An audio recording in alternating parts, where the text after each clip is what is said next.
I think he is. Yeah, my kid's in a booster seat. He was ready to move up. He is ready, right? Her car seat looks like the right size. There are probably rules on when to move up to a booster seat, aren't there?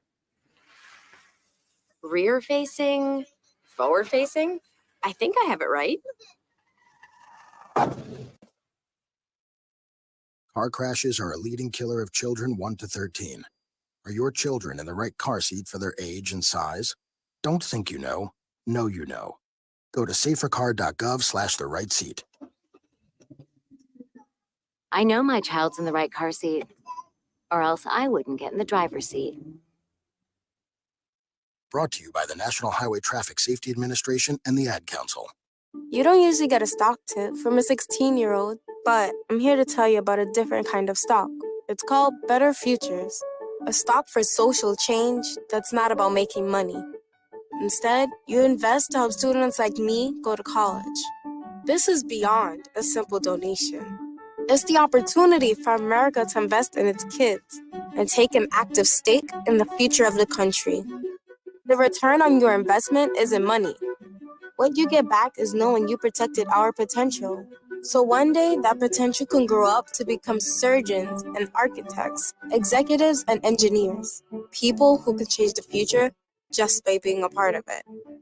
My name is Alicia, and I'm your dividend.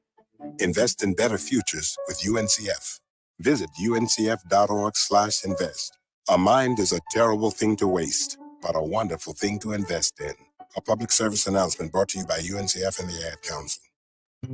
This is Nnamdi Asamoah. I play football for the Philadelphia Eagles, but what I do off the field with United Way might be more important. I'm a volunteer tutor and mentor. Why? Because over 1 million kids a year drop out of school, and that's not okay. It takes 12 years to create a graduate, but it takes about the same time to create a dropout. And the difference between a child becoming one or the other could be me, or it could be you. Studies show that if we get to these kids earlier, their chances are better. And kids who read well by 3rd grade are more likely to graduate.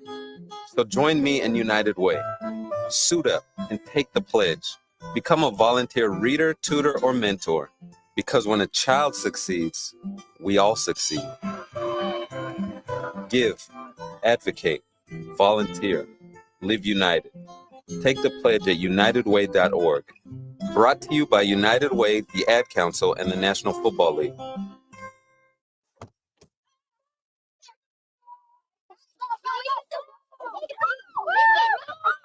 They'll challenge your authority.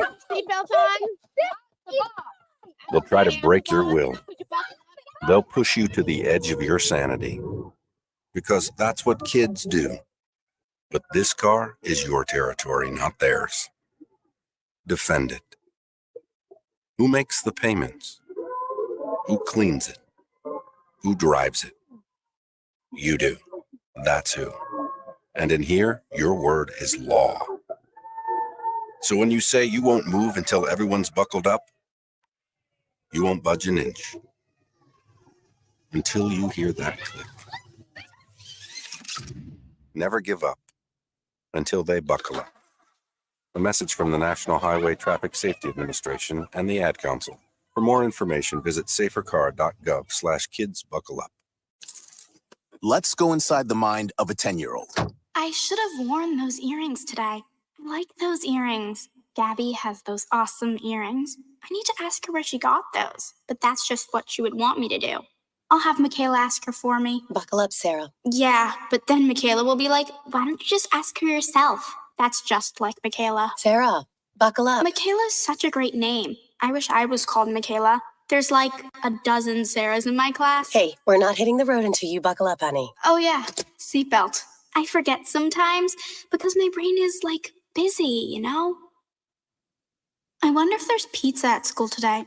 Sometimes it can be tough to get through to your kids, but it's not impossible. Always make sure they're wearing their seatbelts, even on short drives. Remember, you have the keys, you have the power. Never give up until they buckle up.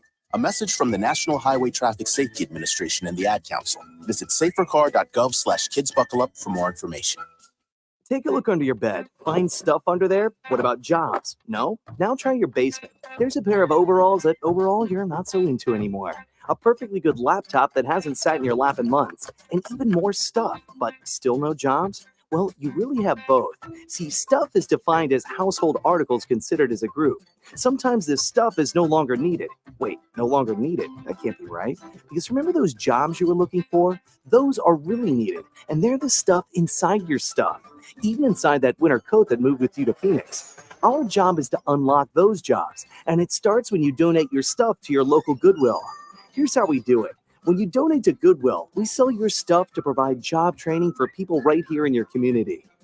So just by teaming up with Goodwill, you help create jobs. And isn't that worth parting with the leftover guitar from your 80s cover band? Goodwill. Donate stuff, create jobs. Find your nearest donation center at goodwill.org. A message from Goodwill and the Ad Council. Dear John, I was hoping it wouldn't come to this, but you've left me no choice. I'm leaving. Uncontrolled high blood pressure is really serious, and lately you seem to really not care. I've been there for you since day one, and I know you think I'm going to keep ticking, but no, my friend, I can quit whenever I want. Why can't we get back to the good times, when we were more active and ate more healthy foods, and you checked on me every once in a while? Is that too much to ask? I don't want to leave, but unless you stop ignoring me, what else am I supposed to do? Remember, when I quit, you quit. Sincerely, your heart. Listen to your heart. Don't let it quit on you. Doing the minimum to control your high blood pressure isn't doing enough. High blood pressure can lead to a stroke, heart attack, or death. Get your blood pressure to a healthy range before it's too late. Find out how at heart.org/blood pressure. Check, change, control. A message from the American Heart Association, the American Stroke Association, and the Ad Council. Hey, what's up, everybody? I'm Jason Derulo. I love that music connects to people all over the country.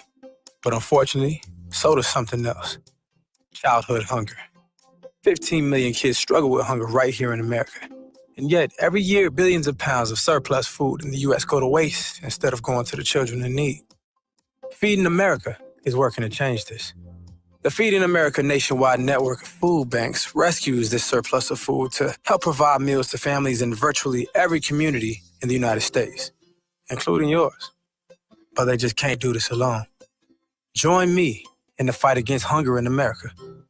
For more information on what you can do to get involved, visit feedingamerica.org. That's feedingamerica.org.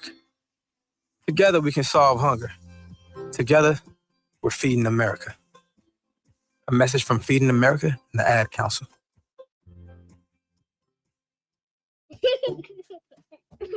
Hey, everyone.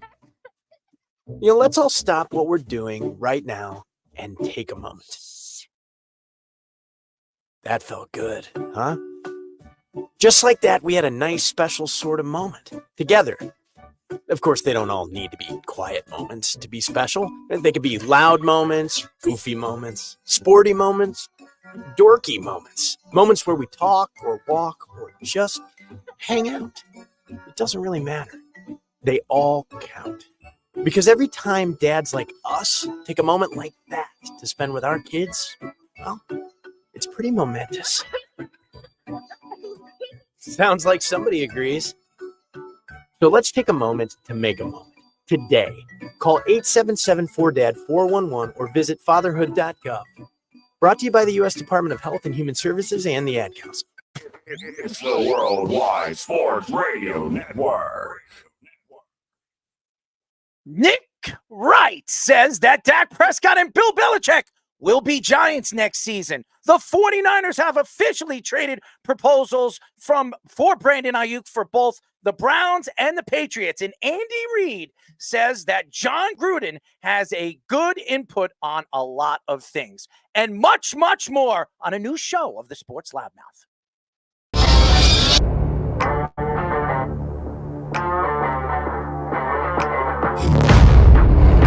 Doc Rivers is going to have Damian Lillard run very fast out of town.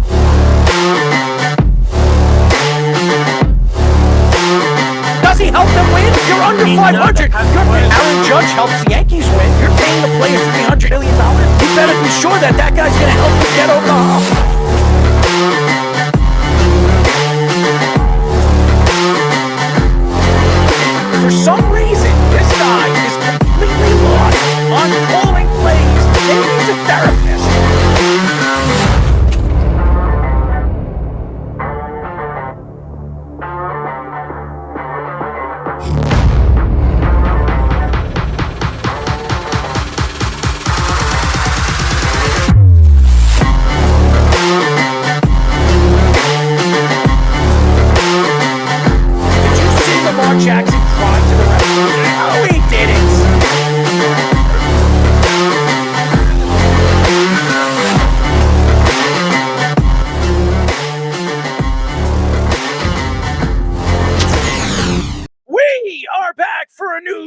of the sports loudmouth. I'm your host, Daryl Marks, my co-host, the speedster himself, Speedy Petey, our executive producer, Mr. Aaron Fishman. We call him Fish.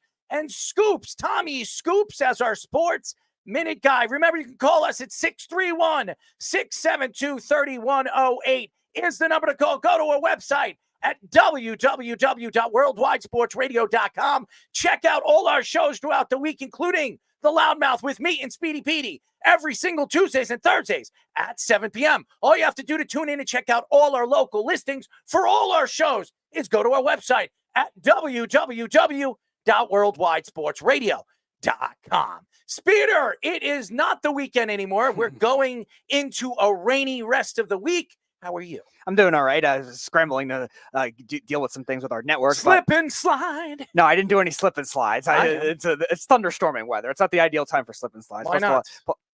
Because you can get electrocuted by lightning. Oh, we'll be fine. I You don't take that chance. What are the chances we're going to? I didn't say it wasn't a What is small the chance? I'm just saying it's not worth it to go outside in a I thunderstorm. think it'll be fun. Maybe we should climb trees. I think it All would right, be if cool. you want to go climb a tree in a thunderstorm, go We could ahead. be monkeys, me and you. No. Buddies. No. Hanging from one No. vine to another vine.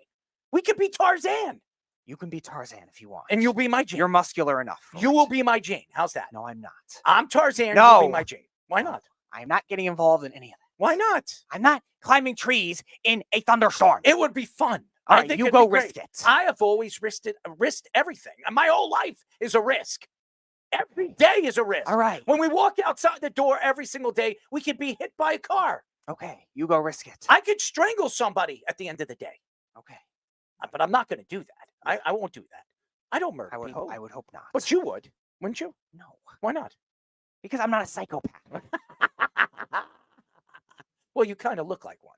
You look like Lord Jesus, don't you? You look like Moses, okay? You look like Moses. No, anyways. We have a great show lined up for you. And by the way, it's terrible outside right now. It's raining. It's disgusting. And we're supposed to get rain all the way through Saturday. So me, as a guy that is outside and outdoorsman, I don't like the rain. But guess what? When it rains, you could work. And we love to entertain people. I know people are watching the Olympics, a lot of great things. We're watching the girls volleyball team right now against Poland. I think they're up. What? I'm sorry. Dominating right now. Dominating. They look like they're going to move on to the quarterfinals? Semifinals. This is the quarterfinals now. So they look like they're heading to the semifinals, where we've been watching a lot of track and field as we have a new world's fastest man, and he is an American. 20 years in the making. 20 years ago, an American was the world's fastest man, and now we have another one. Everybody thought it was Thompson, the Jamaican kid, but it's now Niles. So he didn't even medal, the Jamaican one. It's crazy, but we have a great show lined up for you. A little bit later in the show at 8:30, we will be talking to Elite Sports New York Yankees and Knicks writer Josh Benjamin. He will be joining us. He's been on a show before, and we're very excited. Right? He's been on the show. No, but he's followed our network page for like the last 2 years. I've been trying to get him on the show. No, we've had a couple Elite Sports New York guys on, including Matt Musical was once with Elite Sports New York. We had the Giants guy on as well, Ryan. So this will be Josh's first show first show for us. Yeah, why do you like cutting me off? What was wrong with you? He's followed our network for a while. I've been trying to get him on, but just that hasn't come to fruition. But now we finally got him. And we have a great lineup of topics that we're going to get into. And the first topic we're going to get into tonight, because it seems like it's a big one. And I don't know what happened to my screen, Speedy. We lost it. I lost everything. I have no idea what happened. Speedy, come and help me here. Here it is. I think I got it. I got it. Charles Barkley right over here. This is the good one right here. Is it the Charles Barkley one? Yeah, it is. I think it is. Yeah, it is. No, it isn't. Yes, it is. No, my freaking computer is frozen. What is going on here, Speedy? Here it is. It's going to pop up. It's crazy. It's frozen right now. Here it is. Fox Sports. Nick Wright believes that the Giants will pursue Dak Prescott and Bill Belichick in a package deal next offseason. He added that he expects Dak to get over $65 million per year, whatever he ends up with. And he projects the deal to be about 3 years and $200 million, being that he is 31 years old. The Giants can opt out of Daniel Jones's contract next season for a dead cap hit of $22.2 million. Bill Belichick mentioned earlier in this offseason that the Giants organization is not the same as when he was there. Belichick has also and has been involved in media this offseason, appearing on the Pat McAfee show a couple of times, and will also be on the Manning cast this season. Well, here's the thing. Obviously, I don't know if anybody's watched Hard Knocks. I watched all 5 episodes. We all know who Joe Schoen is because it was practically about Joe Schoen. And we all know who's running that organization right now. And it's not John Mara. It's not Steve Tisch. It looks like it's Brian Dable. I don't know if anybody had the opportunity to watch Hard Knocks, but to me, it sold me enough to believe that Joe Schoen has absolutely no idea what he is doing. But I disagree with Nick Wright. I do not believe Dak Prescott is going to head to the New York Giants. I do believe that Bill Belichick has come out and said multiple times that the Giants organization is an organization he always wanted to coach. He always wanted to be, at the end of his career, a part of an organization like the New York Giants, an organization that he grew to love. His favorite player of all time to coach was Lawrence Taylor, and he was a disciple of Bill Parcells. So was Tom Coughlin. So was Sean Payton. So you look at the situation right now with the New York Giants. I do not believe that Brian Dable is going to be there for the long haul. I do not believe Joe Schoen is going to be there for the long haul. And it has nothing to do with the way the organization is or what it has been over the last 10 years. It's just right now the organization is not a winning organization. The last time the Giants has been a dominant force was really in the early, I would say 2010s, 2011. And they weren't, and I wouldn't say the early 2000s because they were not a good organization, as they drafted, I believe, if I'm not mistaken, Eli Manning in 2004. Mm-hmm. But right now, the organization is a sham of what it was and what it was in the 80s and in the early 90s, and really what they were in 2007 and 2011 when they won a Super Bowl and they surprised the world and knocked off the New England Patriots, the undefeated New England Patriots, and knocking off a very good New England Patriot team in 2011. Nick Wright is not wrong that it makes a lot of sense for Bill Belichick, but why would Dak Prescott go to the New York Giants unless he wants to stick it to the Cowboys? Now, the organization, the Cowboys organization, and Jerry Jones will never let Dak Prescott go to the New York Giants. He will never allow that to happen. So I don't think that. Now, the Saquon Barkley thing, obviously John Mara was not very happy with Joe Schoen. If you watched Hard Knocks, you would know that he was not happy with Joe Schoen. And he said he didn't want to see Saquon Barkley twice a year. And he didn't want to see him in the same division. And he didn't want to see him put up the numbers that he was putting up for the Giants when he was 100% healthy. And a lot of Giant fans sitting here saying to me all over social media, telling me, what makes you think that a guy like Saquon Barkley is going to be healthy all season long? It doesn't matter. If Saquon Barkley puts up 1,400 yards and gives the Eagles 9 to 10 touchdowns, he's done his part. You don't need Saquon Barkley to have 17 or 18, all-purpose yards. You don't 1,800 purpose yards. You don't need that. All you need Saquon Barkley to be is a pest in the backfield, a guy that can catch the ball when need be, a guy that can run the ball up the gut. That's what they need. That's what they have been missing. The Eagles last year with Swift and Penny, all these guys that they had running the ball, they were no good. They did not run the ball as well as a lot of Eagle fans expected them to do last year. And that's why they lost against the Lions in game 1. In week 1, the reason why, it wasn't the Eagles that lost against the Lions. It was Kansas City that lost against them. But when they played, I forget what game it was, but the Cardinals. Was it the Cardinals? They shocked them, yeah. Yes, so maybe it was the Cardinals. But the problem with the Eagles is they really were held to a one-dimensional type of game last year.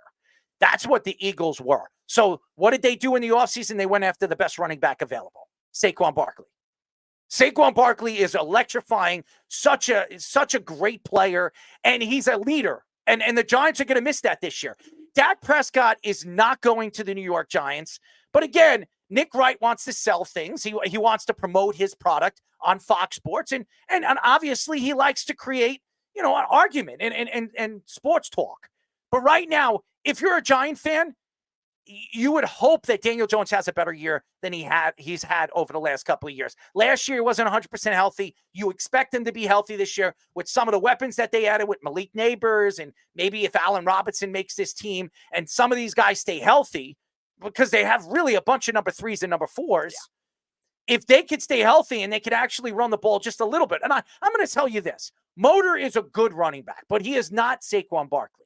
He's not. And I don't want to hear Joe Shane come out and say that this is a kid that's going to give you 10 touchdowns and going to give you 1,300 yards. Motor's never had 1,300 yards in his career in a season. Never.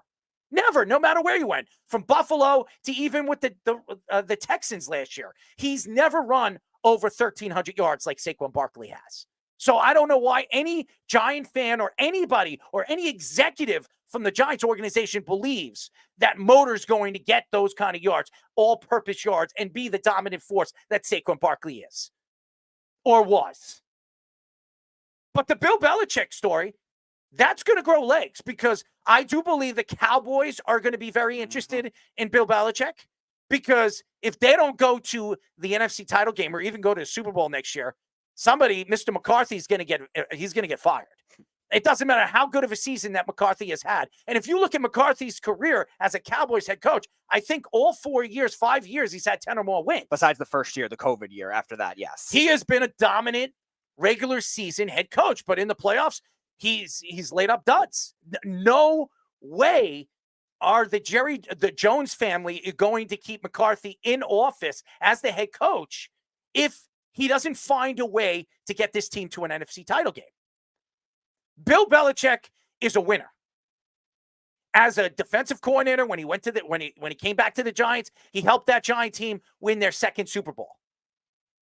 When he went to the Patriots, yes, and you could say whatever you want. Maybe he was reaching when he picked Tom Brady in the sixth round, 190 or 199. Mm-hmm. He was reaching. That's fine. But he was the one that drafted Tom Brady. Mm-hmm. He was the one that said yes to it. And Tom Brady won 6 championships with Bill Belichick and won his 7th with the Tampa Bay Buccaneers.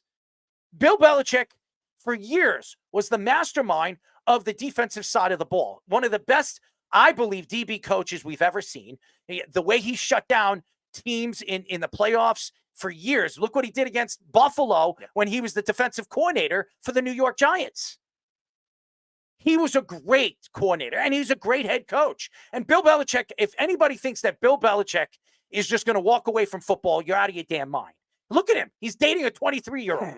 He is not walking away from the NFL. So the 2 teams that would probably interest him more than any of the other teams that could have availability for the coaching position is the New York Giants and the Dallas Cowboys. Now, to bring in Bill Belichick, Joe Shane's going to be gone. Brian Daboll will be gone. And Brian Daboll is a disciple of Bill Belichick and Nick Saban's. So that's the only thing that I think would hold Bill Belichick back is taking a job away from one of his guys, one of his friends. I don't know if Bill Belichick would do that. But then again, John Mara and him have a very good relationship. John Mara grew up, obviously for years under his father and with Bill Parcells and Bill Belichick and Tom Coughlin. It was very hard for John Mara to walk away from Tom Coughlin. He brought in Ben McAdoo. He was wrong about that, obviously. But the Giants have not been a winning team really since Tom Coughlin. This is an organization that's been really reaching everywhere they've gone over the last couple of years, even at the GM position, at different executive positions, and coaching positions. How many coaches have the Giants had in the last 10 years? It's 4. It's McAdoo, then Shermer, then the great Joe Judge, and now Daboll. If you think about the Giants over the years, if their success, they've kept coaches for long periods of time. Yep. They've kept them for over 8 to 10 years. The Giants, this is not the same Giants team that you remember. All those great teams with obviously John Mara's father and all the success that they've had. And he brings up Eli Manning on Hard Knocks and what they had to do to move up to get Hard Knocks, to move up to get Eli Manning and trade Phillip Rivers for Eli Manning. And obviously it worked, but a lot of people were questioning John Mara and obviously Rob Thorne. I think it was Rob Thorne, right? When they decided to move up to get Eli Manning. But again, it worked. Daniel Jones has not worked for the New York Giants. And I know you sit here right now and you wonder, what are the Giants going to do in the offseason if Daniel Jones doesn't stay healthy this year? Daniel Jones is still fairly young. And they still have, if Daniel Jones has a good season this year, he throws 25 touchdowns. That's a good year for Daniel Jones. Runs about 900 yards and throws 3,500 yards. That's a good year for Daniel Jones. Do you opt into the contract? Because it's a good contract. It's a quarterback-friendly contract. Next year he'd be making $40 million. The average quarterback, the average starting quarterback right now is making between 45 and 50. And the highest paid quarterbacks right now in Jordan Love and obviously Lawrence and Joe Burrow, those guys are making 55 or above. So it's an affordable contract. If he has a good season, maybe you don't look at Dak. But now that Tua just got a $50 million contract, how many veteran quarterbacks are going to be available next year? Right. Elite quarterbacks. Dak Prescott, I do not believe will see the light when it comes to a contract by the end of this season. I believe the Cowboys are going to figure this out. If Dak has a good season, especially in the middle of the year, in their bye week, I expect the Cowboys to extend him. He is going to make between 60 and 65 million. I think that's their first priority. It's Dak Prescott. Their second priority is CeeDee Lamb and then Micah Parsons. They're going to come to an agreement with two of those guys pretty fast. I just think that right now it's too rich. But when they realize that you're not going to find a guy that is as good as Dak Prescott, and I don't care what anybody says, he might not be a winner in the playoffs. He's not. But guess what? How many quarterbacks are? How many? So, and Dak Prescott eventually is going to break through. And when he breaks through, what are you going to say when he does go to a Super Bowl or he does win a Super Bowl? What are you going to say? It wasn't him? The Beef likes to do that, but that doesn't happen like that. This is a good chance right now for the Daniel Jones to prove himself, where he has an elite wide receiver. I think Malik Neighbors is going to be an elite wide receiver. Might take him a little while to figure things out in the speed of the NFL game, but they don't have any secondary offensive players. I don't want to hear Allen Robinson. They don't have it. They don't have a running game. And I think Motor's going to be good, but this is a Giant team that this thing could really go down in flames. And who do you think they're going to start pointing the fingers to? Joe Shane, because Joe Shane in the last 2 seasons, for all the free agents that they brought in, and I talked to Mikey C about this today. He said it's all about the offensive line. If Runyon and these guys are going to be able to hold up and play like they did in their respectable careers, if they do that, and they could keep Daniel Jones on his feet, this could be a good season. They could be a 500 team or a little bit better, and they could sneak into the playoffs. But if that offensive line can't hold up and they can't keep Daniel Jones healthy, well, then the Giants are going to go down in flames.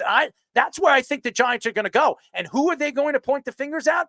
I don't think it's going to be Brian Dable. It's going to be Joe Shane. Yeah, and that's what makes the Bill Belichick rumors attainable for the Giants at that point. Now, I agree with you. I think Jerry Jones, if they do fire Mike McCarthy at the end of the year, it makes a lot of sense for them to go after Bill Belichick. Jerry Jones's pattern has always been flash, then loyalty to a guy that probably doesn't deserve it, like Jason Garrett and Barry Switzer later on before that too with Jimmy Johnson. But then they go back to flashy again with Bill Parcells. So that fits Jerry Jones's mold. I wouldn't be surprised if that's the kind of thing. And for the Giants getting Dak, I think it's going to be very hard because like you guys have said in the past with the Jets, like bad teams are going to have to pay more to get these types of guys. Now, Dak Prescott, the recent rumor said $65 million a year. And I think the Giants might have to push it even more depending on what other quarterback contracts get signed to. So that's why, as NFC East-ish as it is, because they love to steal each other's players all the time, I don't think it's realistic for the Giants. Would I accept it? Yeah, of course. Dak Prescott's a great quarterback. But again, they're going to have to pay a little more because the offensive line, like you said, the receivers, like you said, are not there yet for Dak to say, all right, I'm entitled to go to the Giants to go win a Super Bowl. That's not going to happen. It was Ernie Accorsi.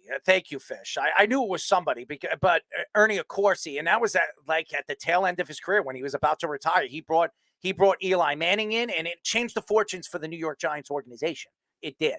Ernie actually did that. And again, that you see that many, many times. You reach, and sometimes it works. Over the years, if you look at the Green Bay Packers, they didn't reach for Aaron Rodgers. He fell into the Green Bay Packers' laps.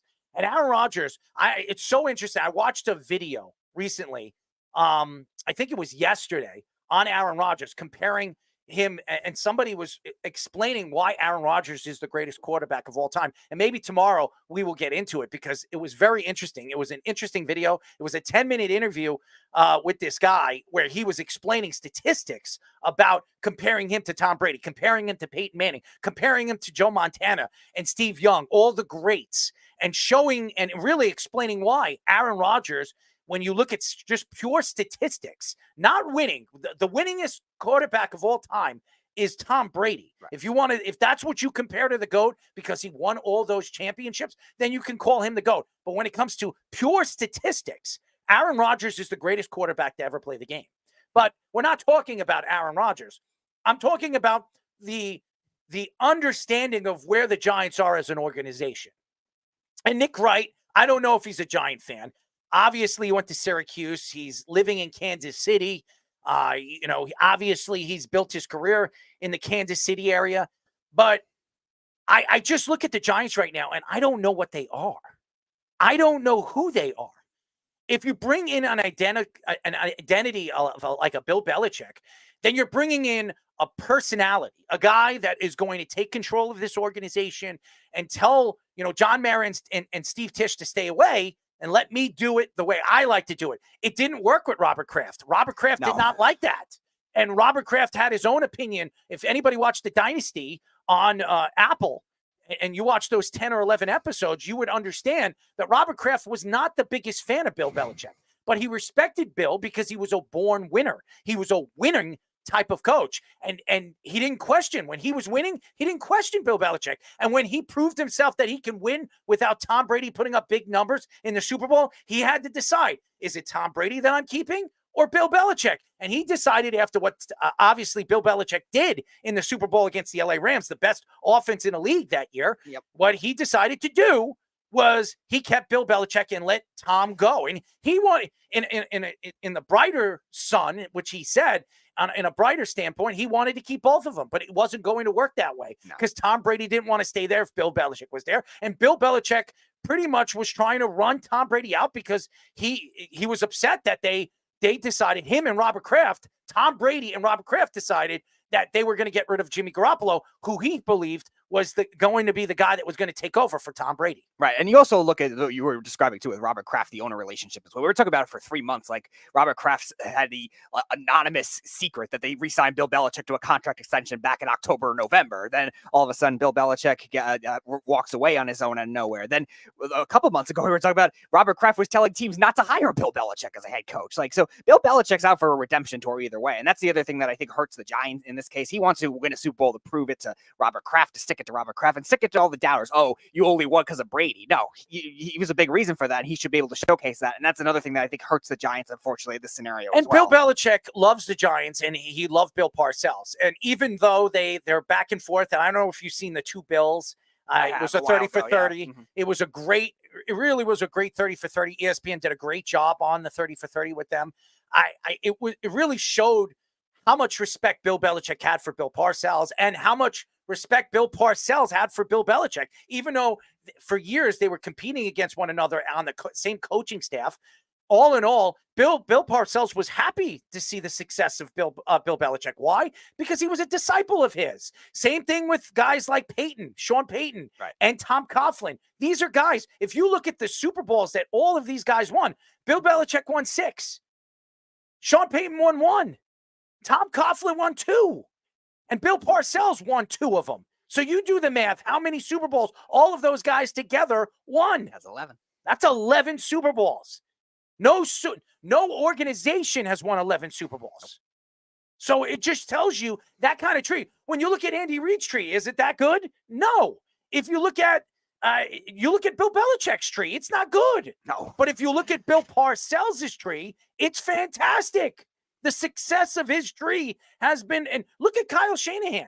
Look at his tree. Oh, yeah. Look at the success of his tree. Yeah. Mike Shanahan. And Robert Saleh. I'm just saying, they've had a lot of success. Oh, yeah. If you look at the Shanahan family and look at Mike Shanahan, who won 2. Kyle Shanahan, who's never won one, but he's been into a ton of Super Bowls. Sean McVay has won 1. Mm-hmm. If you go down the tree, all these guys have had success. So, again, looking back, and by the way, Andy Reid's tree has been more successful than Bill Belichick's by tree. far. So again, you look at the Giants right now, it makes a lot of sense why Bill Belichick would like to go there. He would love to bring a championship home to New York, where he obviously grew in as a defensive coordinator, grew in as a head coach, and really built his thoughts and his understanding of the game of football before he went to the Browns and failed with the Browns, got a chance to go back to the Giants and win another Super Bowl before he went to the Jets for about 24 hours and signed with the New England Patriots. So I think it makes a lot of sense. Bill Belichick would be one of the Giants' lead guys. And if John Mara wants to win and win another Super Bowl and have more success, you want to bring one of those old guys in. And Tom Coughlin was a big mistake. Now, Tom Coughlin would not be the head coach of the New York Giants right now. That's 10 years later. He would have retired. But if you think about it this way, if Tom Coughlin stayed there for another 4 or 5 years, do they win another Super Bowl? Maybe. Because Tom Coughlin, his last year, told the Mara family and told, obviously, the GM, give me some defensive players and I'll win a Super Bowl. I'll win another Super Bowl. And what did they do? They fired Tom Coughlin, or they let Tom Coughlin go. He let him walk. Yeah. Tom Coughlin went to Jacksonville as an executive. They brought Ben McAdoo in, and they gave Ben McAdoo defensive players. Yep. So it made no sense. Which went against the Giants' whole thought process with a lot of those bigger name defensive players. They were all homegrown defensive players for the most part when Coughlin was there. Then they go sign Vernon, they sign Snacks, they sign Jackrabbit, like all that offseason. They just stick it to them. And the Patriots are doing that same kind of thing now to Bill Belichick. And that's why I think Belichick wants to be able to have that kind of chance to stick it to Robert Kraft. And that's what the other thing, too, is I think you need that team that's going to give him that kind of control, too. And that's why we were talking about it with the Cowboys and Bill Belichick for a while. Will Jerry Jones give him that kind of control? I think John Mara will. And I would be encouraged, if I'm a Giants fan, being able to do that kind of thing. And I just don't know how realistic it is if he wants to go win a Super Bowl. Because think about all the teams that turned down Bill Belichick because of what Robert Kraft did to him. The Chargers, which aren't great, but they're a better roster than the Giants. The Falcons are a better roster than the Giants. He turned that down. Washington was very interested in Bill Belichick, all the money that he was spending. And they were willing to give him control for a while, but Robert Kraft said no. So I think that kind of thing, I would hope the Giants do it. I think it's a good shift to their team culture. Do I see it happening? Not really. Well, again, it all depends on what they do this year with Dable and Joe Shane. If Joe Shane has a good season and Malik Neighbors becomes a superstar, and all these pieces that they brought in the offseason, which has not worked for the New York Giants, and his drafts have not been very good. I'm sorry. They're right now sitting on an offensive lineman that might not even make the team, and he was a first-round top 10 pick when they could have brought in Charles Cross, or one of these other offensive linemen that they could have drafted. So right now, Joe Shane doesn't look good. He did not look good on Hard Knocks. And you could say whatever you want, Giant fans, and I don't care. I'm not making any excuses.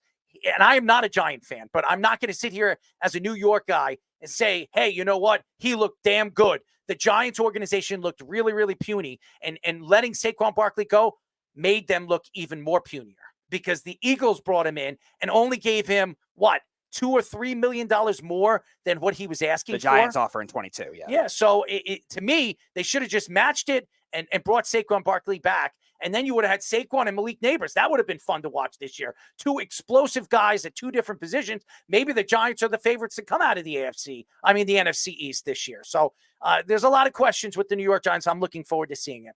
When we come back, ladies and gentlemen, we will get into this Brandon Aiyuk story, which seems like it's going to grow legs as we predicted. And actually, I'm going to give Jeff a lot of credit, because he said that the Patriots were the team that he believed was going to land him at the draft. But obviously it didn't happen. But now the Patriots, the Pittsburgh Steelers, and the Cleveland Browns are the three teams in on Brandon Aiyuk. When we come back, we'll get into that. But first, our Sports Minute with Tommy Scoops. This is the Sports Loudmouth Sports Minute. Are you ready to get loud? With Tommy Scoops. All right, ladies and gentlemen. I am the man, the myth, the legend, the one and only Tommy Scoops, to bring you guys the Loudmouth Sports Minute. And starting off right now with some Olympic basketball, Team USA's LeBron James actually received stitches after today's contest, exiting early in USA's win versus Brazil. The NBA legend received 4 stitches and was inadvertently elbowed in his face. However, James is confident that he will be 100% for his semifinal matchup versus Serbia.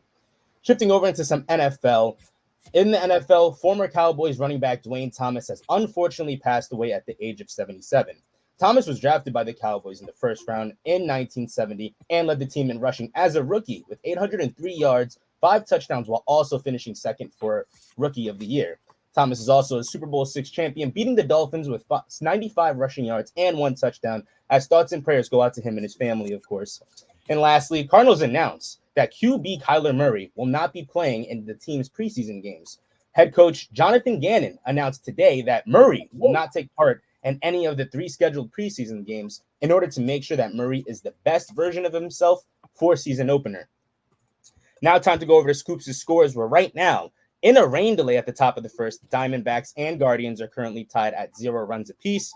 At the top of the fifth, the Reds have a 6-2 lead over the Marlins, while also in a rain delay with 0 runs on the board between the Padres and the Pirates. At the bottom of the third, the Nationals have a 7-4 lead over the Giants, while the Orioles and Blue Jays are tied at 0 runs apiece at the bottom of the fourth. At the bottom of the third, the Brewers have a 6-0 lead over the Braves, while the Rays have a 2-0 lead over the Cardinals at the bottom of the first. That is currently all the time I have for you guys right now. Kicking it back to the boys for the continuation of the Sports Loudmouth. This is the Sports Loudmouth.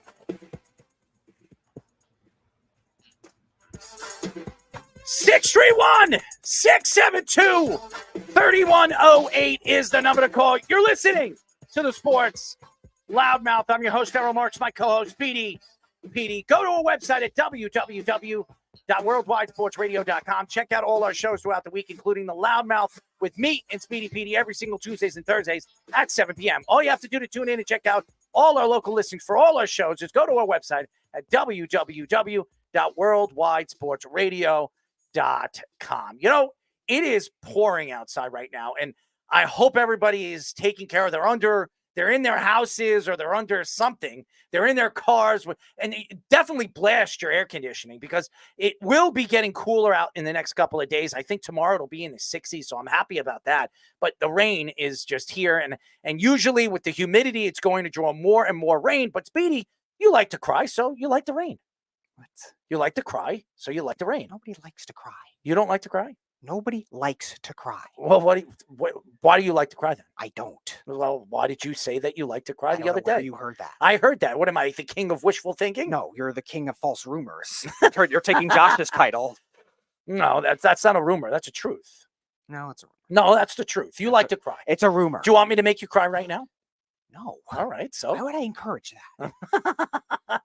NBC Sports reports that the 49ers have the framework of Brandon Aiyuk trades with both the Browns and the Patriots. Adam Schefter reports that Aiyuk will also be able to negotiate a deal with any teams willing to trade for him. Schefter added that the Steelers are very likely out in the trading trading for Aiyuk, and the Commanders did not want to take the 49ers price. Amari Cooper, who recently restructured his contract, could go back into potential 49ers-Browns trade. Kendrick Bourne, who was previously with the 49ers, would likely go back to a potential 49ers-Patriots trade. If Aiyuk goes to the Patriots, he would likely get a deal that would make him a top 5 or top 5 highest wide receiver right now in the NFL. Yeah, here's the thing. Brandon Aiyuk had a great season last year. But over the last couple of years, Brandon Aiyuk has been fighting injuries. And that's why a lot of people are hesitant to give Brandon Aiyuk that kind of money. He also plays with talented players like George Kittle, Christian McCaffrey, Deebo Samuel. He's got a ton of weapons. So I know Deebo Samuel wasn't 100% healthy last year. He had that shoulder problem, and he was out for a significant amount of time. But people forget when you have those kind of weapons on the field, you're going to either double team one of those guys and leave those guys open or leave them one-on-one. And Brandon Aiyuk last year was left one-on-one a lot more than Deebo Samuel was and George Kittle was. So obviously he put up those numbers because of that. He plays with a bunch of talented players. He also plays in Kyle Shanahan's offense, a wide open offense. They like to spread it out and use the wide receivers in many different slants and many different combos. But the Patriots, obviously with a new coach, a defensive-minded coach, how would that work? Well, Brandon Aiyuk would automatically be the number one guy. Brandon Aiyuk has never been the number one guy. Never been the number one guy with the 49ers. So that puts him in a situation now where teams are going to double team him. Teams are going to, and you saw what Kansas City did to him in the Super Bowl. Okay. Kansas City absolutely put their best guy, their best defensive player, their best DB on him throughout the game, and then had a safety run under. And he couldn't do anything in the Super Bowl. What did he have? 10 yards in the game, 11 yards in the game. He did not play well in the Super Bowl because he was used as a decoy in that game. And again, you look at Brandon Aiyuk and his talent. Last year he was a top 5 quarterback, top 5 wide receiver. There's no question that he was. When you look at all the guys, Justin Jefferson, before he got hurt, he was on his way to having a 2,000-yard season, especially the way he was playing. And then you look at CeeDee Lamb and you look at Tyreek Hill. If you look at the top 5 guys, Brandon Aiyuk was amongst the top 5, top 6 guys. Now, would I put Brandon Aiyuk in my top 6, top 7? No. As a matter of fact, I would take Deebo Samuel over Brandon Aiyuk. But Brandon Aiyuk had a sensational year, and you can't argue that. And anybody that's going to argue that would be lying. But I want to see Brandon Aiyuk do that back-to-back years before anybody negotiates a deal where he's going to be paid a top 5 wide receiver. And again, Adam Schefter obviously knows that there's no way in hell the 49ers are keeping him on this team. They brought in Pearsall. They drafted him in the first round. Now, Pearsall and Brandon Aiyuk played, I think, for the same college. They know each other very, very well. I'm not positive. But No, Pearsall was with Florida. All right, so Pearsall knows Brandon Aiyuk. Brandon Aiyuk and him are very good friends. He was very excited when Pearsall came to the team and when they drafted him in the first round. But again, you sit here today and you wonder why they drafted a wide receiver in the first round. Well, now you know, because they knew they weren't going to renegotiate a deal that would have made Brandon Aiyuk one of the highest paid wide receivers in the league, especially giving Deebo Samuel the money that they gave him a year before that and giving George Kittle an extension too. So, and Christian McCaffrey signing an extension this offseason too, a two-year extension that made him the highest paid running back in the NFL. So they're starting to divvy out the money, and you see Williams wanting a big amount of money. He wants an extension too. After getting an extension a couple of years ago, he wants big money. Trent Williams, who's one of the best offensive linemen in the league, if not the best left tackle in the league, you're gonna have to decide who you want to keep. Now, it's very hard to find left tackles, and right now, still Trent Williams at the age of 38 is one of the elite left tackles in the league. If Trent Williams doesn't play this year, or he sits out for most of the preseason like he's claiming to do, they're going to have to find a way to make a guy like Trent Williams happy. They're not going to be able to give Trent Williams a significant amount of money in a contract, or trying to renegotiate his contract and pay Brandon Aiyuk after giving Christian McCaffrey money. Now, you don't have to pay Brock Purdy for at least another year or two. So that gives them an opportunity to give those extensions to Christian McCaffrey and obviously Deebo Samuel last year and George Kittle. But again, they're going to have to decide what they're going to do and who they're going to trade Brandon Aiyuk to and what they're going to get for him. I don't think they're getting a first-round draft pick for him. But if you can get a second and a fourth for him, I think you win on that trade. And a team like the 49ers that traded away a ton of draft stock for a guy that is no longer on the team, a quarterback that is the backup or the third-string quarterback for the Dallas Cowboys right now, and Trey Lance, they need to get back some of that draft stock that they lost in that trade. Now, obviously, the 49ers have done well. They did well in the draft this year. John Lynch is a smart guy. Kyle Shanahan knows what to look for in his offense and his defense. But again, this is an organization that needs to stock back up some young prospects and start building around some of the players that they've lost over the last couple of seasons to free agency. Yeah, what's interesting with both the Browns and the Patriots is they have the incentive to get Aiyuk for two different reasons. With what you were talking about with Aiyuk's going to decide, like, in negotiating a deal with the trade, that makes a lot of sense for the Patriots because they're going to have the most money going into the cap next offseason. So the Patriots can make that work. Cleveland is interesting, though, because they maneuver the cap so really well to make sure they get a lot of these players back. Besides that Washington contract that's egregious, like every other contract they have, they've made work. And I think that kind of thing is interesting. And they also could give back pieces that the Niners need, too. We were talking about it before the show. Like, Jerry Jeudy and Elijah Moore are both receivers on rookie contracts that haven't really panned out so far. Maybe the Niners scheme, maybe they think they can get one of those to work. What I would do, though, if I were the Niners, you were talking about the Trent Williams with the offensive line situation. Cleveland's got a lot of good offensive linemen. Maybe they deal one of their young ones in that deal as well. And that's what makes the Browns particularly exciting. You're not going to get Wyatt Teller or Bitonio or one of the top guys, but maybe you can get the young kid Jones, who played well for them last year, the center who played well for them last year, or from the Patriots. They have a couple good young offensive linemen too. Maybe they make that kind of deal with Kendrick Bourne to make it work. So both teams have interesting incentives to try to make this kind of thing work. As I mentioned before, I wouldn't trade Aiyuk if I were the 49ers, but at this point, it seems like it's inevitable. It is inevitable. And again, Brandon Aiyuk is going to be expecting big money.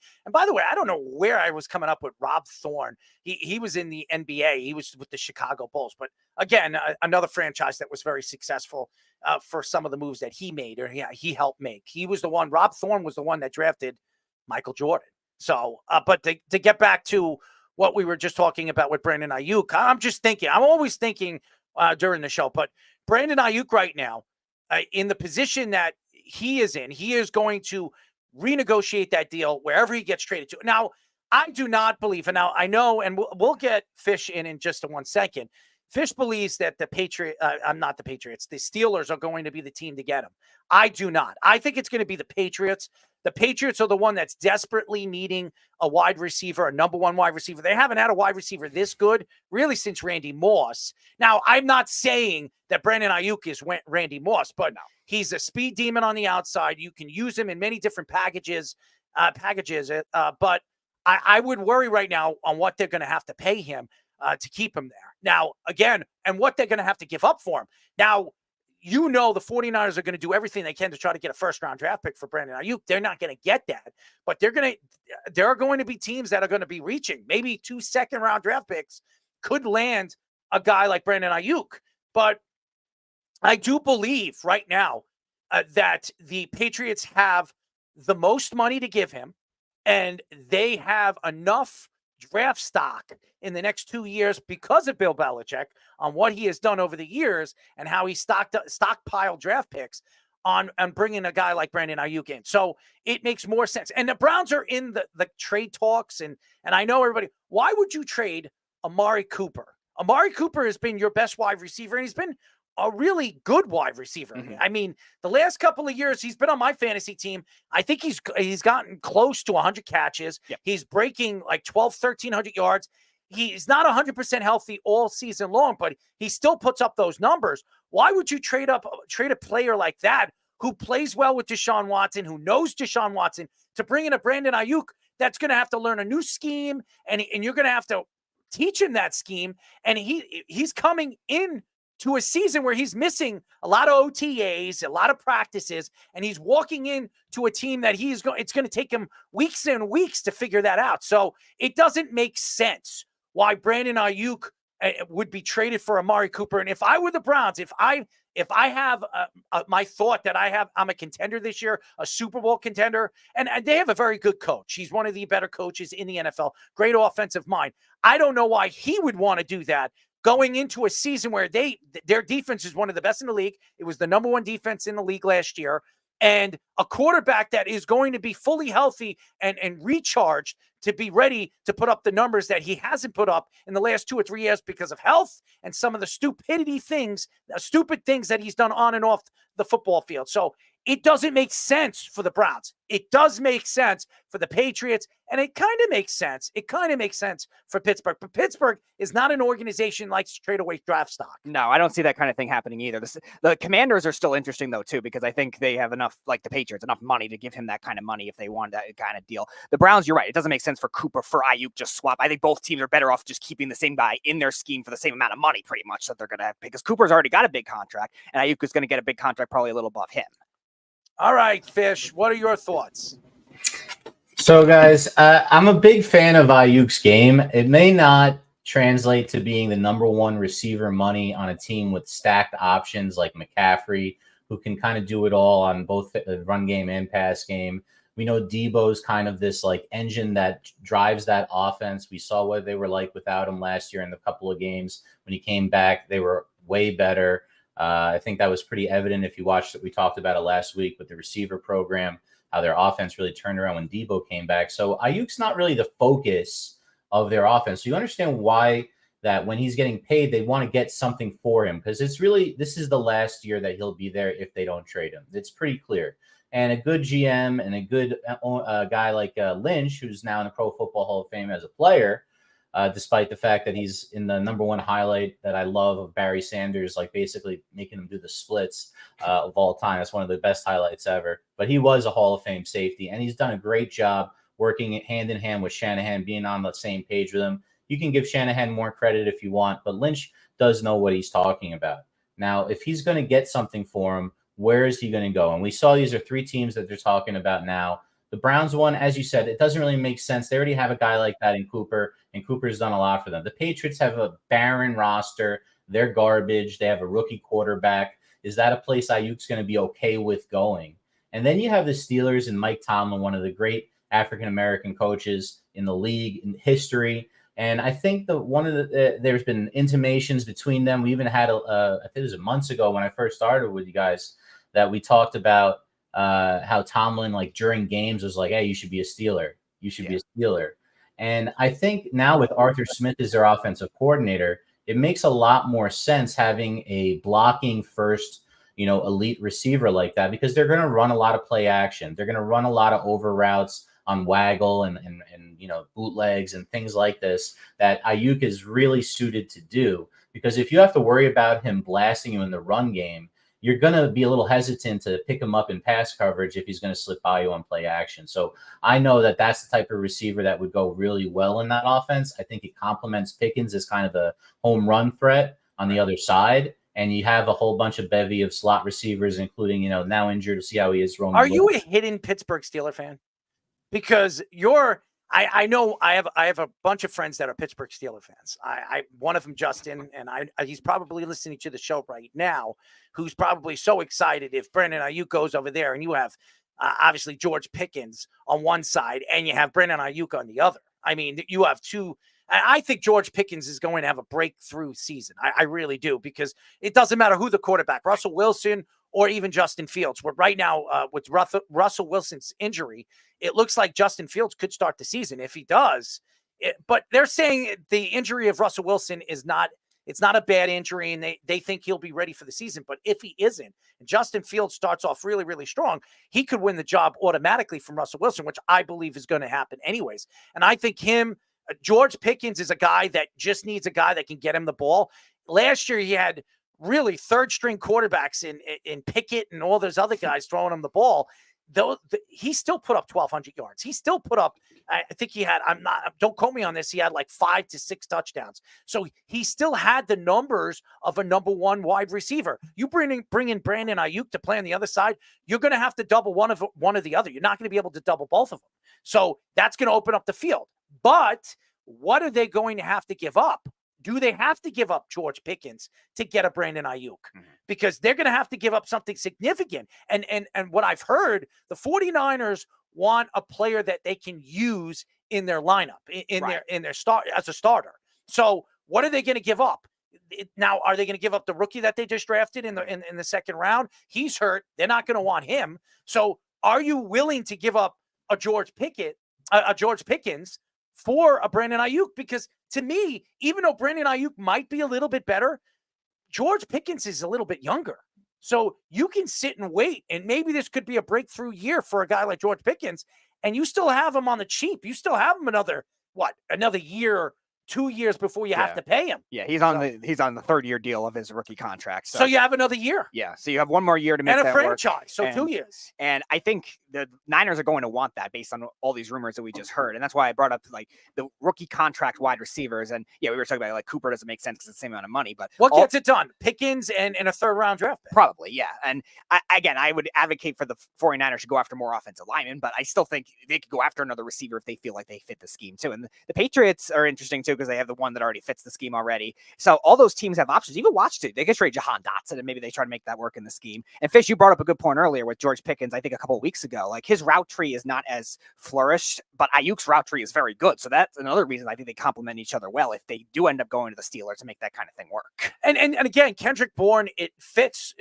for the 49ers because Kendrick Bourne has played for the 49ers. He knows the offense. Now he's really on the 49ers, he's a number 4 guy, number 3 guy. But Kendrick Bourne actually had a very good season last year. He just couldn't stay healthy. That's the problem that's been his downfall is Kendrick Bourne can't stay healthy on the football field. And I would say that it's the same about Brandon Aiyuk. Brandon Aiyuk was healthy last year, But how many years? He's been in the league for 4 years. Yeah. 2 out of the 4 years, he hasn't been fully healthy. First 2 years, he hasn't been. Last 2 years, he's been better, which is good. But but again, you're going to pay a guy that you don't know or you can't trust that he's going to stay 100% healthy all season long. And George Pickens last year, he was fairly healthy. I think he had he missed like 1 game or 2 games. George Pickens played last season, and it showed. It didn't matter who the quarterback was. He was playing pretty good football.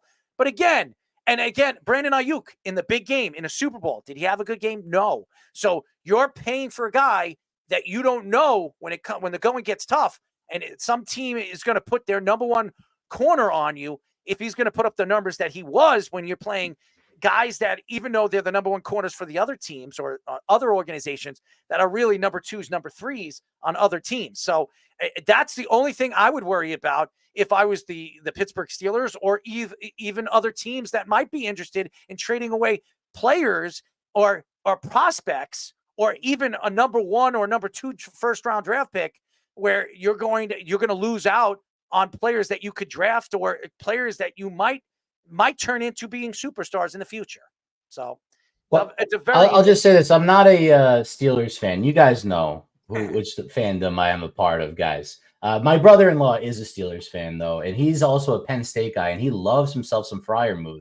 Is a tight end coming up the seam there. So there are other weapons. There's a lot of things they can do. When I see him, I just want to finish with talking about why I think the Steelers. I just envision this like better route running version of Hines Ward. Hines Ward was this blocking receiver. He was drafted a lot lower. Hines Ward was better. A quarterback in college. Obviously he had a much more storied career, but Aiyuk has better receiver skills. He's got better size, but he blocks in a similar manner that Hines Ward did. And Hines Ward was so effective because he can go over the middle. And I think you can get that out of Aiyuk. And if you have Pickens be that other guy and you have Freiermuth on the other side of the seam, that's pretty nice. I think they have a nice fish. I'm going to cut you off. You're going to pay a guy $30-something million because he's a good blocker. And that's what worries me is you're reaching on this guy. Now he wants number 1 wide receiving money. You have to be damn sure after trading away pieces like I just give away a good player and a draft pick, a top draft pick, a 3rd round, or maybe even a 2nd round pick. You have to be sure that paying this guy and giving up that kind of talent is worth it, because if you're wrong, that could set your team back. They have cap space to fill. They actually have almost 16 million of cap space. So they could wing it. They could try to front load it because now they have that deal with Fields and Wilson. If you're ever going to get an expensive guy, try to get the contract in the first couple of years while you then we're going to draft. Probably if Fields doesn't work out, because we know Wilson's not going to work out, a young quarterback, then you have that big contract matched up with that rookie deal. I think there's a lot of ways that the GM over there can handle it. It's going to be very, very interesting to see what happens to Brandon Aiyuk. I do believe in the next week he will be traded. If you're hearing from Adam Schefter, it means that one way or another, this is going to happen in the next week. So I still think the 3 top teams, the Browns, the Patriots, and the Steelers. But don't be surprised if this Commanders sneak right in there and steal them, because we all know Daniels and him, Jayden Daniels, right? Yes. Jayden Daniels and Brandon Aiyuk are good friends. They follow each other on social media. They speak highly of each other, and they work out together. They're training right now this offseason with each other. So I wouldn't be surprised if that happens, but we will see. Plus the Niners the Commanders' new GM was with the Niners. So yeah, it'll be interesting. It'll be very, very interesting to see what happens with Brandon Aiyuk. But I do believe that in the next week, don't be surprised by the end of this week, you hear that Brandon Aiyuk gets traded to one of these teams, one of these organizations. When we come back, ladies and gentlemen, our very special guest, we will be talking to Elite Sports New York Yankees and New York Knicks writer Josh Benjamin. But first, our Sports Minute again with Tommy Scoops. This is the Sports Loudmouth Sports Minute. Are you ready to get loud? With Tommy Scoops. All right, ladies and gentlemen, I am Tommy Scoops, back for another Loudmouth Sports Minute. And jumping straight into some NFL news, the Cowboys are signing 3 defenders while placing wide receiver CeeDee Lamb on reserve list. Dallas announced signing of linebackers Darius Harris, Nick Vigil, and defensive tackle Albert Huggins. The team also waived rookie Byron Vaughns while also placing star wide receiver CeeDee Lamb on reserve/did not report, which is a procedural move to give them an opening on the 90-player roster. Other NFL news, 49ers announced star running back Christian McCaffrey will miss the preseason. McCaffrey, who was dealing with a calf strain sustained in practice, will miss all 3 preseason games and is expected to be out a few weeks of training camp. Lastly, over in the NBA, the Warriors are not expected to pursue shooting guard Zach LaVine or forward Brandon Ingram. After being rumored to be heavy frontrunners to land LaVine or Ingram, the Athletic's Sham Charania reports that the team has no appetite for the players on their radar. Now going into Scoops' scores right now, over in the MLB, the Reds have a 7-2 lead over the Marlins at the bottom of the 6th inning. The Padres and Pirates are still with 0 on the board as that game is currently in a rain delay in the bottom of the 2nd, while the Nationals have an 8-5 lead over the Giants at the top of the 5th. The Orioles have a 1-0 lead over the Blue Jays at the bottom of the 6th, and at the top of the 5th, the Brewers are having a comfortable 7-0 lead over the Braves. The Cardinals are currently fighting back against the Rays with a 4-2 lead at the bottom of the 3rd inning, while the Astros and Rangers are currently tied with 0 runs on the board at the end of the 2nd. The Cubs also have a 3-0 lead over the Twins, while the Royals have a 1-0 lead over the Red Sox at the top of the 2nd inning. That is currently all the time I have for you guys right now. Kicking it back to the boys for their next guest on the Sports Loudmouth. This is the Sports Loudmouth.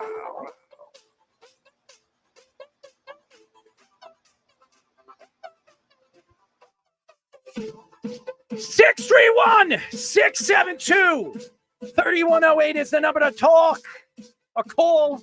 You can talk to us. Nobody's called us yet today. That's good. That means no Jeff, no Snug, no craziness. Remember, you can call us again at 631-672-3108. Go to our website at www.worldwidesportsradio.com. Check out all our shows throughout the week, including the Loudmouth with me and Speedy Petey every single Tuesdays and Thursdays at 7 p.m. All you have to do to tune in and check out our local listings for all our shows is go to our website at www.worldwidesportsradio.com. Before we bring in our special guest for the first time on the Loudmouth, go to our website, Bovada, and hit our QR code for Bovada on the website, 100% on the first deposit. That means if you put down $100 on your first deposit, you will have 2. If you put down 2, you will have 4. If you put down 4, you will have 8. That's 800. 800, you'll have 1,600. You do the math, ladies and gentlemen. You will get double the amount of money on your first deposit. Bet on almost anything, like the presidential election, if you have a favorite. Okay, you can withdraw on Bitcoin, Ethereum, Litecoin, any one of those, and you can get money back, big money back on your obviously your coins. No limitations on what state you are in. Bet anywhere, which you can't bet anywhere with all of them, obviously FanDuel and DraftKings. But again, Bovada does not work in the tri-state area. So if you're here in Connecticut, New York, or New Jersey, it does not work here. But a lot of other states, I think it's like 40 other states or 38 other states actually have Bovada working. We're working on bringing in another, obviously, betting line. And I'm not going to mention until it happens, but definitely stay tuned. All you have to do is click our link on our website. And there, you have a chance to bet and win some money. I have a lot of bets with this guy. He's never been on a show. Very excited to have him on. We're now talking to Elite Sports, New York Yankees and Knicks writer Josh Benjamin. Josh, what's up, buddy? How's it going, guys? Thanks for having me. Absolutely, man. This is the first time on our show, so I hope you were excited to get us online and get us on the show. So why don't we get into it? I want to get into first the New York Yankees, because the Yankees made some key moves, I think, going at the trade deadline. Jazz Chisholm, what type of player did you think he was after the Yankees traded for him? They gave away a third top prospect in their farm system, their catching prospect. Obviously, he's done wonders for the Yankees in the last week and a half with them. He's put up pretty good numbers. What type of player did you think he was when the Yankees traded for him? I mean, the first thing about Jazz Chisholm is his personality. This is someone who loves the game, isn't afraid to say how much he loves the game. even if he has a lack of a filter sometimes. The passion is genuine. And yeah, there were some concerns that his personality wouldn't mesh in the clubhouse, but then the trade happened and CC Sabathia gave it his seal of approval. And if you talk to Yankees fans, guys, that word is God. CC Sabathia, his guys are his guys. Now, there's still some growing pains going on. If you saw over the weekend against, who did we play? I can't even remember who we played over the weekend. But the point being, he kind of got a little caught up in the moment. And in turn, once he calms down, he's going to fit right in. So the Gleyber Torres thing after that too, he's responding, "Oh, I'm not going to play third base. I'm all second baseman." Meanwhile, he's led all second baseman in errors, I think, the last 3 years or something like that too. So, what are your thoughts to Gleyber Torres' comments? And do you think he could be benched a lot more often for this season? That remains to be seen, because for all the faults with those words, Gleyber Torres has been swinging a hot bat as of late at long last. He's been batting over 300 for about his last 10 games. He's finally realized that his strength is going to the other way. And I don't know. I think that in baseball, it's not how, it's how many. The more he keeps hitting, the more we're just going to have to look past the endless mental mistakes in the field. It's just part of the package with him. And you asked if he's going to be benched. Not if he keeps hitting. He won't be benched until he becomes a distraction, and I don't think that's going to be the case. As everybody knows, we are talking to Elite Sports New York Yankees and New York Knicks writer Josh Benjamin. Josh, obviously the Yankees, for the last couple of years, there's been a lot of pressure on this team for winning. Aaron Boone has been the face of the organization.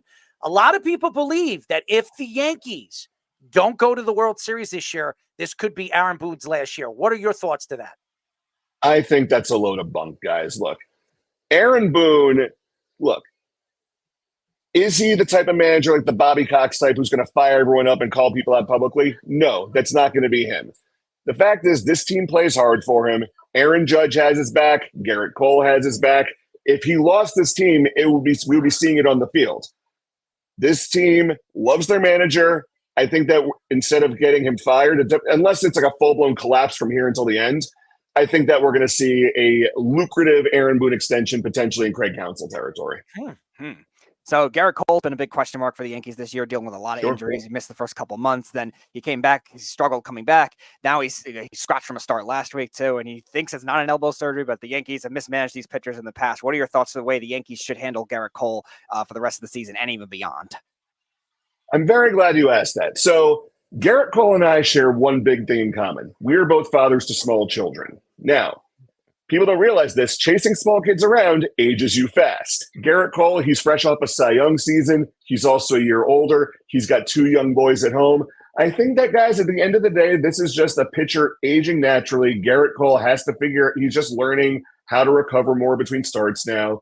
He's tiring out a little bit more. I know he's a big guy. I wouldn't start worrying about Garrett Cole until the velocity drops. Even in his worst starts this year, against the Mets in particular, the fastball velocity was topping out maybe 92 if he was lucky. As long as that fastball is hitting 95, 96, sometimes upwards of 97, he's in good shape.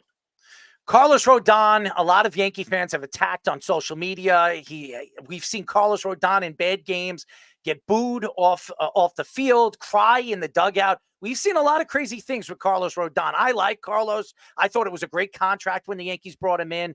I think Brian Cashman's one of the best GMs we've ever seen in professional sports. The winning the Yankees have had year in and year out. Carlos Rodon, since really the All-Star break, has been very, very good for the Yankees.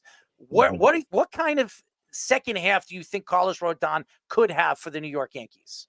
I think that as long as he sticks to his current game plan, it's only going to be upwards for Carlos Rodon.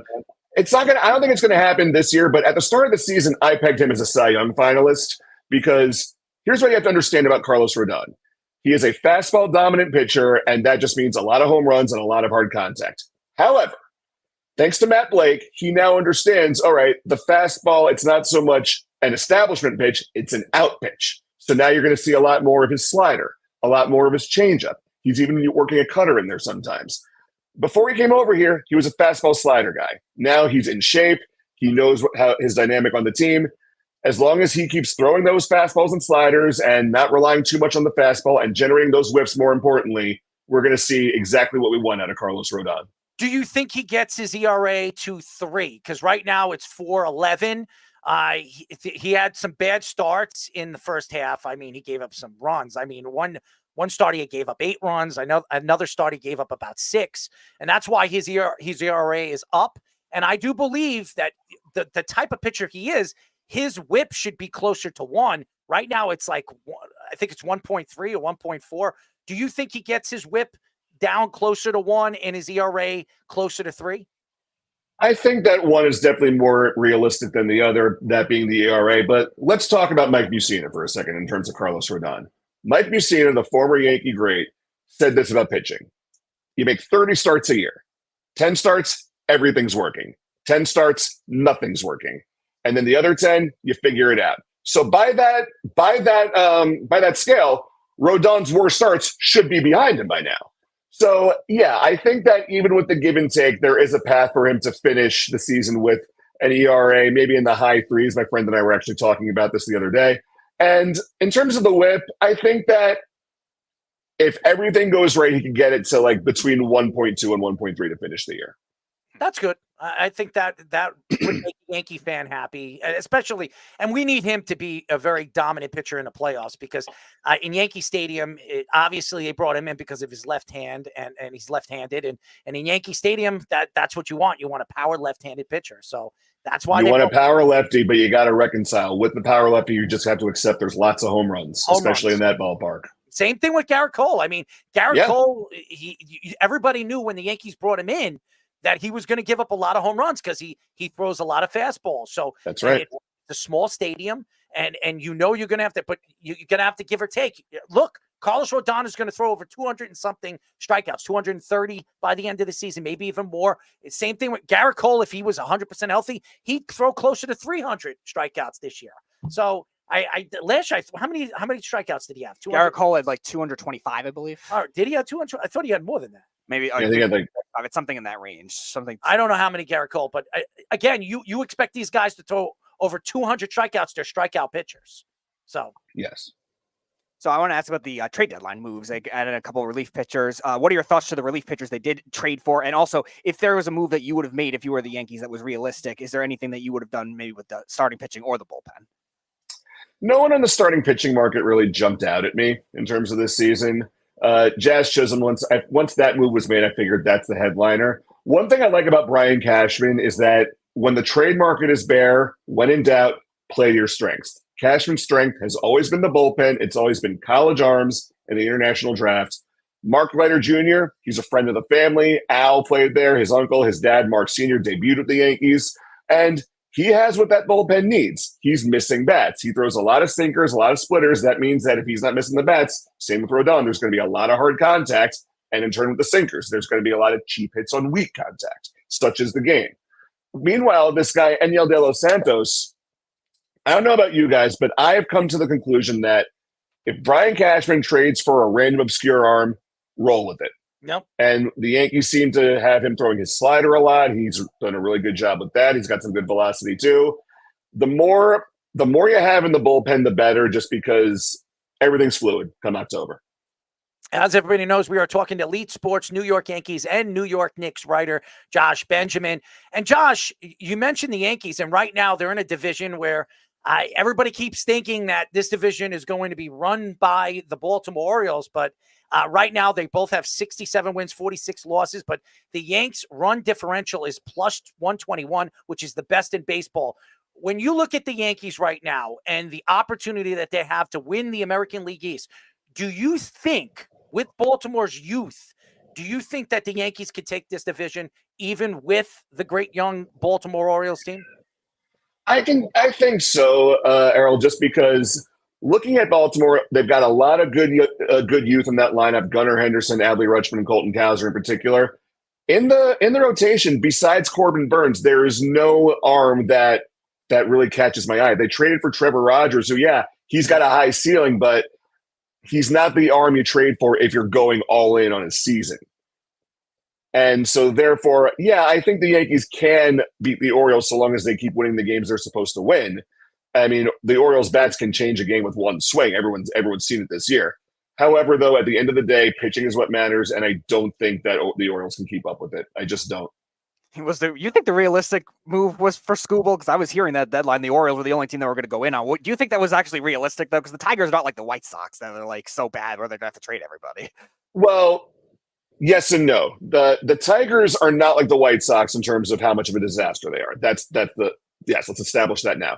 The Tigers' problem, rather, is that they need to rebuild their entire player development infrastructure from the ground up. So that means they are not trading Tarik Skubal for anything less than a king's ransom, a king's ransom, a king's ransom, and then another king's ransom just for good measure. Wow. And like the fact that the Dodgers balked on trading for Skubal, they've had the best player development in Major League Baseball for over 50 years at this point. The fact that they wouldn't trade for Tarik Skubal shows you just how much the Tigers were asking for him at this point. Now, in the offseason, the price is going to drop. Tarik Skubal is not going to be wearing a Detroit Tigers uniform this time next season. Yeah, the Orioles would have loved to get him. A big name being thrown around earlier as well before he got hurt was a Jesus Luzardo. Yes. However, they had the opportunity and they settled for a consolation prize when maybe they should have just played to their strengths. So moving on to the Knicks. The Knicks give Tom Thibodeau a 3-year contract extension. What are your thoughts to that? And do you blame him for a lot of the stuff that's happened with the injuries? Absolutely not. Absolutely not. Like baseball, basketball season is a bell curve. You're on one side, you have one extreme. The other side, you have the other. Absolute worst, absolute best. You're hoping for that overachievement to get all the way to the right or to my left in this case. And more often than not, you're going to hit one of those literal billions of conclusions in the middle. So, did the Knicks have an ungodly amount of injuries this past season? Yes, they did. Do I blame for Tom Thibodeau for that? No, not at all. It was bad luck. And the fact that Josh Hart was out playing as hard as he did, he was playing hurt every night, apparently. That's another thing. In the playoffs, everybody's injured. It's all about who's less injured than the next guy. A lot of people are talking about this Julius Randle extension. Do the Knicks extend him? He does have 1 year left, and he has a player option. He could take the player option after this year. It's still worth about $40 million, so he could take it. But if he has a good season, the Knicks could decide, hey, you know what, we're going to move him because we want to extend Mikal Bridges. We all know that obviously Jalen Brunson got a contract, a player contract. Do you look at the Knicks right now with Mikal Bridges? Do you believe that they believe he's the future number 2 under Jalen Brunson? It's not Julius Randle? It's hard to say just because the beauty of the Knicks is that Jalen Brunson is the one, and on any given night, there's so many other guys who can be the 2.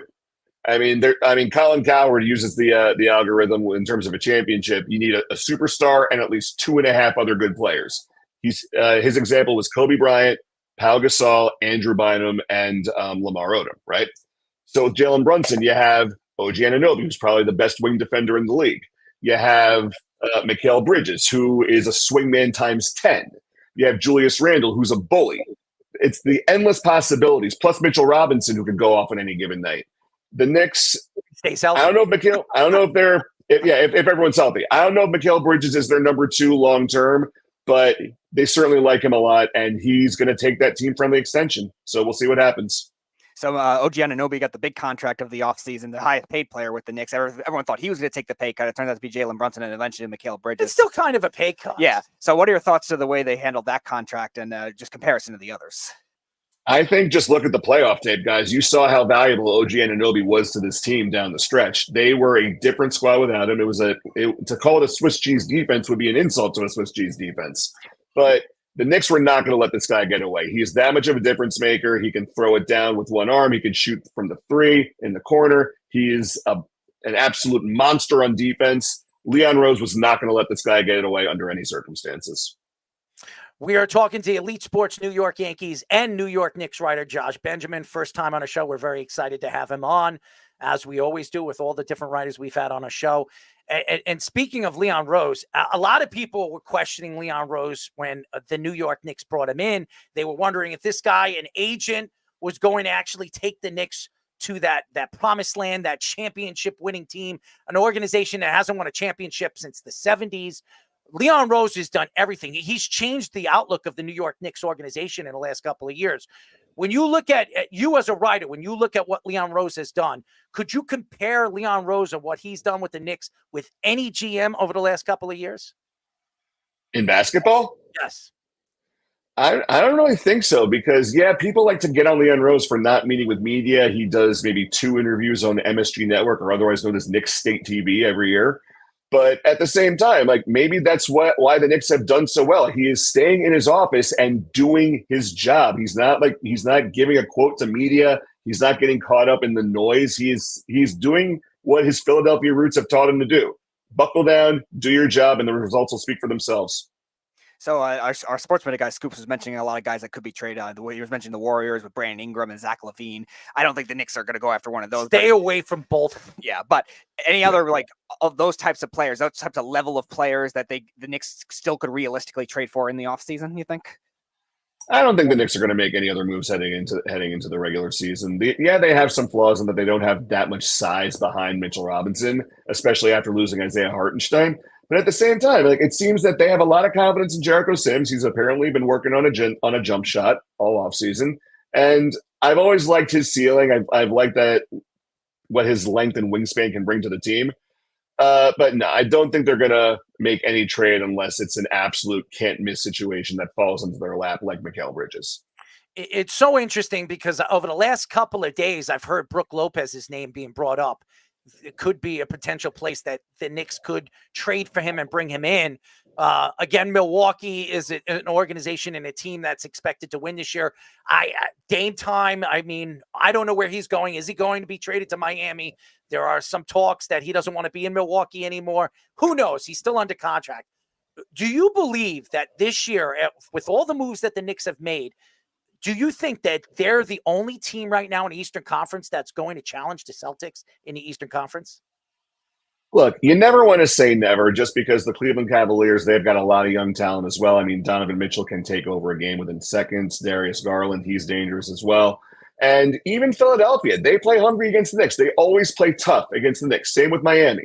So you want to think that the Knicks are playing with house money, which on paper they probably are. But again, anything can happen in basketball, guys. I would love to see the Knicks take on the Celtics in the East Finals and dispatch them, but that's baseball and basketball.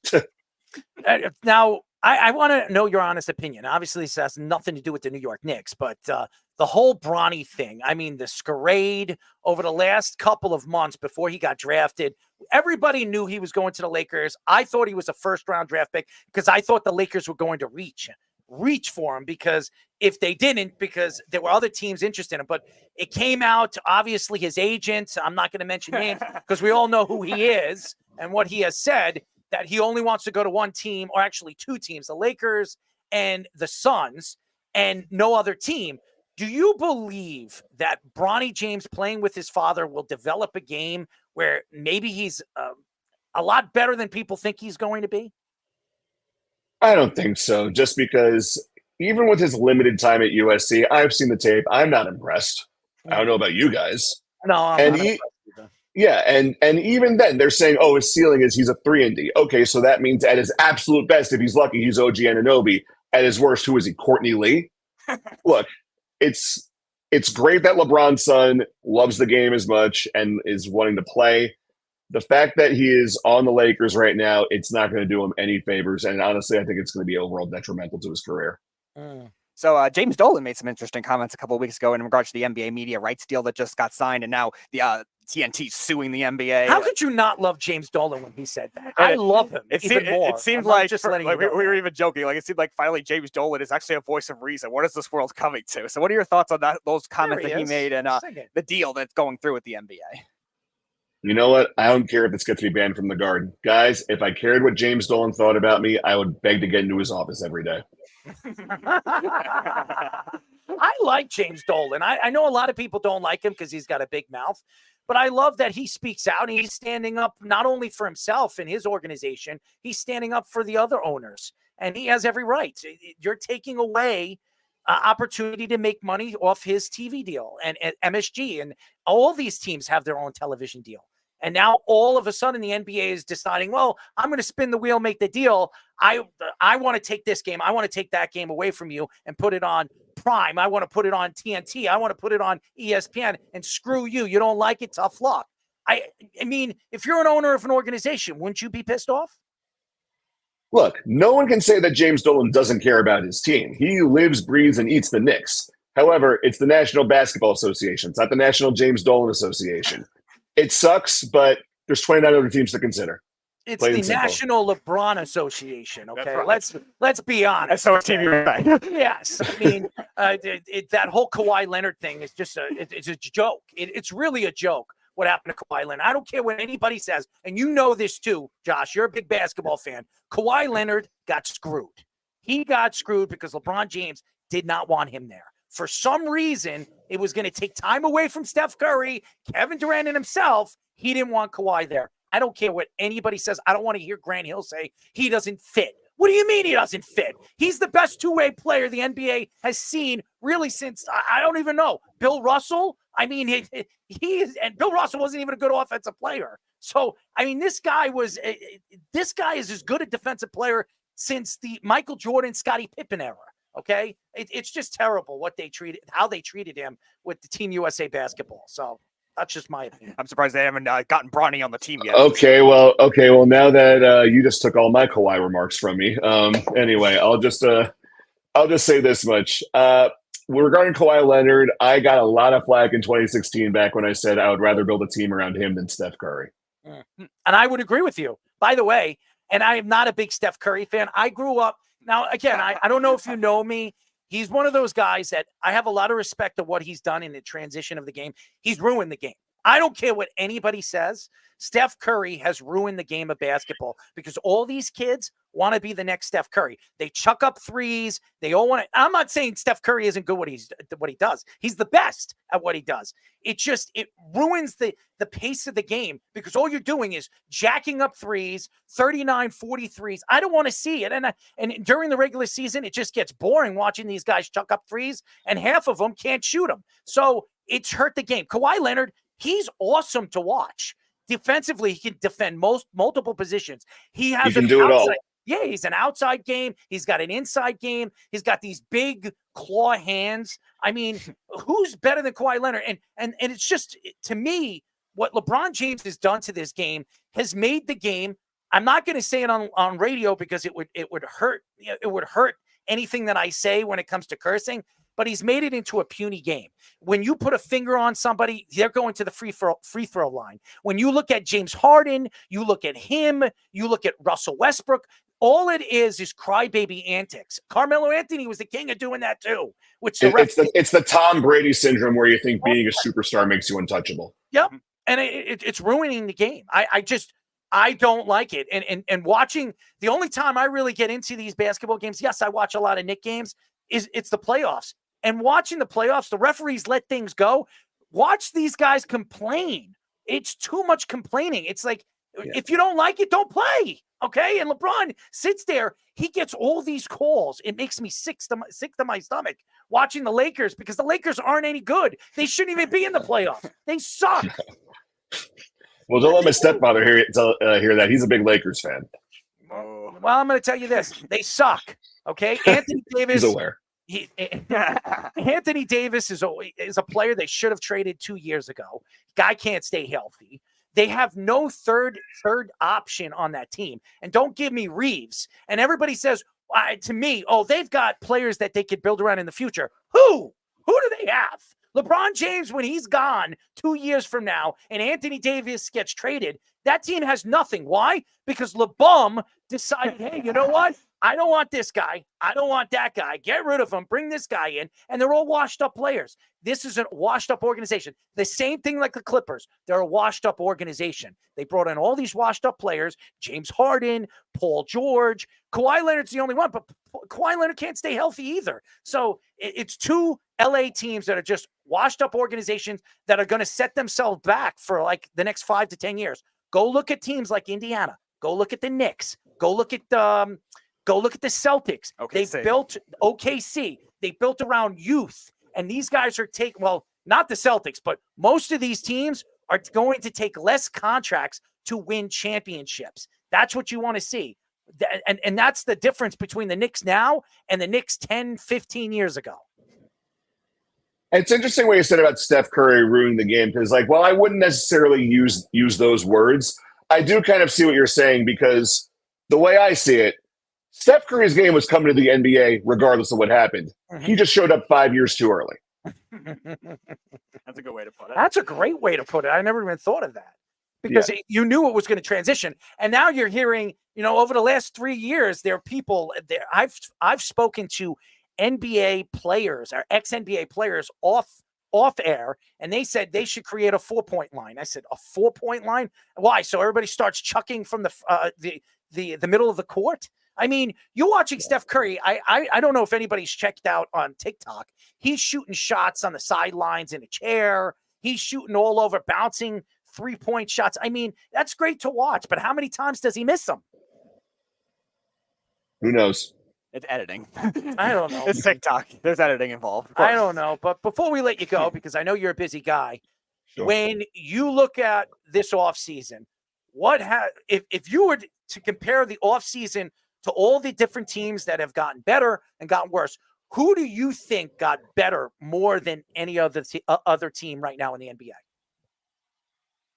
It's a really good question. Honestly, I can see a lot of instances of teams just kind of running it back. There's nothing that really jumps out to me in particular. It seemed an oddly quiet off season, if you could believe that. But I don't know. I just think that we're in for another great season. We're going to see Shai Gilgeous-Alexander turn in another MVP caliber year. Hopefully, Jalen Brunson gets his due respect with some hardware. I'm excited, guys. That's all I can say. It's going to be fun. The NBA. Hopefully, we see more inside game. I want to see the NBA bring back the big man. And Adam Silver came out last year saying that he wants to bring back that defensive style of basketball. Well, do something about it. Stop letting these guys go to the free throw line 16, 17 times a game, where guys like James Harden, he can't shoot a lick, but he goes to the free throw line 18 times. He has 18 points. It doesn't make sense. If you want to make the game better, stop with these flagrant fouls. Stop with these technical fouls. Make the game more rougher. Make these guys earn the right to hit those shots. That's what I think.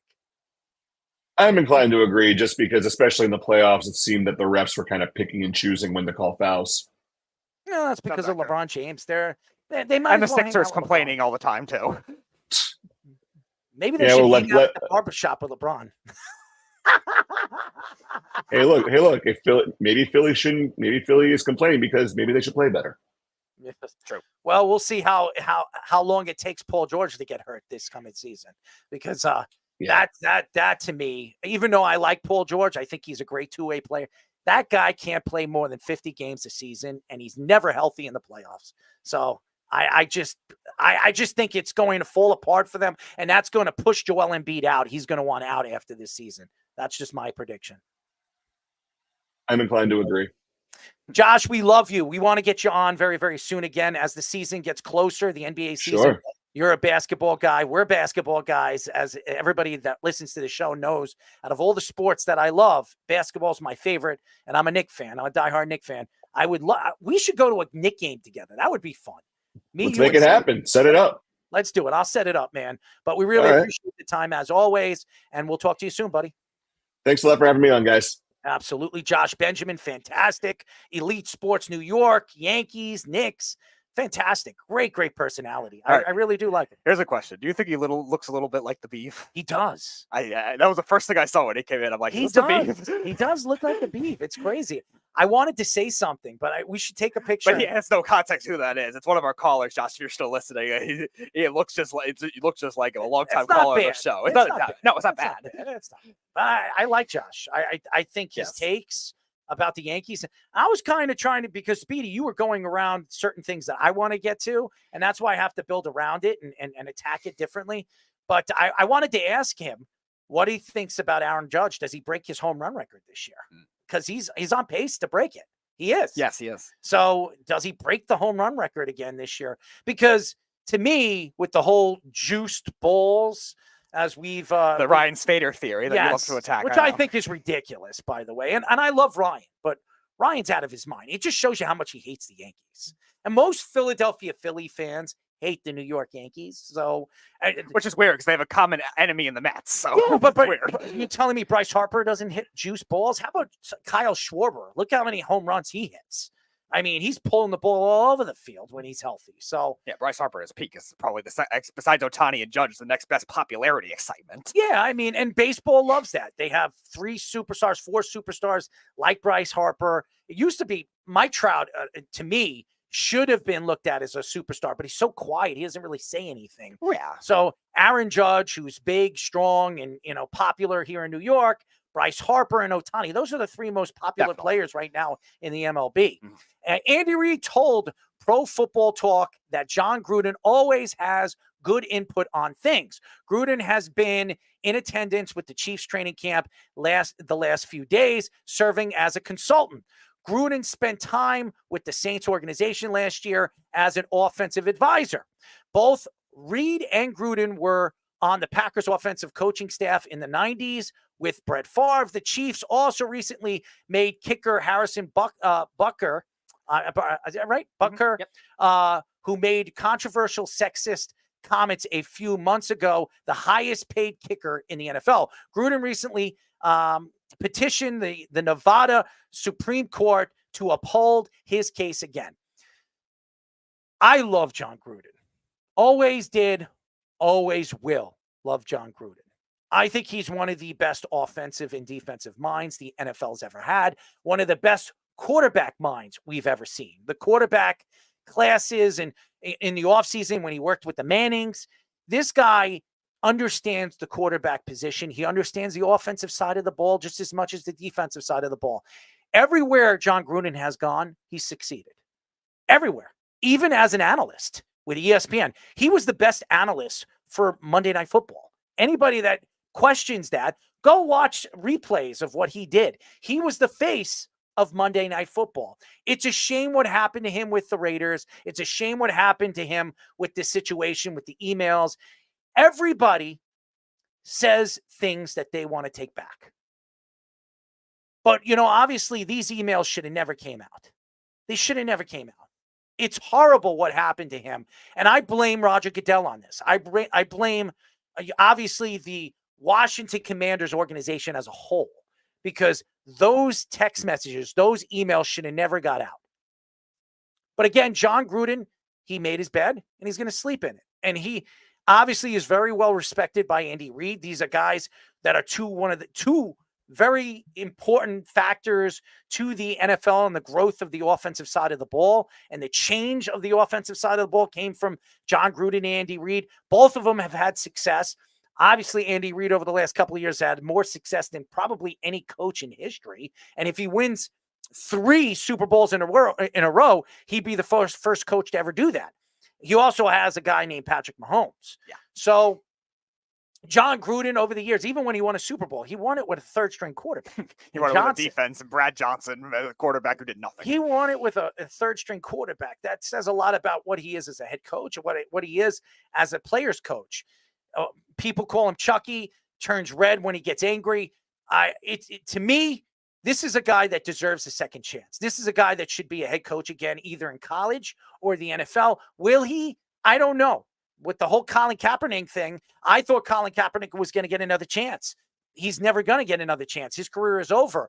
And with Jon Gruden, with all these different things that we've heard and these racial slurs and these sexist things that he has said with these emails, I don't know if anybody in the NFL is going to take a chance with him. But if there is an owner out there that wants to take a chance and wants to bring in a winning head coach, a winning style of football, he is the guy to bring in. He's the guy that you give a second chance to, because the guy knows how to win. The guy understands the game just as much as everybody. He understands players. He's the one who found Darren Waller from a Baltimore Ravens team that had him as a 4th-string tight end that saw him playing in a preseason game and running on the sidelines. He's the one that predicted that Darren Waller was going to be a star. He brought him there to the Raiders, and he became a star. This guy knows how to find talent. This guy understands talent. You bring him in as a scout. You bring him in as an offensive advisor and let him work on your bench. And maybe one way or another, he gets another chance in the NFL. Yeah, it's interesting because I always have stood by the fact that it was weird that they singled him out among everybody else that was in that report too, even his brother and the Washington GM at the time, which both the guys were going to. We don't even know how many people were in that email. Some people said there was over 100. Right. There's going to be a lot more too because Dan Snyder likes to cover things up, and Dan Snyder got forced out of his position 6 years way too late for all the sexist things that he was doing and all the disgusting things he was doing with that organization. But he still can sell his team. He still can keep his team. Yeah, he kept his team all that time with all those sexist things and what he did to the cheerleaders and took advantage of all the women that he worked with. Look at all the things that Dan Snyder did, but Roger Goodell let him keep his team and sent Jon Gruden away. So it's shameful what they did to Jon Gruden. And if I was Jon Gruden, I would challenge everything. I would not only sue the NFL, I would sue the executives. He knows who was on those emails. He would, if I was Jon Gruden, I'd throw all those executives under the bus. If I'm not going to get a job again, I'm throwing everybody under the bus. I might as well. But the NFL is going to pay him to keep his mouth shut. If I was Jon Gruden, I'd say, you know what? I don't need the money. I'm going to get all that money back from the Vegas Raiders. They still have to pay me every single cent. Yep. They still have to pay him. Mm-hmm. He was under contract. Yep. Unless there was something in his contract saying that he can't say sexist or racial things. To me, and I'm not saying Jon Gruden was right for what he said. No. It was wrong for what he said. But why didn't everybody else that was involved with those text messages, those emails, didn't get in trouble like he did? I would throw everybody under the bus, every single person on that email, because I'm sure he took pictures of it. I'm sure he has pictures of all those emails, and he kept all those emails because I'm sure his lawyer has seen those emails. I would just say, you know what? Screw the NFL. I'm going to throw everybody under the bus. Yeah, and you're right, because you look at the way that the other guys were not singled out the same way.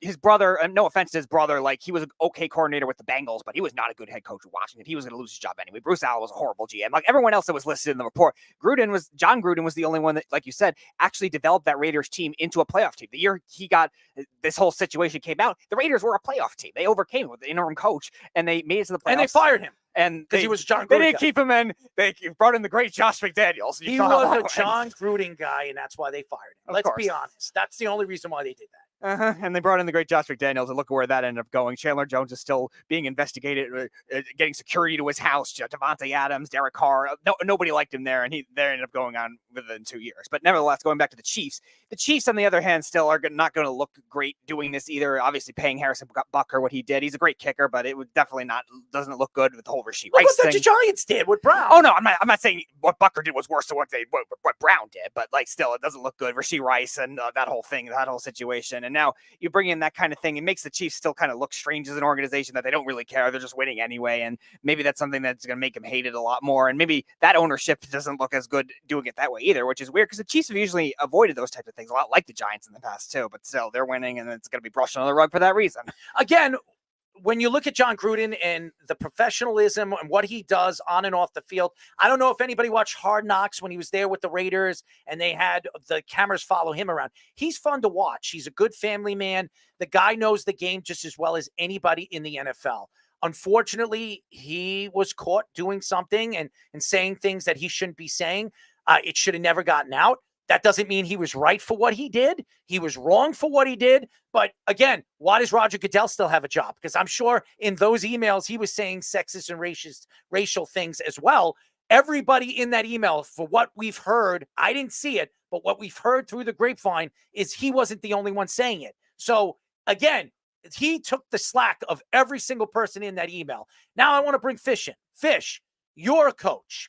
You understand the game just as much as everybody. And you know you have to play to obviously the players in the league. And obviously there's a lot of African Americans in the NFL. So if you bring Jon Gruden back, you got to sell that to all these players that probably heard or seen some of the things that Jon Gruden said. Do you find a way to try to clear this up and try to fix this where Jon Gruden gets another job here in the NFL? He would have to do some kind of like publicity thing where he's, apologetic, but also in the same way. It didn't work for Ray Rice when he went on his apology tour and actually did all these great things to try to combat, spousal abuse and domestic violence. As it was a big deal for the entire NFL. Now, Gruden, as we know, got thrown under the bus in this kind of weird, surreptitiously, catch him after the fact in an email chain that he didn't really, the only one that did anything in that, except he took the whole heat of it. He wasn't the only one being racist in that email chain. A lot of stuff comes from the Snyder people over there in Washington back then that leaked it, as we know. So I'm a little dubious about some of the reports because of the nature of that relationship to it. At the same time, I'm not going to deny the horrors that people that have played for him may have had to face because they played for someone who was just out and out saying racist stuff all the time. And today's athlete in their early 20s is not the same as the athlete 20 years ago when he was winning the Super Bowl.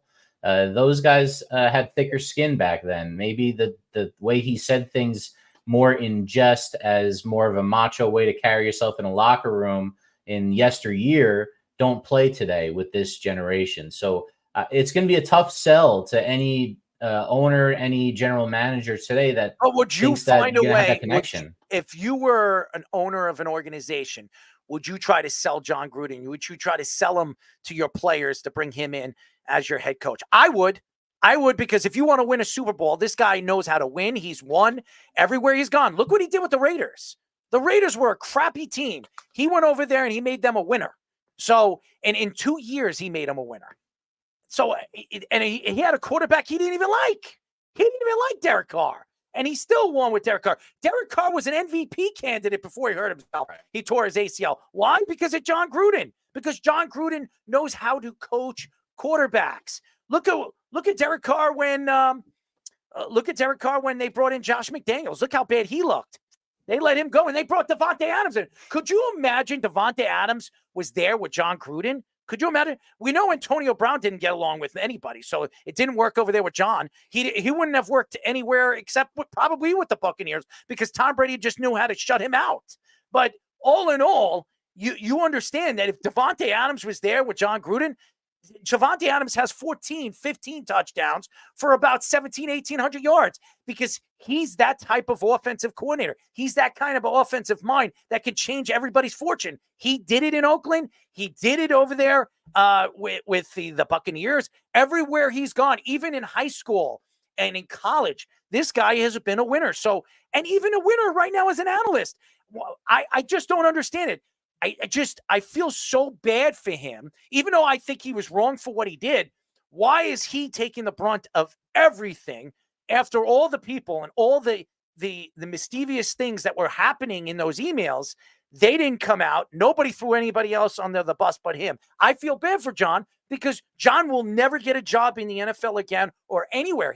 How many jobs he was interviewing for college in the offseason? Right. He was interviewing for that Indiana. The Indiana job. The Indiana job, a high-profile job, and he was one of the top 3 guys that a lot of people thought was going to get the job, and all of a sudden, he loses it to a guy that he's just so much better, so much more knowledgeable when it comes to football. Why? Because nobody's going to take a chance with him for what he has done, what he said.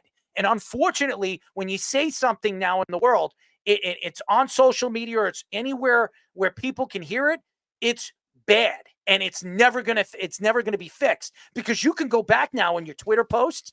People could go back in your Twitter posts and what you said and throw you under the bus, even though you didn't even mean it the way you said it. It's just shameful, absolutely shameful. And Fish, you bring up a good point too, like with a lot of the player relationship stuff with Jon Gruden too. And you talk about these early tenure with the Raiders too. Khalil Mack got traded, Amari Cooper got traded too. So maybe the Davante Adams thing, maybe I'm curious because he likes his guys too. Max Crosby, Darren Waller, like those are his guys, like grinders like that. But you wonder what kind of dynamic that brings to the Chiefs. And I'm curious what your thoughts are with Fish with that too. Like what I was saying, like I don't know how much they're supporting with Gruden being there and the stuff with Butker as well. Like you could think that could create a dynamic in the locker room with the Chiefs too.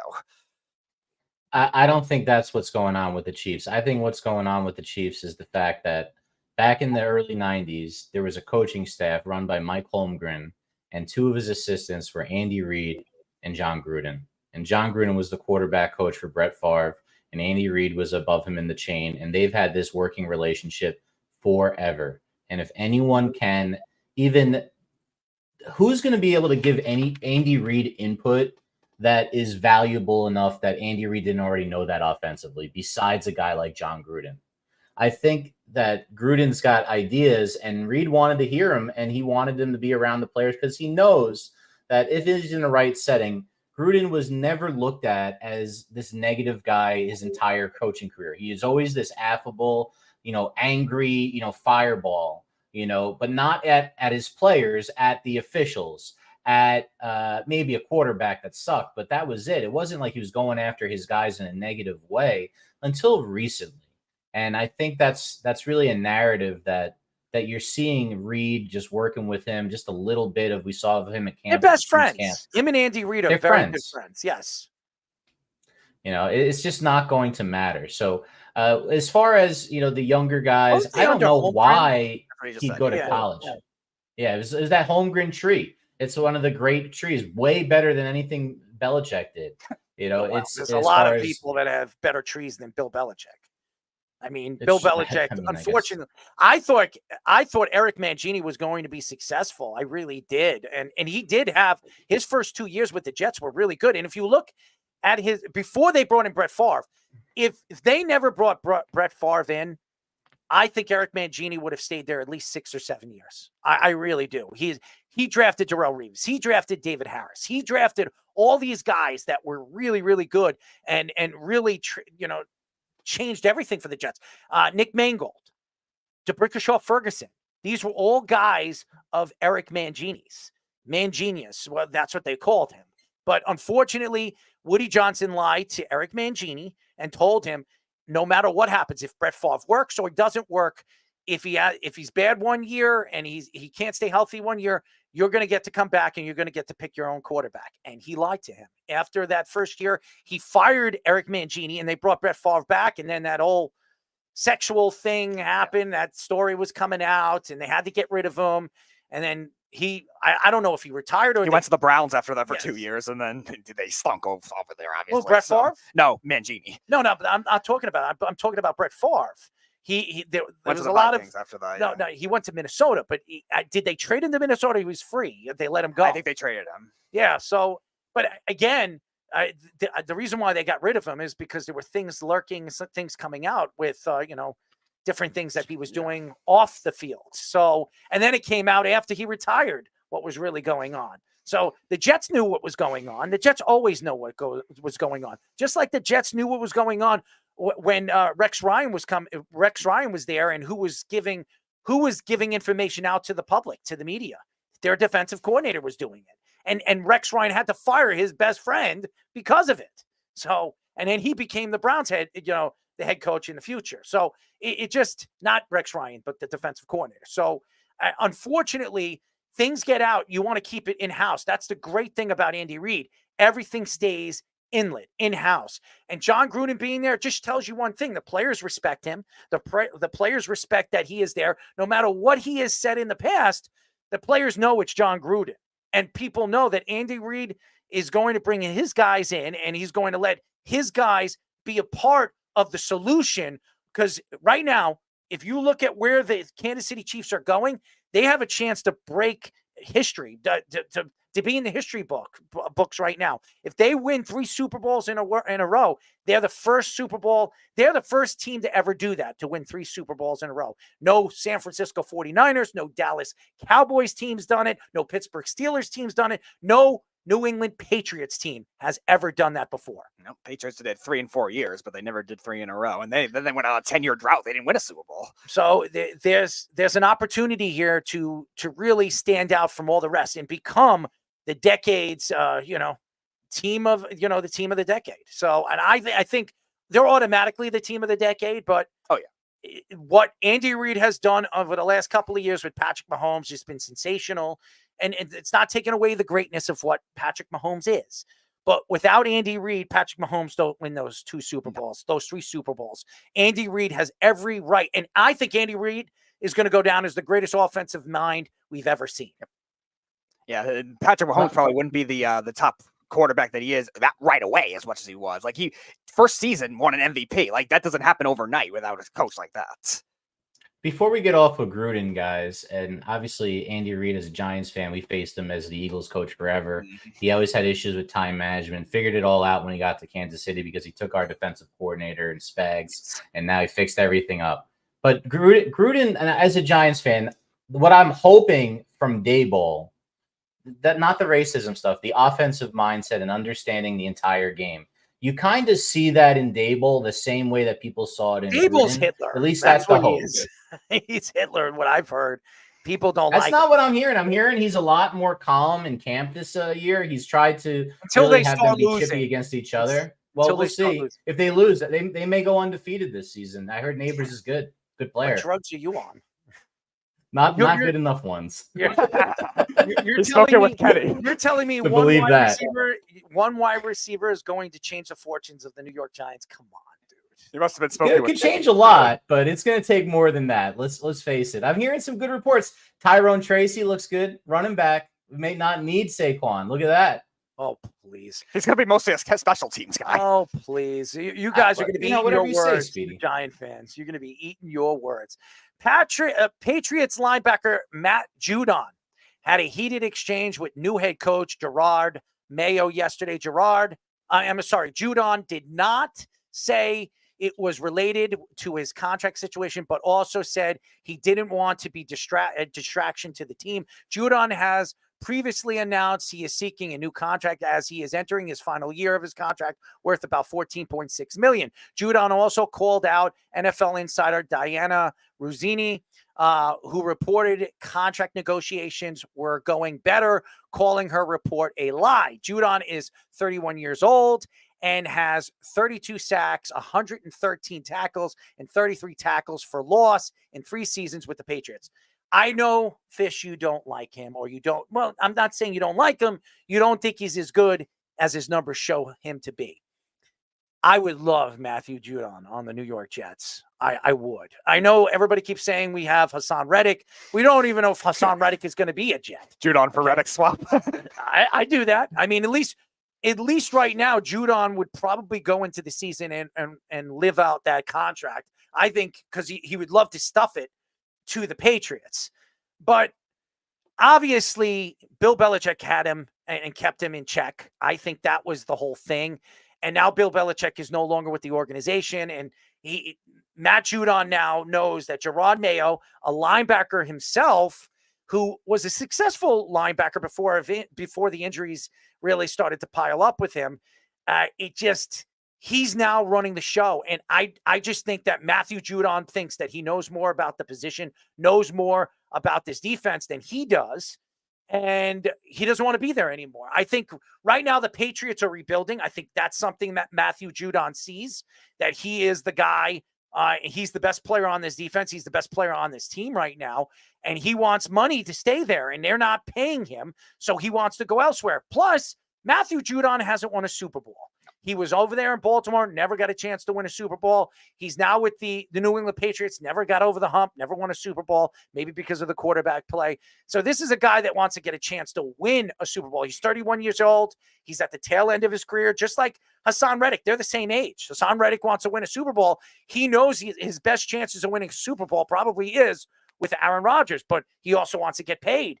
And it's all about money. This is probably his final contract for Hassan Reddick and Mayo. What do they have? 3 more good years, maybe 2 at best if they stay healthy. And again, Diana Ruzzini, we all know about her. She said some interesting things about Aaron Rodgers. Aaron Rodgers can't stand her. Aaron Rodgers can't stand Adam Schefter either. So there's a lot of players in the league that can't stand Diana Ruzzini or Adam Schefter. But these guys, or these 2 people, are very well respected as analysts throughout the professionalism when it comes to the NFL, because these guys come out with these stories and they start to grow legs. I think right now the Patriots are in a change, in a transition. And if I was Robert Kraft right now, I would give a short leash to Jerod Mayo. If Jerod Mayo does not have a 500 season this year, a 500 year, I'd fire him right off the bat. And I bring in a guy, a very well-respected coach in the league, a guy that's looked up by the players, a guy that's won. Because if you don't do that, Jerod Mayo is going to lose this team. Because Bill Belichick, you say whatever you want about Bill Belichick, how he was nasty, he was dictating. Every single player, ex-player we've had, or executive that we've had on this show says that Bill Belichick was very well respected around his players. And a lot of people have said that he's a very funny guy, that what we saw is not what we got in the locker room, what they got in the locker room. So it's a shame that the way the organization is transitioning is, and I know there's a lot of Patriot fans that listen to the show. You can't be happy hearing that your best player in Matthew Judon is not happy with your new head coach. And that says a lot about the transition of this team. And this team is rebuilding now. You brought in a new GM that's running this organization, and you're bringing in a new coach, new executives. And Robert Kraft is still there, but you've heard some rumblings that the Kraft family might be interested in possibly selling the team. And if that happens, this could be a real big transition. We have seen ownership transition, and that's ruined organizations for the worst. And this is an organization for many, many years that were really, really bad in the AFC. If you remember, before Tom Brady, before Bill Belichick, before Bill Parcells, this is an organization that was really, really bad, that never could get into the playoffs. And when obviously Robert Kraft took over this team, he knew that he needed to change this team, the winning mentality, if you watch the dynasty. So I think right now Matthew Judon doesn't want to be there. He does not like Jerod Mayo. I'm sure there's a lot of players on that team, veteran players, that do not want to listen to Jerod Mayo. And remember, there are players that have played with Jerod Mayo or played against Jerod Mayo in the past that are on that team right now. So why would you listen to a guy that's been out of football for what, 5 years? And you played against the guy and maybe you didn't like him. There's also an age difference too. Like it's pretty close. Like Jerod Mayo's how old? Yeah, What is he? I would 37. I would say he's in his late 30s, and like that kind of thing. Judon's 31. Like you're not going to have that same level of respect for a guy that's like right around your 38. age too, as a coach. 38 okay. years old. So 7-year difference. He's been out of football for what, 3-4 years? He got a linebacker job right off the bat after he retired. Bill Belichick brought him in as a linebacking coach. Right. And I think maybe that's the level I think you're seeing with Judon. Like he's one of the captains of that defense. Like he's one of the leaders, veteran leaders on that defense for what is a mostly young defense, a pretty good defense, but still a mostly young defense. He was a good player. And he was a good player. Like he was good. Like his last 2 years, 2016 was his last year. He retired young.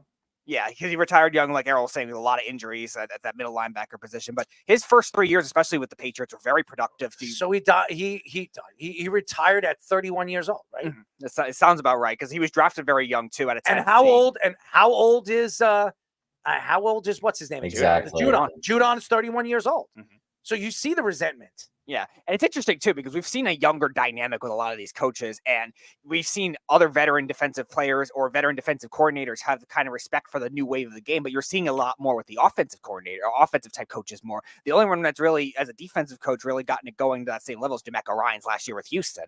So Mayo has to take a book from maybe that and what they did with the Texans and try to make that kind of thing work, because the Texans had no expectations last year, especially on defense, and they had to get a lot of young players defensively going. And the Patriots on paper have very similar talent level to what the Houston has They're now. also in a division right now with Aaron Rodgers and Tua, and the Miami Dolphins are expected to be one of the elite teams right now with the talent that they have, and the Jets with the elite they have. And also you have Josh Allen in the same division. Right. And what do you have? You have a rookie quarterback that you're going to depend on Drake May to go out there this year and be your starter in a division that has Aaron Rodgers, Josh Allen, and Tua. 3 accurate quarterbacks, 3 elite quarterbacks in this league. Top 10 quarterbacks when healthy. Mm-hmm. All of them are top 10 quarterbacks, every single one of them. Right. And now, even regardless of the record, I think even when it comes to the Patriots trying to get some success in terms of the team culture, trying to establish it post-Belichick, because that kind of thing is very hard to do when you lose a coaching legend like that. You have to really reestablish it that quickly. And the best way to do that, if you're the Patriots, is to establish it on the defensive side of the ball. So definitely not ideal to lose probably your best defensive player to a trade. I feel bad for Drake May because he's got a lot of pressure on him. Oh, sure. He has a lot of pressure in a division right now that has a tremendous amount of quarterback talent. That's one. And veterans, too. And you have a quarterback in Tom Brady that not only you probably looked up to because you watched him when you – first of all, Tom Brady, when he was at the height of his career, you weren't even born, okay? Just think about that. Tom Brady – how old is Drake May? Drake May is 22 years old. Tom Brady was in the league for 25 years. Tom Brady won his first Super Bowl before Drake May was even born. Yep. Just think about that. Just think about it. And now you're trying to replace a legend and obviously a legend owner, a legend coach. And you're going, Jerod Mayo has a lot of pressure on him because he's taken over for a legend of a coach. And now Drake May, even though there's been other quarterbacks in front of him that have taken, you're the first guy in a long time that everybody expects to go out there. And again, what's his name again, who they just decided to part ways with, the Alabama quarterback, Matt Jones, who they drafted in the first round. Nobody thought that this kid was going to be an elite quarterback in the league. They thought that Bill Belichick was going to figure him out with his body structure, maybe turn him into a decent quarterback that you can win with. It didn't work. He had really 3 good years, 2 good years, and 3 okay years. And the guy just couldn't get over the hump. Drake May's a top 3 pick. Yeah. He's the first top 3 pick quarterback that the Patriots have drafted. I don't even remember the last one they did. So if they did, it was a bust. Yeah, so Drake May is expected to be an elite quarterback in this league in the next 3 years, and you have Jerod Mayo trying to develop you, not Bill Belichick. So that's a lot of pressure on Jerod Mayo, and it's a lot of pressure on Drake May. So I just think it's a shame. And Matthew Judon, he is a veteran. He understands. He understands what it takes to win because he was on 2 winning organizations, and an organization that was rebuilding in the Patriots, and an organization that was there. They were right there to win every single year in the Baltimore Ravens. Mm-hmm. And 2 veteran coaches. 2 guys drafted ahead of Drake May in Patriots history. Drew Bledsoe and Jim Plunkett were both number 1 overall picks. Oh, wow. I didn't know Jim Plunkett was a Patriots pick. Yep, 1971. Apparently he was god-awful and then got let go of and then became Jim Plunkett, which is interesting. As far as we were taking a look at Judon, and I'm not a huge Judon fan. I never really was. I think he plays a little too far upfield. He's better in the run game than guys like Ngakoue, who was always upfield. Clowney, to a degree, was always upfield. PFF only has him ranked as the 26th best edge rusher coming into the season, which is, I mean, he's a top 30 player acting like he deserves top 10 type of money and treatment. He's coming off the worst season of his career, had a bicep injury, had his worst pass rush win rate since, his rookie season, something like that. So he's not the same player. It's one of those situations where you have a guy that used to be a star and wants to be paid like what he used to be instead of who he's going to be in this new contract. So he's kind of at that crux, and Mayo knows that better than anybody, right? We were just talking about it. That's the age he retired. And I think that's why Mayo is so pissed off. He's like, he doesn't realize he's not the same guy. But then again, and Mayo did realize that and stopped playing. And that's the difference. That's the other thing you got to realize, too. Like, you don't have Bill Belichick to draft all these other defensive guys, too. Are they going to be able to make it work with the young guys? Judon might not be the same player not running in Bill Belichick's defense. Sure. I mean, Judon might be restructuring the defense the way he wants to restructure it, where it's not Bill's restructure. The way Bill liked to play is he liked to use his corners and bring them up and physically use them. Is Judon going to play the same way? I don't know. And that's he was always the great thing about Bill Belichick is his secondary was always an elite secondary every single time. Look at Darrelle Revis, Browner. If you go up and down, all the great defensive players that he's had, secondary, they were all good because they worked in his scheme. I don't know if Mayo's going to be able to do that, but there is a story I want to get into, and we'll bring Scoops involved with this as well. ESPN's Jordan Raanan reports that both Daniel Jones and Malik Neighbors got involved in a scruffle with the Lions players at their joint training camp this past week. Jones went after Lions defensive tackle Aleem McNeil after he went after Giants center Greg Van Roten, who stinks. I remember on the Jets. By the way, Long Island native too, by the way. There were several Giants defensive players going after St. Brown, as well as leading to punches being thrown. Malik Neighbors also was throwing punches at line safety Kirby Joseph in today's training camp. Dan Campbell called it a spirited practice, while Brian Daboll was saying that the Giants have to eliminate the, extracurricular activity. I'm surprised Dable didn't like that. I mean, the guy is a dictator. He likes to yell at people. It shows a little emotion. And I like Malik Neighbors. I saw some of the video before the show started on what Malik Neighbors was doing. St. Brown is a powerful personality. I don't know if anybody, again, I'm going to go back to the Netflix. If nobody's seen Wide Receiver, go and check it out. The guy is very well respected around the league. He's an emotional guy. He comes from a family where his father was Mr. Olympian, Mr. Olympic, whatever his name is. I mean, what he was a weight trainer. He started training, working out his body when he was 12, 13 years old. So St. Brown, he understands what it takes to be the best. His father pushed him. His father pushed his other brother who's in the NFL as well. So I understand that. Daniel Jones and Malik Neighbors going and getting involved with the Lions, it shows, I do believe it shows the teamwork. It shows that camaraderie that you want. You want these guys to stick up for one another. You want them to stand for something. Daniel Jones is not much of a guy that you would think that would go out there and try to fight. No. He's a skinny, scrawny guy, long guy, but him going and protecting his players and Malik Neighbors going out there and protecting Daniel Jones, that says a lot about the leadership on this team. And here's another thing. Greg Van Roten, I don't understand him. He's a journeyman. He's been in the NFL for a long, long time. He played for the Jets. He had a lot to say when he was there with the Jets. He threw a lot of these players on the Jets under the bus when he wasn't getting a chance to play, or a lot of players thought he was lazy. And he was throwing players on their butts when he was with the Jets because he couldn't block. I think that when you see this Giant team, there's a lot of pressure on this organization to succeed this year, at least be a 500 team. And the Lions are expected to be a Super Bowl contender this year. So they're going to go out there. They're hungry. Dan Campbell loves pushing his players to the limit. Again, go watch Wide Receiver. He's got that personality. He's got that strong personality that he wants his players to draw to. And the Giants have another coach just like Dan Campbell, a guy that's very emotional and emotionless when it comes to certain things. And Brian Dable's the same type of person. And when Brian Dable is going to come out and say to eliminate these extracurricular activities, it doesn't make sense. This is a guy that was yelling at his coaches on the sideline. We've heard stories coming out that he was yelling at players in the locker room.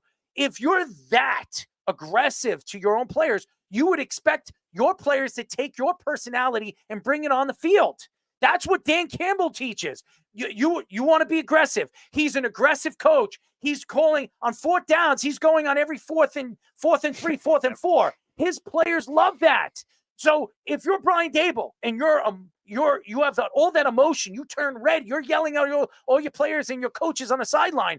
You want them to take that dog in them and go out there and show how tough they are, how crazy and mean they could be on the field when somebody's pushing one of your players. I love it. And that's why I don't understand Brian Dable, and I understand Dan Campbell. And Dan Campbell is actually the perfect analogy to what I was bringing up too with Jerod Mayo before too, and what Brian Dable is going to have to preach with the Giants this year. Now, I'm not saying the Giants should play like that, like throwing punches all the time, because you're going to get penalties in games, but like you still need that kind of you want fight. The dog. Yeah, you want the feistiness. Right. And you were talking about like the way they are in game too. Brian Dable could definitely be like that. When the Giants and Lions played in that snow game in 2022, my brother was at that game with one of his friends, and both those coaches, even in that snow game, those difficult editions, were still as fired up as it gets. And you want that kind of thing with Brian Dable. Not to the same like extreme measures like you were saying with the coaches, like being that like kind of dictator type thing, but you want that kind of thing where the Giants need that kind of fight, especially on the offensive side of the ball.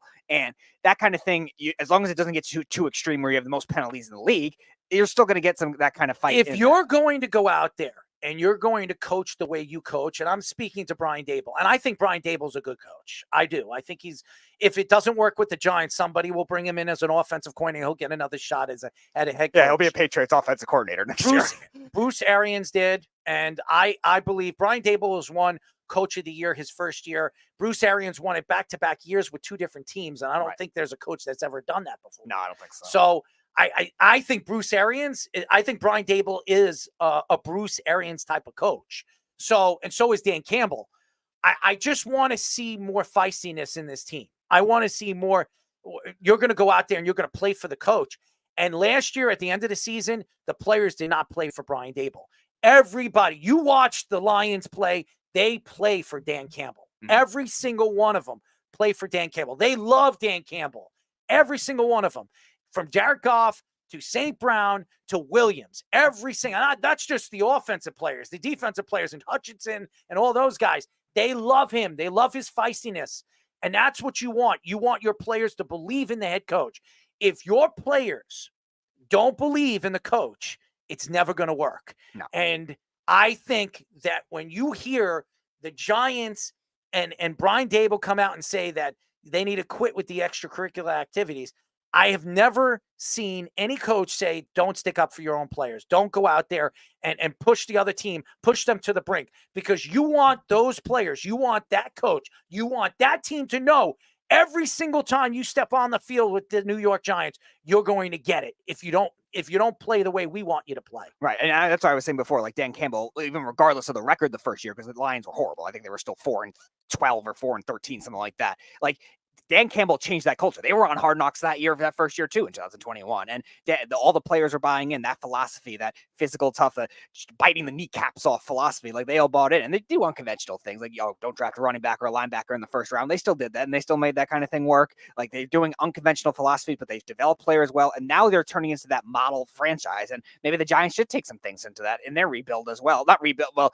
transition rebuild. And we'll see if Brian Daboll gets it there. Brian Daboll needs to learn a little bit more from Dan Campbell. Sure. Because I think Dan Campbell, to me, I would have given Coach of the Year to Dan Campbell last year. I thought he was Coach of the Year. What he did last year for the Lions was extraordinary. It really was. He was what? One half away from winning, going to a Super Bowl. 17-point lead. Yeah. Going to a Super Bowl and possibly winning the Super Bowl. Because I think that if the Lions played Kansas City in that game, they had a better chance. They matched up better. They matched up better against San Francisco than, they matched up better than San Francisco did to Kansas City. I do believe that. I think the Lions, they, not defensively, but I think their secondary this year, what they did in the offseason to their secondary, they're going to be a lot better defensively this year. And I think you're going to see a big change in what they can do offensively because of it. But Dan Campbell, he has that it factor. It drives you. I don't know. Watch Hard Knocks last year and what he did during practices. He is doing the workouts with the players, everything, all the sprints, all the running, all the push-ups, all the sit-ups. He's doing it with his players. When your players see that, you want to play for this guy, because you know that if you're not doing something right and he's telling you to go down and give me 100, he's going to go down and give you 100 with you. That says a lot about the coach. And to me, I respect Dan Campbell. Right now, after what I've heard about Brian Daboll in the offseason, during the season last year and going into the offseason, on what the players were saying in the locker room and what the coaches were saying, to me, it's alarming, and it really puts him in his place that if this doesn't work this year, he could be out, and so could Joe Schoen. Dan Campbell was a former tight end that is doing drills with his players. Maybe another former tight end that's coaching in New York should learn that. Spank him, Speedy. Spank him. Maybe another former tight end coaching in New York should learn that too. Look, guys, if it was a prerequisite for a coach to be great that they do push-ups with their team, Andy Reid would not be winning Super Bowls. All right, if it was eating hamburgers, he'd be doing well. But look, Daboll lost a lot of weight. You saw Daboll. There's him and his wife showing off that they lost weight after the season. We believe the real way, not the Ozempic way. I don't know. Either way, he's going to have to lean on that to convince his players that he's working harder. I'm sure they are. They're all using either way, I do have something I wanted to comment on. And there was a scene in Hard Knocks when they drafted Neighbors. And I was watching Daboll closely in that scene. And he just does the old Mr. Burns, like, ooh, I can't wait to start drawing up plays for this guy. This is a guy who hasn't had anyone to call plays for other than running Saquon into an 8 or 9 man box. He had nothing he could do last year. I've had situations on a much lower level of football where my guys weren't there and I only had 3 healthy linemen left, and we just threw other guys in. And if I wanted to run the ball in the middle, I put the 3 linemen as guard, center, guard. If I wanted to run to the right, they're on the right, left to the left. If I had to throw, we found some crazy ass play, just like Dable rolled out Tommy DeVito seemingly always to the right, and it worked for a couple of games until people realized that's all he can do. He's like Zoolander. He's got one move. It's not going. He can't turn left. That was the only thing Tommy DeVito could do, and they figured it out. It was over. Dable is a creative coach. He finds ways to get guys open, even though they were so terrible they couldn't run offense. Well, 2 years earlier, we saw Joe Judge taking knees in his own zone before it was and then just punting. This is a guy who was trying. The players competed for him. They weren't any good, but the compete level was there. I'm telling you right now, I know the fact that that they didn't give up on him is really important, because they gave up and should have given up on Joe Judge, the previous regime, because that was the most disgraceful thing I've ever seen a coach do. At least Dable is constantly like, oh, we'll try a high school offense, I guess. Let's get the Don Bosco kid. Let's see if he can run waggle. He should be able to. Maybe he can run a little zone read. They run that in high school. Maybe we'll get away with it and win a couple of games. And they did. So, look, I'm very proud of the fact that he was able to do that. I think they're going to be better this year. I think this guy's a creative offensive mind. Let's just hope for the best. Maybe some of these young guys like Theo Johnson and Tyrone Tracy pan out, and we can fill out the depth of the team, and the team won't be a cluster fire. Scoop, you got something? Yeah, with like Dable, it's a make or break year. He's proved that he is a good coach. Arrow was saying it. I know you think he's a good coach. I really do like Dable a lot. I think he's proven that he's a good coach. The thing with Dable I noticed is that he sort of just has to learn how to like get the team to click on all cylinders at all times in a way. Like Fish, you were mentioning it. Like Dable is, I think Dable is actually really creative. A lot of his plays, a lot of the schemes that he goes into, like look at what he did with DeVito, you were mentioning, and Taylor in such a short span that he's really been with the team. And like you were saying, Dable consistently has wanting to change and like sort of learn off his mistakes in certain ways, instead of when you had, Pat Shurmur and Joe Judge that didn't even know how to really like, oh my God, they were awful learning how to manage. I like Pat Shurmur. It's a shame that, it didn't work out with him, because I think he's a great offensive coordinator. Yeah, he really is a good offensive coordinator. And he's even, where did he end up going afterwards? I think he ended up going Broncos. Yeah, the Broncos. They also had Ben McAdoo on the same team. It was funny. But Shurmur and Judge, like you were mentioning, I don't think they really knew how to like, manage the time clock better. They did a lot of things that were kind of silly. That most coaches don't. Ask Robert Saleh. That should be doing drills. Another idiots. Oh, can't wait till this season. Yeah, he's the tight end that should be doing drills with the teams. I'm sorry to cut you off. I can't wait until the season when you have Aaron Rodgers and there's 3 minutes left of the game and you're down by 3 and you don't know how to coach this team, and you're going to have Aaron Rodgers yelling at him on the sideline because he doesn't know what the hell he's doing. You watch. You're going to see that at least 3 or 4 times this year. Plus, they have Nathaniel Hackett, who we know is an amazing clock management guy. They're all stupid. I mean, that whole coaching staff's a bunch of dopes. You watch how many mistakes the Jets make. Nathaniel Hackett is still the only one ever that's had to have a specialized coach hired in season because he was so bad with clock management, though. I just think Robert Saleh is just a complete moron. And you're going, all you Jet fans, you listen to me now. I promise you guys, there's going to be at least 2 games with Aaron Rodgers and with this talent where the Jets should win the game because of the clock management and stupidity of play calling. You're going to lose. I'm a Jet fan. So I absolutely believe it's going to happen at least once or twice this year. And I still think the Jets will probably, even with a bad year, they're going to win 10 or 11 games. I just think the Jets schedule. And I was talking to Mikey C about this today, and I'm sorry to cut you off, and I'll let you finish up with your Giants take. Mm-hmm. It's bad. If you look at where the Jets are playing, what the Jets' first 3 games are, it's in like 11 days. Just think about this. They got Monday Night Football against San Francisco. Then they got to go to Tennessee on Sunday early afternoon at 1:00. And then they have Thursday Night Football at home against the New England Patriots. Just think, you count the numbers, it's 11 days and you have 3 games. And you're put in a bad situation because you got to travel your first 2 games and go to San Francisco in your first game, which, by the way, Aaron Rodgers has a losing record in San Francisco in his career. So it doesn't bode well for the New York Jets. Just saying. Get scoops.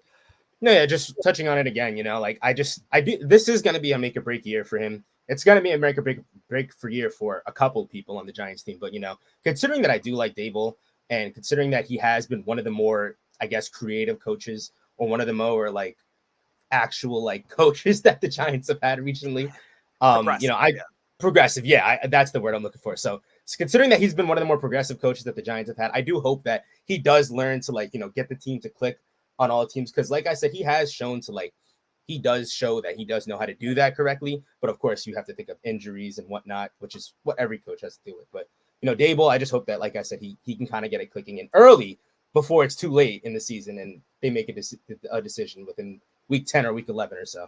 No, I think they're not going to make a decision with Dable until the end of the season. I think Joe Schoen, Joe Schoen has probably, I would say, until their bye week. What's their bye week? Week 9? About week 8 or so. I think Schoen's going to go after week 7. We just looked it up the other day. Week 6 or 7 matchup against the Eagles. Does Saquon Barkley run all over that team? That's going to be the last of Joe Schoen, I believe. It's going to be John Maris. Week 11. Week 11. That's when that's their bye week. So that's where I think they go to Germany and then they have a bye after the Germany week. I think that if the Giants have a losing record by week 11, I think Joe Schoen will be fired. I do believe that. I agree. And I think they keep Brian Dable till the end of the season. Maybe they keep Brian Dable if they bring in another GM. I don't know, unless the GM decides, hey, you know what, I want to bring my own guy in, which most GMs do.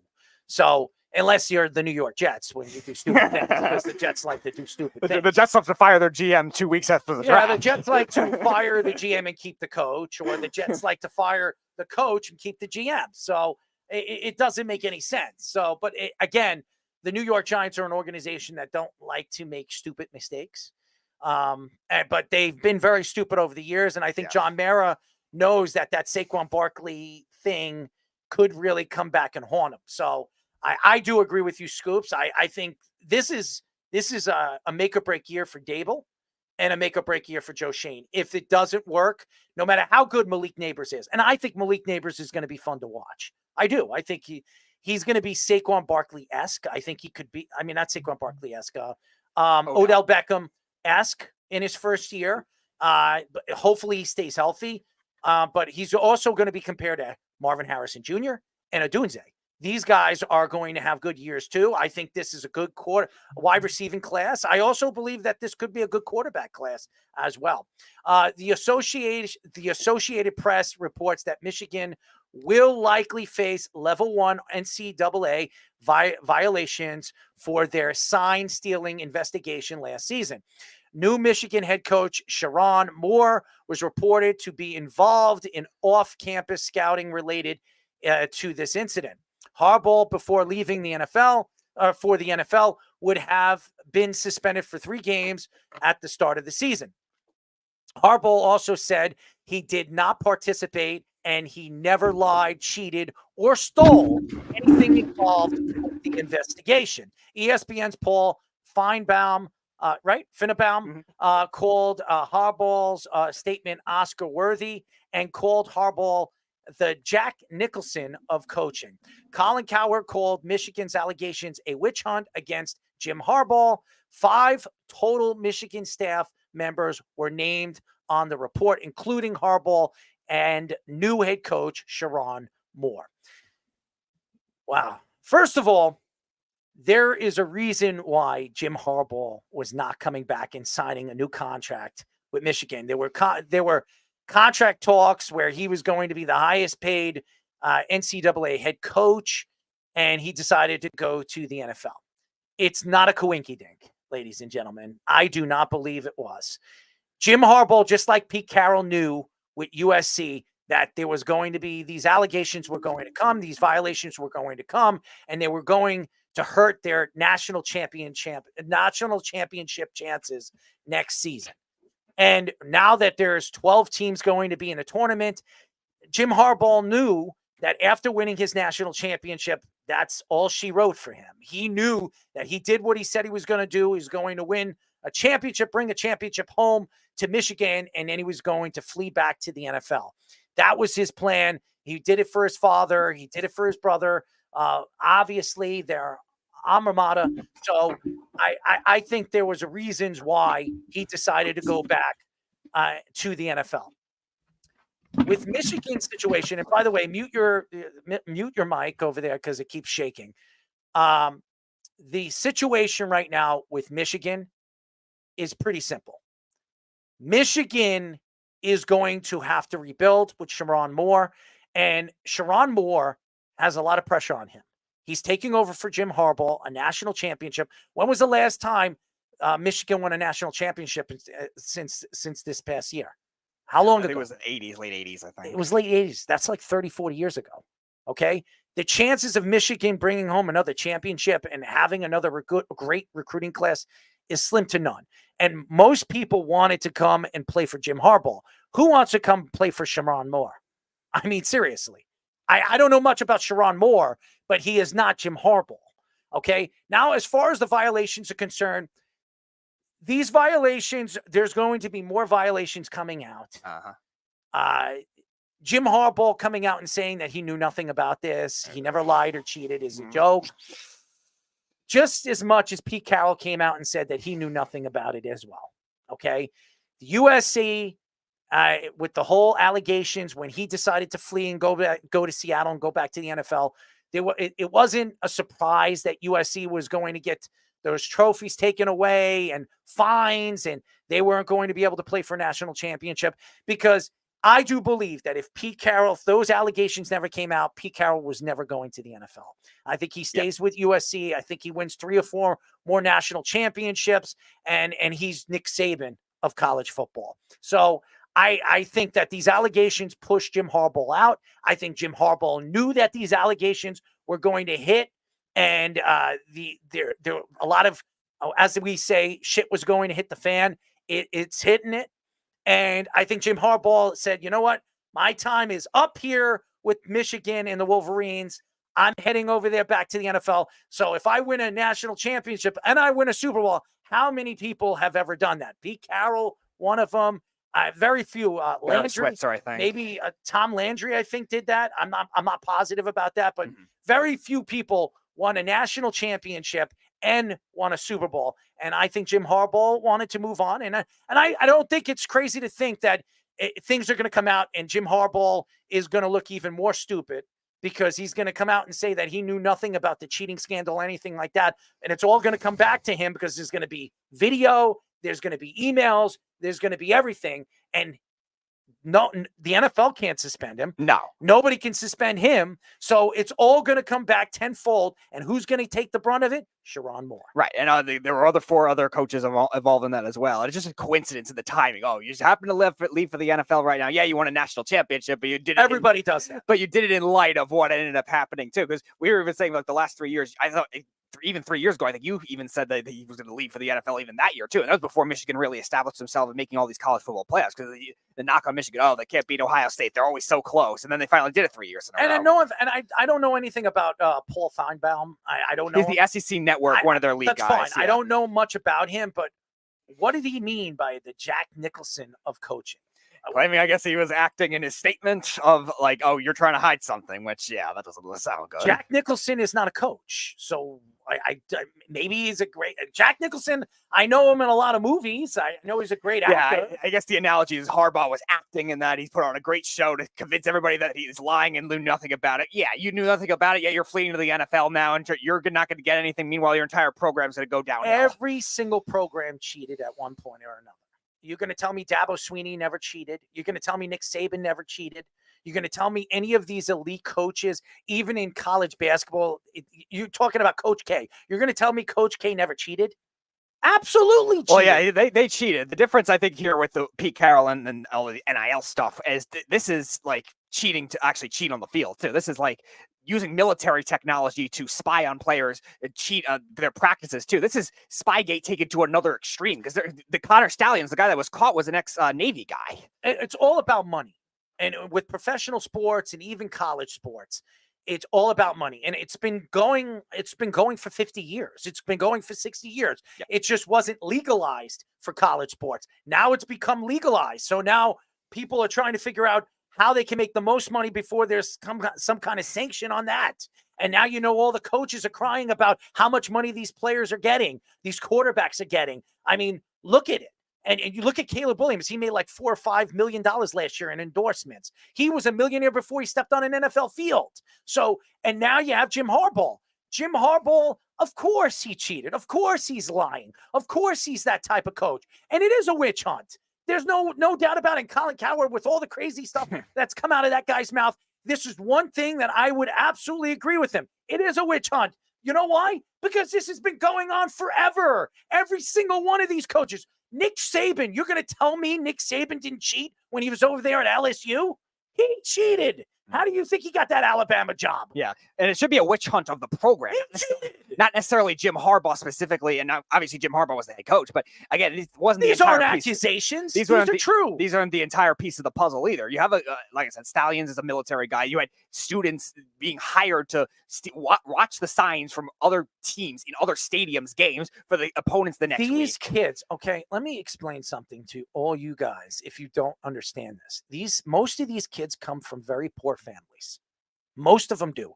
You know this, Fish. You're a coach. Most of these guys come from poor families. So they're great football players, great basketball players. And with basketball, all you got to do is play 1 year of college basketball and you can go into the NBA draft. College football is different. You have to play 3 years of college football before you put yourself into the NFL draft. So now you see the transition of the way, money is being dealt around college football through obviously endorsements and, NIL deals. And now these players can go into the portal and go wherever they want. It's just college football is different now. And now things are starting to come out and coaches are starting to get in trouble. Why? Because these things have been going on for ages. It's been going on forever. So it's not a coinky dink that Jim Harbaugh decided, hey, you know what? I'm going to take a $12 million contract to go and coach the LA Chargers because I get to coach, I get to coach Justin Herbert and I don't have to coach JJ McCarthy anymore. It's the reason why he went to the NFL was, one, he knew that these sanctions were going to happen. Right. And two, he already did what he said he was going to do. If he didn't win a national championship, he probably comes back and he deals with he goes down with the ship, situation. Yeah. He goes down with the ship. But because he won a national championship, that's why this national championship was so very important. Because after this year, it goes to a 12-team tournament. Mm-hmm. He didn't want to go through that. And he knew he wasn't going to go through that for the next 2 or 3 years because these sanctions are going to be dropped some way or another before the football season starts. This isn't the last we hear from the Michigan Wolverines. No, not at all. And you bring up a good point with the NIL too. Like, who says there weren't even some players that might have been in on the whole scandal that are doing these signs as well? I was talking about like the random college kids that they had in the stands, like trying to read the signs. Who said some of the players, the 100th guys on the rosters? We were talking with one of our guests a couple of weeks ago. Like, college football rosters are double the size of NFL rosters. So you don't think there's like a fourth string quarterback that maybe could have been in on that kind of thing too? And if that's the case, that looks really bad on Sherrone Moore's part, because Sherrone Moore is now taking in as the head coach, which shows the program doesn't care about these sanctions. They're going to take it on anyway. He should be suspended for more than 3 games, especially with the college football playoff being expanded to 12 teams. It's all about right now is they're trying to figure out for more of these sanctions. They're still looking into all these sanctions. Sure. They got these sanctions. These sanctions to them are not as bad as we thought they were to be, but I'm sure that when they dig deeper, and you know this, Fish, when they dig deep, they dig, and they're going to find things. And I believe one way or another, these stories are going to come out a lot quicker and a lot sooner than we think. Fish, think about it this way. It's like Spygate times 5. I think I just want to point to the picture of the graphic of that we're looking at on the overlay of Harbaugh holding up the national championship, because the NCAA may take that title back. That's what they like to do. And regardless of the fact, we still have that picture. He really held it up. They still really won the championship, Fish. I don't they care. Still won like it. No, that's my point that I'm making. I don't care either. He did what he did. Maybe it's a slap on the wrist. He's gone. Sherrone Moore, a few games. Look, the kids are the people that I'm worried about. The kids that are mixed up in this. You know they were told to do this. You know they were given instructions on how to do this. It wasn't the 4 strings quarterback's idea to start this whole system. Like, when the Astros cheated against the Yankees in 2017, right. Beltran was in the dugout coming up, working on a system, Alex Cora, the whole, all of these guys. It's always the guys that are the little guys that get blamed. Unfortunately, the Astros didn't get blamed at all, and they just got to keep their title and didn't have anything happen to them, which, in my opinion, was a travesty, considering we know Altuve was wearing a buzzer telling him what pitch was coming from Chapman. But I digress. I hate the plausible deniability defense of Harbaugh. I didn't know. He comes out. I didn't know it was happening. I deny that I knew anything that was going on. That's not an excuse a head coach can use. Sounds like John Calipari. Sounds like John Calipari. Remember when he said, "I didn't know. I don't know what you're talking about." Well, Joe Paterno said he didn't know either, and it doesn't matter if he didn't know. It really doesn't matter. You are in charge of the program. You are responsible for everything that happens, no matter how minor or how serious it is. That is on you. That's why they pay you so much money and everyone else so much less.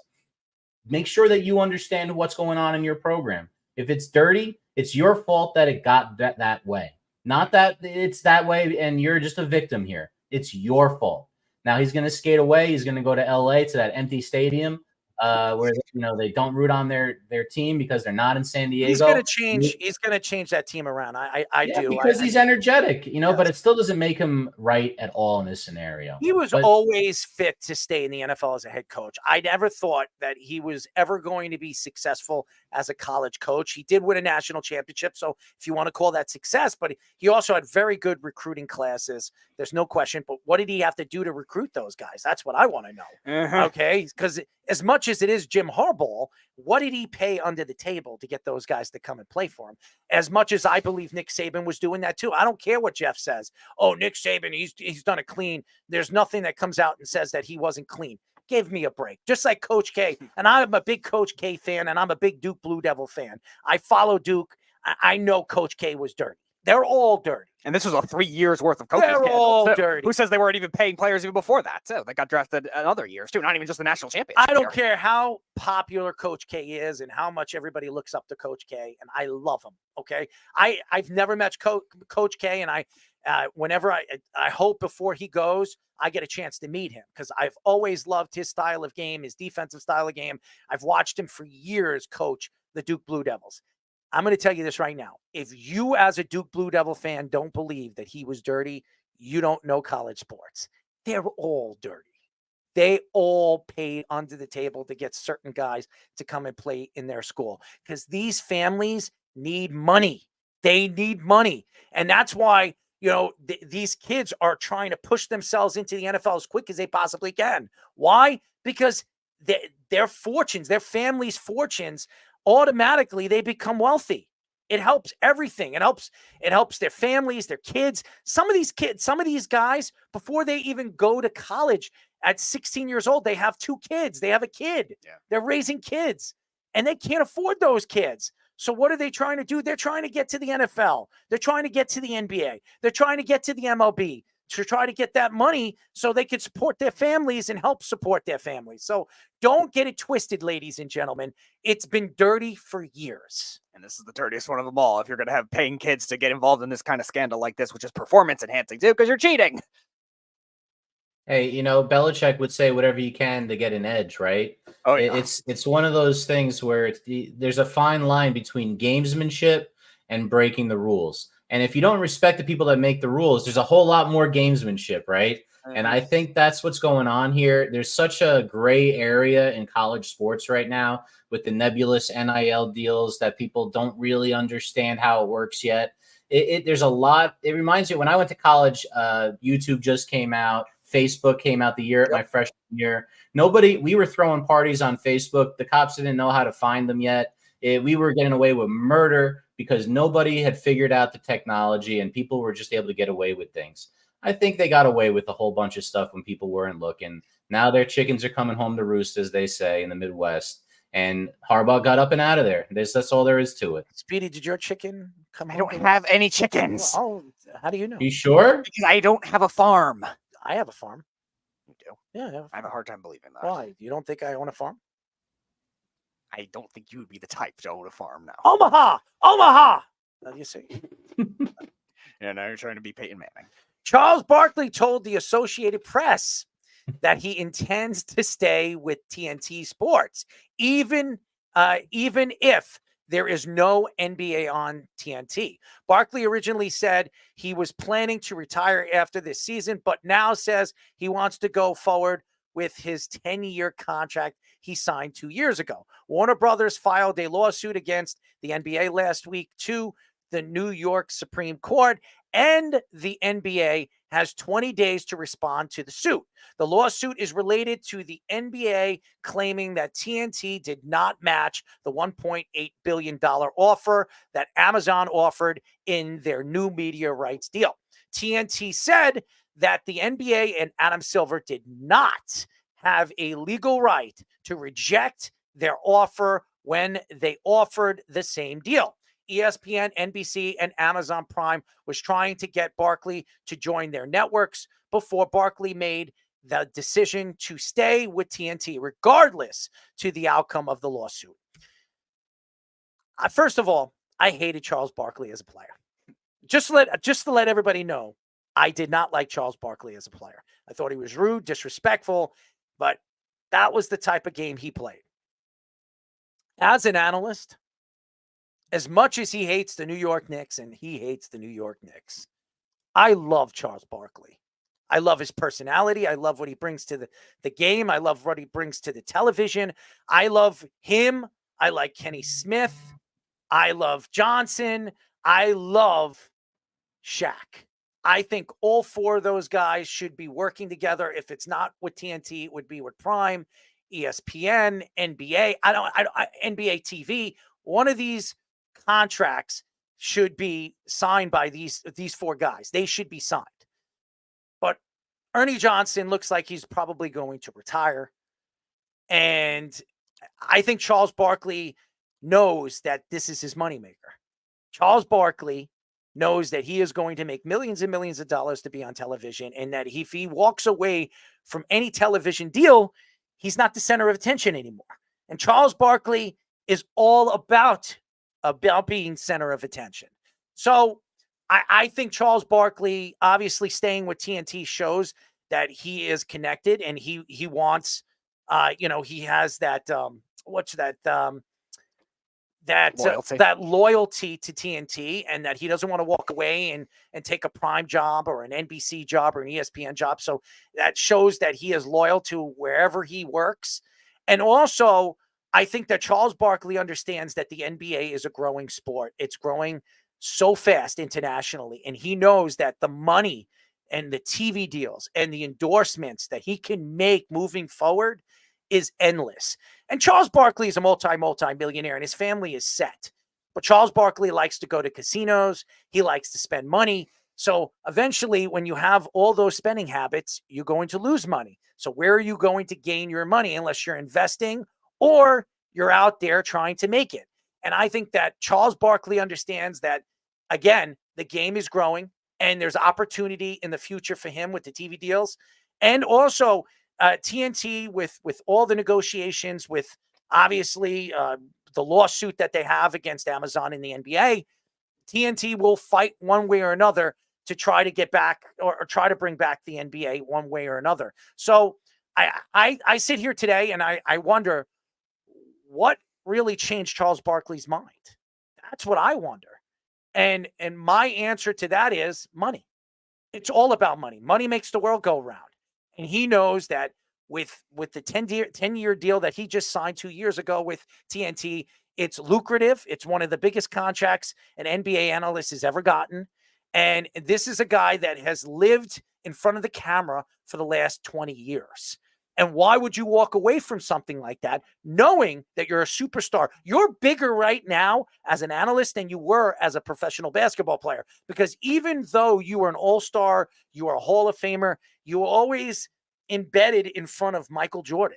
And you were never close to Michael Jordan. You were never Magic Johnson. You were never Larry Bird. You were never any of those superstar players that really took over the league in decade, from one decade to another. So I think Charles Barkley right now, he is the face of sport, when it comes to NBA basketball. He is the face of the NBA, and he knows that. And the reason why he wants to stay there, because it's lucrative right now. He is lucrative in the sport of the NBA. And where the NBA game is going. So I think he stands for something, and I think he believes that the transition of the NBA and these new TV deals is going to bring him even more money, more riches for him and his family. Yeah, even the TNT aspect of it too. Like we're seeing them grow a lot with other sports as well, and we've even seen like even the modern era. As long as you have some kind of personality, you can be on other sports broadcasts too. Obviously, all these other ex players joining all these sports shows now, and like you're seeing Peyton Manning do the Olympics. Like as long as you have a personality, like you can get that kind of thing to work. We've seen Charles Barkley be used in college basketball with their analysts too. A lot of their commercials, which are really funny. He's been involved with the NHL in the last couple of years since the NHL got the TNT deal. So I think Charles Barkley really appreciates just being a part of. So those types of panels are just very funny. Obviously, the Ernie Johnson and Shaq, like that panel's the original one. But now you're seeing I think Ernie's retiring, if I'm not mistaken. Maybe he is. He probably will be down the road because of all the medical stuff he's had to deal with. But like that kind Didn't of thing. his son just pass away? His son was dealing with, I think, some kind of cancer as well. Like his son, he's still alive, but he has to like. I watched the documentary on it too. Like he has to like go to him every morning and try to help him out, like even before the NBA on TNT broadcast as well. So like he's very loyal with his son, like trying to do that. So yeah, he probably Ernie Johnson lost somebody recently. I'm not positive, but I think he lost a family member or something. I'm not sure. His son. I think it was his son. Oh, his son did pass away. Okay, because I hear he was. I thought he was still alive, but Michael he was dealing with a lot of medical died at the stuff. age of 33. Oh damn, that's back in 2021. It's so funny. Well, it's not funny, but I've known Ernie Johnson for a very long time. He's one of the first guys in the industry I met. I met him at TNT Studios. He actually let me actually sit at the table with him. We had a long conversation a long time ago, and he told me a little bit about this business, how cutthroat it is, and what you need to do. And it's so funny because I was flying to Colorado and I had to stop in Philadelphia, and Ernie Johnson was at the airport with me. Nobody knew it was Ernie Johnson but me. And I walked up to Ernie and I wanted to introduce myself. And before I even said my name, he says, "I remember who you are. You're Errol." And we had a conversation, and we had a nice 15-minute conversation, took a picture together, which it's posted on my Facebook, actually, us taking a picture, a selfie together. And as soon as I said it was Ernie Johnson, I felt so bad. There was a line of people trying to get his autograph. Everybody noticed him, and I went up to him. I said, I'm sorry, Ernie. And he's like, don't worry about it. One of the nicest people, one of the sincere people in this industry, and one of the more respected guys in the NBA is Ernie Johnson. The fact that Ernie was worked with Charles Barkley as long as he has, and Kenny Smith, and I like Kenny Smith too. I think he's a great personality, and Shaq, who everybody knows he's a personality. So I just think that Charles Barkley, he is that panel. Charles Barkley made that panel because of his personality, and I think for him to strive and be who he is, he can't walk away from this business. No. So I just think that. It's like, for instance, Allen Iverson. Would you ever see Allen Iverson on a television show? No, because Allen Iverson's not good with the mic. He when he does speak, he speaks about himself. It's funny, when he says, practice, stuff like that. But he's a quiet guy. He's a quiet dude. He doesn't really say much. You know what I mean? So, but Charles Barkley always said stuff on the basketball court. He says things off and on the court. And what would be great with them? I would love to see Kevin Garnett. I would love to see Kevin Garnett, Shaquille O'Neal, and Charles Barkley. Kenny Smith, I could see Kenny Smith as a GM. I would love to see Kenny Smith, run an organization, because I think he knows the game of basketball just as good as anybody. As you see, Kenny, he does his little his plays through the halftime on TNT. I think he's very, very funny. But I think that Charles Barkley, Kevin Garnett, I mean, I don't know if anybody remembers what Kevin Garnett said to Mello, saying about his wife, and saying that if I'm not mistaken, he said something. It was Lala something. Lala. No, he said something about cereal. Oh, okay. Said something kind of like comparing Lala to cereal or something, but it was pretty funny. And then Carmelo actually waiting for him in his bus after the game at Madison Square Garden was pretty funny too. So I think Kevin Garnett would be. I've watched his podcast. He's done some podcasting with Paul Pierce and different guys, and Rondo. He's been on his podcast. So I think he's a very funny guy. So, but Charles Barkley's a different personality, and it's a shame what's going on with TNT. It's going to hurt the NBA because I don't like the NFL on Prime. I don't like the NBA, NFL on Prime, and now the NBA is going to be on Prime, and now you got to pay for Prime to watch NBA games. I don't like it. Yeah, and the NFL strategy was very unique, where they tried to bring in a lot of the NFL Network guys because it was transitioning their company too. And then we'll see if the NBA tries to do the same. And hence the reason why the owner of the New York Knicks, I don't have to mention any names, you know who he is, Mr. James Dolan, is coming out and attacking the NBA because why, as a New York Knicks fan, do I have to pay for Prime to watch my team's home games? Right. Why do I have to do that? Why do I have to pay? I'm paying cable. Cablevision right now is $350 a month for 2 boxes. I got to pay for that and pay for Prime? That's not fair. That's not fair to the fan. How does that work? And why? Because the NBA is making money and everybody's going to pay? So, again, and I'm surprised Charles Barkley hasn't come out and said anything about that. And that's why I think you look at like this type of deal. I think that's why Charles Barkley and his guys want to stay loyal to that kind of thing as well, because they think the NBA is going to take advantage of them. And everything you said in the lawsuit, it makes sense that they're doing something illegal. They're trying to fake it out. We were talking about a couple of years ago with the in baseball with the Freddie Freeman thing. Like the agent didn't even tell them the Braves offer. This is even worse when you're dealing with a corporate company, not even saying an offer to and saying, "Oh, we rejected it," when you really didn't. And how could you not be infuriated with this? Yeah, you know, and again, going back to Charles Barkley, he just wants to be in the spotlight. Charles Barkley knows that where he makes his money is right in front of the camera. Why would he walk away from it? He came out and said he was retiring. He was never retiring. He was never. He was just going to do something else if there was not anything else. He was never retiring. He was either going to work for the NCAA or somebody like that. Right. He was never retiring. By the way, speaking of retirement, we're not going to retire this. Bovada, ladies and gentlemen, go check out our QR code by going to our website. Hit our QR code right now on the screen, right there. And go to our website, www.worldwidesportsradio.com, and hit the Bovada link. And you can be matched with any money that you put down on your first deposit. That means if you put 100, you're going to get 200 to bet. 200, you're going to get 400. 400, you're going to get 800. 800, you're going to get 1,600. 1,200, you're going to get 2,400. They're going to match anything right now if you hit our QR code. Bet on almost anything, like the presidential election, or maybe if Speedy really is wearing underwear right now as we speak. All you got to do, by the way, and you can use your Bitcoin, you can use Ethereum, Litecoin, no limitations. What state you're in, you can bet anywhere except New York and the tri-state area, which it doesn't work here in Connecticut, New York, or New Jersey, but pretty much 40-something states or 38 states. You could check out Bovada where it works.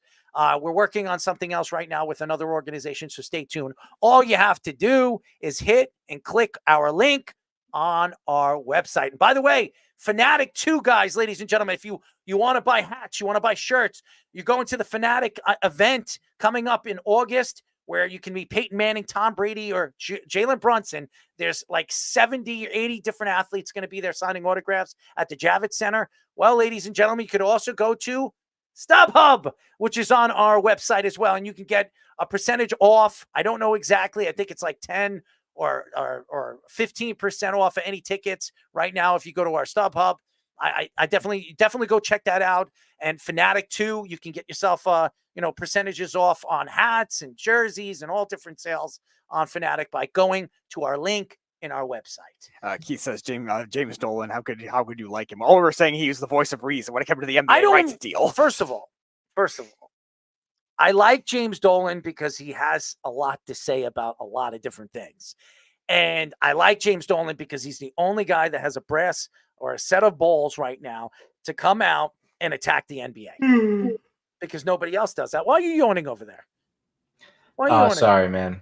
Very late. Over there? Am I boring you over there? No, I'll say this. James Dolan has never entertained me, other than his the people that are paid to go see him perform his blues band. Nobody actually that I showed a clip. He must have fans that are put there or something, because I know they're not willingly going. He probably gives him a free autograph. He probably gives him free jerseys autographed by Carmelo Anthony. That's what I want. James Dolan's autograph. That's what I'm looking for No, to he's add to my probably collection. he's probably giving tickets away with an autographed jersey. That's what I believe. Not his autograph. Maybe Carmelo Anthony's or Jalen Brunson or somebody like that. Maybe LeBron James's autograph. Who knows? Maybe Hey, Errol, I have a school economics question for you about this last bit that we did. Go ahead. I think Adam Silver and the NBA are saying the future doesn't include cable television, because if they're doing this deal with the streamers, they're making a bet against networks like TNT, who have not gone streamer heavy at all, and saying, you guys aren't going to be here in 10 years. Why would we jump back on the cable bandwagon when everyone else is jumping off of it? I think that's what's happening here. And I have a moneymaker for TNT if they're going to keep Barkley. Have him be the color guy for golf tournaments. Oh, Barkley doing color for golf would be fantastic. That guy he knows so much about swinging, you know? That guy can't even hit it off the tee. You think he's going to actually be able to call plays? Oh, just pull out the 9-iron. Yeah, right. You're going to listen to Charles Barkley? Give me a break. Then again, It'd the be NFL entertaining. for being a color commentator. Haven't we hired Jeff and Charles Barkley? Could you imagine them two working together, Jeff and him? Oh, that would be a dynamic duo right there. Him and Jeff. I just wanted to bring up real quick. I just saw on my phone, but Schefter reported that the Patriots are not going to be in on Aiyuk anymore. I just figured I'd bring that up just since we mentioned it. But it sounds like they made some trade discuss, they made some inquiries with each other. But I don't know. It looks like the Patriots are going to focus on their younger wide receiver core that they have right now. Oh yeah, Tyquan Steelers all the way. Yeah, okay. It's looking like it. The Patriots are now out. He's going to go to the Commanders. That's what I believe. I think one way or another, he's going to fall right into the Commander's lap. Yep, that's what I think. They have the money too. They have the second most. It just makes. Oh, there it is. Look at that, Tarzan, Speedy, disturbing behavior. God, there you go. There I am. Yes. Could I piss in your Coke? No. Why not? I'm not letting anyone urinate in anything I'm drinking, except me, right? Except nobody. Why not? I'm not caring whose urine it is. It's mine. It doesn't matter. Magical powers, Speedy. My urine is doesn't magical. Matter. I have magical stuff coming out of it. All right, then use it to save the world. Use it to save the world. Could you be my? No. Could you be my? No. Jane? Why not? No. Why not? You don't need a sidekick. I need a sidekick. No, you don't. You're my sidekick. No, you're my pal. No, I'm not advocating for anything involving urinating in people's beverages. But it's magical. I don't care. I have powers. You know that? Okay. If I could do an abracadabra, I don't care. I mean, you know, I don't I care. should be on America's Top Talent. You know, Okay, America's go Got do Talent. that. What do you think? I'm not stopping What you. do you Go think do my that. power should be? I don't know. What It's do your you think, decision. What do you think I have to do to impress? I don't know. Simon I'm Cowell? not. I don't watch that show. I don't know what they entail. What do I have to do? I don't know. Simon stuff. I don't know. Simon says. Yeah, and he says that I'm not. Who do I have to impress? I don't know. Howie? Should I impress Howie? How do you think? Sure. Should I piss in his drink? Go ahead. I don't care. But you have to drink it too. No, I don't. We have to share. No, I don't. We I have am not involved in this. Why not? Because I am not getting involved in that show.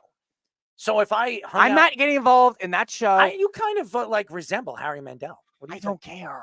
Do you know who Howie Mandel is? Yes, but I don't need to be a part of this. Why not? You can do it just fine on your own. Would you dance with Howie? Not on the show. But would you dance with him? Maybe, but not on the show. How would you dance with him? I don't care. Well, what do you mean you don't care? You just said you would dance with him. I'm not going to analyze it. I'm analyzing it right now. How would you dance? I don't know. Would you do ballroom dancing with Howie?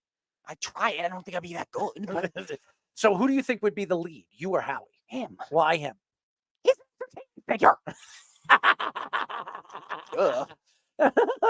But you're an entertainment figure. No, I'm not. Yes, you are. You're here. You're the great Speedy Petey. Which doesn't mean comparison to dance skills. Would you try to spit on him? No. Why not? Because it's gross. What do you mean it's gross? Spitting on somebody is gross. Well, you have to spit on him. That's gross. Why not? You telling me you want to? I don't want to spit on anybody. You spit on your hands. I don't want to spit on anybody. Would you spit on something? Maybe. What but would not you spit on somebody? What would you spit on? I don't know. Well, just give me something that you would spit on. I don't know. It would be like if I had to like get a spitball out badly. I don't know. No, but you have to spit on something. I don't know. Whatever's the closest, like not like thing that people won't touch. But what happens if you touch it? Would you spit on it? Doesn't matter. So you would touch it and spit on it? No, I don't need to touch it to spit on it. So you just want to spit on it? Unless I'm falling for some reason. So you're gonna fall on it? No, not deliberately. So what do you mean? I don't understand. If I trip, for example. So you're gonna trip? No. On it? Okay. So what are you? You're saying? not getting it. I can't. I don't get it. If I accidentally. How about Kevin Garnett? Would you hang out with Kevin Garnett? I'm not spitting on Kevin Garnett. But would you hang out with Kevin Garnett? Maybe, but okay. What would you do with Kevin Garnett? I don't know. Do you think he's good at chess? I have no idea. Do you think he's good at checkers? I don't know. You know what? No would you play Twister with Kevin Garnett? No, I would lose at that. Why not? Why? I don't understand. Because he's taller. Oh, so duh. So, well, wait a second. The taller you are, the harder it is. All right. If you're putting one of your body parts on red and blue is on the other side. So what body part? And you have to go from one. Doesn't matter. If you have to go from one extreme to the other, would it be easier for a shorter person or a taller person? I think a shorter person. Okay. All right. You try playing Twister with somebody 4 foot and see how that works. So you're 4 foot? Not me. So what game would you play with Kevin Garnett? I don't know. That you would beat him at? I have no idea. Checkers? I don't know. How about Crazy Eights? Maybe, but Uno? I don't know. Uno. How about I'm good at it, but that doesn't mean I'm good at it. Have you ever played Uno with naked pictures? No. Why? Why not? Because I'm not some like random teenage dude that needs to do that. Why? You get to look at. I don't care. Boobs and ass. I don't care. What do you mean? I don't care. I like it. All right, then you go do it. So let's play. Not me. Let's do it on the show. Let's do it. No. I've got Uno cards right now with naked. I'm not doing that. Why not? We got to play Cards Against Humanity with Speedy. You know what that is, Speedy? Yeah. It's fun. We got to get like the raunchiest version. Not with naked pictures. Enough with the naked pictures. You know, there are some Cards Against Humanity games that you could put your own picture on it. So I'm gonna just get a deck of it and give it to Errol, and you have to customize it, Errol. Oh, this for would be Speedy. Good. All right, so I'm not showing them on. How about if I have? I will play that. I'll play the game. How about naked guys? How about naked pictures of Charles Barkley? Would you actually like to look at that? All right, if we replace one of our meetings with a game of that, I will do it. But I'm not doing it on air. So you'd like to see Charles Barkley naked? There's nothing to do with that. So what? The game. So you would play the game with naked pictures of Charles Barkley because it's a game? I like the game. Yeah, it's fine. So we're already like downhill from there. We're already downhill from there. If you're already playing the game. Hickory dickory dock, your mom was what?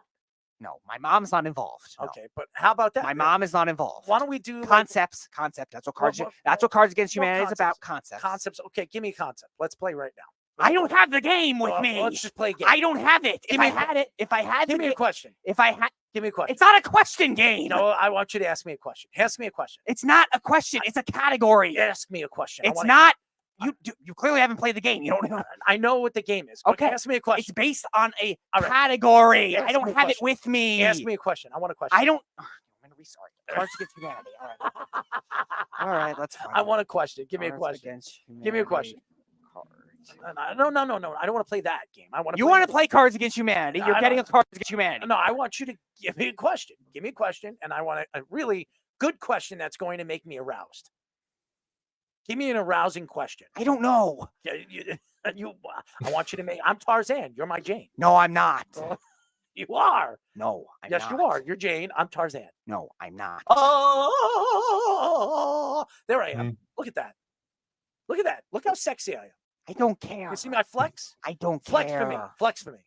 I'm not flexing. All right, flex something else. I am not flexing. What? Then what do you want to flex? Nothing. Do you have to flex something? No, I don't. You got to flex something.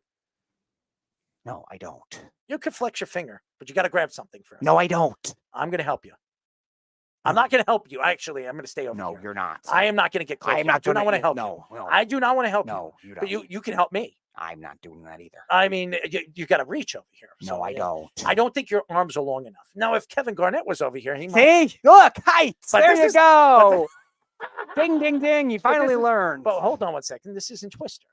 Okay, unless you want to twist it. Maybe Kevin Garnett does. Ask him. You want to twist Not it? me. Ask Kevin Garnett. I'm asking you. Ask Kevin Garnett. Kevin Garnett's not here. I'm asking Okay. you. Well, if you meet him, ask him. Give me the shocker.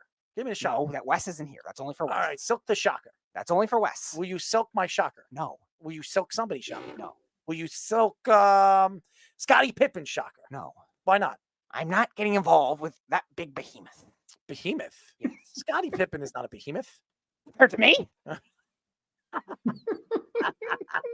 Do you think you'd be up to his crotch? I'd be taller than that, but really? Yes. What do you think? He's 10 foot? Oh, come on, give me a question already. I'm not here to dilly dally. Give me a question. No, the website did not have. All right, just give me another question. Give me a question. I don't want to play cards with humanity. Give me Yes, you do. No, I don't. I don't want to play. It's literally your game. I don't want to play. It's literally like right up your alley. Oh yeah. Oh my God, yeah. Why is it up my alley? Because they go with all the random crap that you love to do off the air. Do you like to play with yourself? That would probably be in there. Really? So you like to play with yourself? Not me. I'm saying it would be But in I'm the asking game. you, do you like to play with yourself? That's not the point. It's my point. That's not the point. It's my point. I mean, seriously, boys. All right. Here. Okay, I'm here. gonna. All right, This here, is on the. here we This, go, here this we is on the. Here we go. It's out of Quora for Here we this. go. Give me one. All right. So, would you rather have Eat ass. No. Would I you would rather not. have sex with Okay, here we go. your clone, Mhm. Daniel Tosh, Osama bin Laden, or a donkey? In order? Yep. I think I'm going to go with the donkey.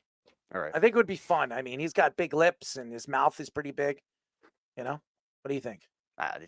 This is you. It's all you now. All right, so I'm say- asking the question this ask time. the question again. This is Errol After Dark. All right, Errol ask. No, it's Speedy After. Errol After Dark. No, it's Speedy. After. Errol After Dark. This is Speedy After Dark. Ask me the damn question. All right. Would you rather have sex with your clone, the donkey, Osama bin Laden, or Daniel Tosh? I don't know if I would be able to have sex with myself. I wouldn't know how to. Well, I know how to please myself. I actually have sex with myself whenever I want to. You know. Okay. You got to grab it. You know. Got to play with it. Okay, so would that be your number one? No, I'm gonna go with the donkey. You're gonna go with the donkey. All right, now it's my question. Okay. All right. What do you got? I don't have it on my thing. How do I find this? I just searched Cards Against Humanity questions. I went to the Quora website. That was the first thing that came up on there. Let's see. There's a list of. Oh, here's a list of here. I'm going to use my own question. There's a list of more. I'm going to ask my own question. Okay. Okay. All right. Here's my question. You ready? All right.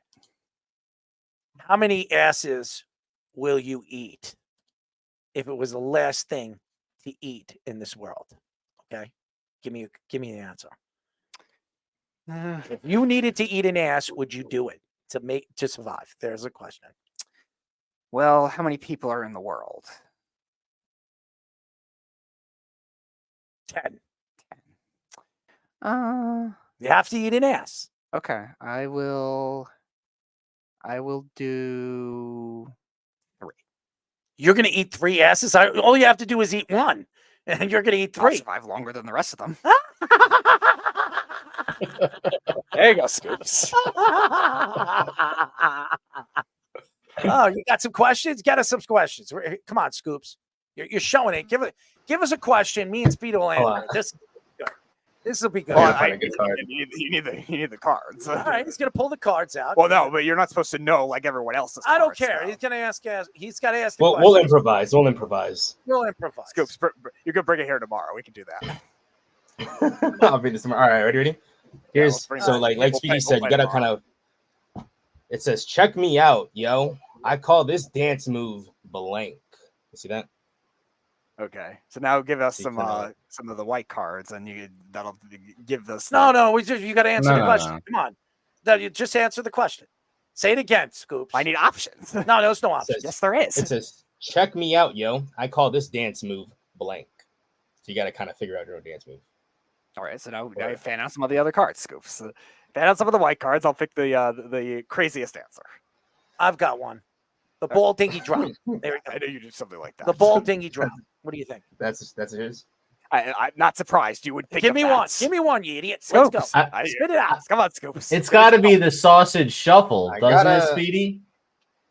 Oh, you got to open them? Yeah, it's a new deck? These are all trash, though. Come on, give us a name. Sausage shuffle. All right, These give are us all another the- question. Give us another question. This is getting boring already. I'm not trying to help here. This is a boring game right here, Speedy. Yeah, I need cards. It's funner in person. Yes, it is. Absolutely. That's why you could bring them for one of these. Oh, this one's great. Look. This one says, I'm LeBron James, and when I'm not slamming dunks, I love blank. Damn, I can't Ruining show the it. NBA. No, that's not funny. Ruining. I'm LeBron. All right, wait, hold maybe- on. I actually got this down. So here are some options here. You got damn it. Why can't Yeah, I it's hard to say. Yeah, it's hard to say. Screw the options. Answer the question. Scratch that idea. I have a good one for LeBron James. Get rid of the white cards. He was being the rebound after Kevin Garnett goes after Carmelo Anthony's wife. Nah, that's not. Say that again. Say that again right there. It says, I'm LeBron James, and when I'm not slamming dunks, I love blank.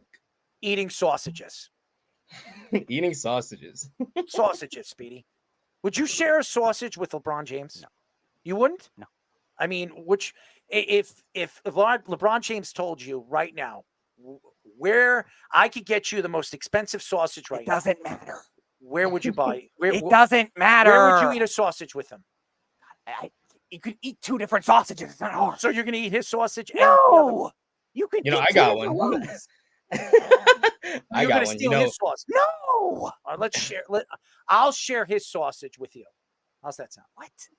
It doesn't help. I will, but you got to eat most of it. No. I will eat my own sausage. I'll eat. I will eat my own sausage. You're going to eat your own sausage. Yes. How thick do you like your sausage? It doesn't matter. Depends on how hungry I am in that particular. Marilyn Manson could too. I know. Wait, I got actually real quick. Ready? So it's like, All I'm right, let's LeBron go. James, and when I'm not slamming dunks, I love banging my teammate Bronny James's mom.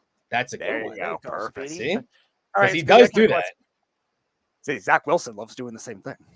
Speedy, who do you find more attractive right now? This is very important to me. Okay, Brian Dable or Jon Gruden, and why? Ooh.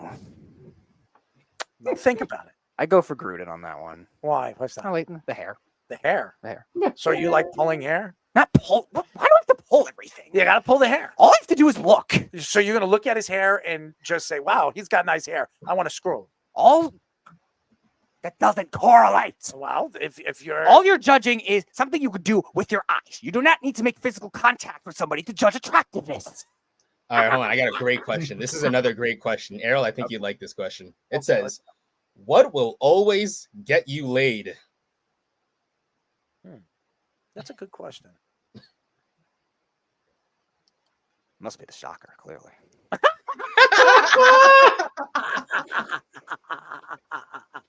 Show the shocker. You No, just called it. no. You just called I it. will visualize it when Wes is here. Do the shocker. Scoops is doing it tonight. But you have to. Come on, you got to do it. This is Scoops After Dark.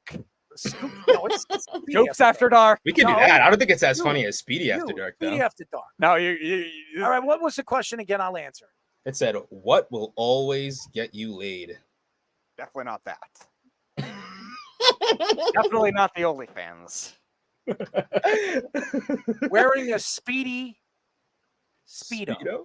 That's Oh. right. Wearing a Speedy Speedo. What do you think, Speedy? I will definitely need the Men in Black memory eraser. Speedy, I might That have was to a wear one of woman? those Speedos Woo. at the first live event that we're going to do. What do you think? What do you think people would think if I was wearing your Speedo on my crotch? That you're weird. I'm weird having your face on my crotch? Yes. Why? It's an unhealthy fetish. You seem like a fanboy. A fanboy. Oh, fanboy. I mean, hold on one second. You look like Jesus Christ right It now. doesn't matter. So That's the principle. a principle of what? Moses? Being a fanboy. A fanboy. So I'm a fan of yours. So Clearly, if you're doing that. no, I just don't give a crap, and I don't care. Okay. All right. That's So also what do you true. think the kids would think if I had your face on my crotch? Hey, you're a fanboy. I don't think that's what they would be thinking. You think they would grab it? Yeah, I would hope not, but you never know. You're inviting it. I'm inviting it. Wearing a Speedo in a sports bar. Yeah, you're All inviting right, all Well, right, with your all right, face all on. it. The face doesn't matter. What do you mean the face doesn't? They're going to grab it. They're going to grab it. You're wearing a Speedo in a sports bar. You're inviting it. Well, Speedy, how big are your testicles? Doesn't matter. Well, it's a question. It does. I have no idea. You've never measured? No. Well, I got a good one. Like, I got a good one here grapes? too. Are they grapefruits? What are they? What? You've never seen grapefruit? I know what grapefruits look like. I never compared my testicles to them. All right, can you guys see this one now? All right. What's the question? Oh God! It says, "Why are you it says, roping my grandmother?" What would Grandma find disturbing yet oddly charming? Everything Errol says about my family members and Like the their Willy Whoppers? quote unquote fetishes with them. All right, read it again. This is what would Grandma find disturbing yet oddly charming?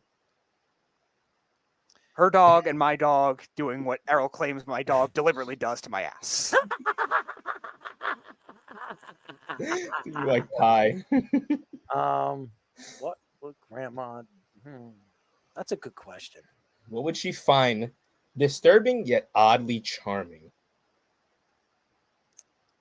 That's a good question. All right, Speedy licking his dog's ass. What do you think? Oh, so we flipped the Find that squid. charming. She flipped the There's squid. no way she would find that charming. Why not? Because I'm doing it. It's weird. Your tongue in your dog's It's a ass? human doing it. It's weird. You grab the dog. Two dogs doing it is not as weird. No, but if you grab the dog, I don't by care its about rear the process. end- I mean, you grab the dog by its I rear don't end, care about the and process. you stick your tongue. It doesn't matter. in The its process, ass. she would What do not you find. think? She would not find that charming. I think it'd be charming. Yeah, because you were shameless. There's a difference. I have to get a picture of it. No, you wouldn't. Why not? It's weird and gross. Why is it gross? If I were to do that to a dog, Your dog. it doesn't matter what dog it is. If he's allowed to lick your ass, why He can't you didn't lick? say I was allowed. You let him. No, I didn't. Then what do you call it? Him blindsiding me. He blindsided you. How does a dog blindside? Because I was changing and he barrels his head through the door, and then all of a sudden his nose and his tongue is around that area. When it's never happened in my life. How long does it take you to get your underwear on? I was just getting changed. God. It takes you that long? It takes you 2 seconds to Were- put all your clothes Were on? you posing while the dog was just getting a little God, horny? no. You were posing. Come here, baby. Come here, boy. Come here. What do you think? If you One of those like high school jocks that has to like flex their muscles all the time and take a selfie. Ooh, look at me in front of the dog. Would you flex in front of your dog? No. Would you flex in front of a woman? No. So you're not going to flex in front of a No. How about, some people can move their pecs. Could you move your ass back and forth? No. Do you have like a magical, option with something of your body parts? No. How about fisting? Have you ever fisted? No. You've never fisted before? No. Why not? Zero interest. But do you know what fisting is? Yeah. You don't remember. You described it a while ago. I don't remember. But it's good. You know? Yeah, you probably think it's good. I know. I know it's good for you. No, it's not. It's good for both. No, it's not. It's good for both. No, it's not. It's good. I mean, No. look, I think. No. Listen, I'm going to tell you what. If Fish was here right now, I want you to be honest here. No. You got to be honest. No. You got to be honest. You No. ready? If Fish was sitting here right now, all right, and Fish was, in a Speedo, he was in a bra, and he was wearing he was wearing like grapefruits in his bra, and they looked somewhat like a woman. Would you get aroused from it? No. Why not? Because you'd be spawning the same level of fanboy stuff that you would. No, I'm serious. If you didn't, No, it doesn't matter. Would you find him? No, it wouldn't matter. How about Josh? It doesn't matter who the person is. You don't know if it was a girl or a boy. If anyone has that level of desperation, they are unstable. So I'm unstable. If you did that, yes. I've done a lot of unstable things. Yeah, I can tell. Would you dance? No. Would you dance in front of a naked woman? Why? No. That shows instability too. How is that instability? If you're going naked in a public setting. No. If you were one-on-one with a girl, she's sitting naked and you're naked and you just start dancing. Okay, breaking maybe. it out. I don't know. Maybe. Would you do it? Sure, I guess. Would you give her a lap dance? I don't know. Maybe. How would you give a lap? I'm not describing. Could you show people? No, because I don't know. Just, if we played some music. No. Would you? I'm not doing that. Do you want me to do it first? No. I'll do it first. No, you won't. And then you do it. No, you won't. I will do it on live radio. No, right you now. won't. I will dance. No, you like won't. I was giving a girl a lap dance. No, you won't. And then you do it. No, I will not. Why not? I'm not doing that kind of action. I think it'd be fun. We could see who gives the better dance. No. Do you want to do it live? No. Why not? I'm not doing that here. Why? So where do you want to do it? In the closet? After our Cards Against Humanity game during our meeting. Oh, so we're going to do that. Can I record it? You can record it. Whatever. I don't. You're going to give the chair a lap dance. What? You just A said chair? What? you're going to pretend. You said an imaginary naked woman. All right. So you pretend the imaginary naked woman is in that chair and you're going to grind on top of it. What? You got to grind on top. I have no idea. Would you do it? I have no idea. Is that a yes? I have no idea. All right. You want me to do it right now? Just no. Why not? I'm not doing that kind of thing. I'm not saying you. I'm going to do Whatever. it. You want to watch? No, I don't want to watch. Why not? Because it's humiliating. It's humiliating to who? It's the chair? The chair's not a living person. Whatever. So it's okay. I don't care. You want me to do it? No, but if you want that. I'm not going to stop you. If you want to embarrass yourself, go ahead. Embarrass yourself. Magic Mike, would you lay on top of him? Who's Magic Mike? Would you lay on top of Magic Ask Mike? Magic Mike. I'm asking you. Would you lay on top of him? Beef. Would you lay on No. Magic Mike? No. All right, one more question and I'm done. All right. If there was a guy you found sexy right now on this panel, who would it be? Be honest. Okay, it's you, but that doesn't mean anything. Judgments of like random physical altercation stuff. Well, don't worry. I'm not letting you touch me. Look at Fish's face. He's like, what? Hey, Speedy, we love you. You know that? Yeah, I can tell. Do you want to share this drink with me? No. Why not? We're like It blood doesn't matter. Why? We could caress it. Look, I'm I caressing don't Look, care. I'm caressing it like a baby. I don't care. Like What a does that baby. mean? It means absolutely It nothing. means it's power. It's power. I can give you my power right here. Makes no sense. It'll fill you up. No, it won't. First of all, and second of all, no. No? No isn't yes or yes isn't no. You're back to that. No isn't yes or yes isn't No. Well, there you go. Ladies and gentlemen, that is the great Speedy Petey. You know? Are you okay over there? I don't know. No. I've lost it. I'm losing it. I don't know where I am. Starlight, star bright. Where's my first light when I sing tonight? Oh, there it is. Oh, butt shake. Who do you think has a better wiggle? I think Speedy. I think you do. Right there. You got it. You're a bony. I got the bony ass. How's that work? I mean, you're the one that's a bone one. How much you don't care. Do you think you could twerk? I don't want to twerk. Do you want to try? No. Could you try it? No. You want me to try it? Whatever. Oh, so I could twerk, but you can't. I don't know. So Maybe. would you? No, I'm not doing it. If would you you? do it. Would you get aroused if I twerked? No. If I twerked right No. now, No. you pick a twerking song. I'm gonna. Twerk. I don't know what twerking songs are.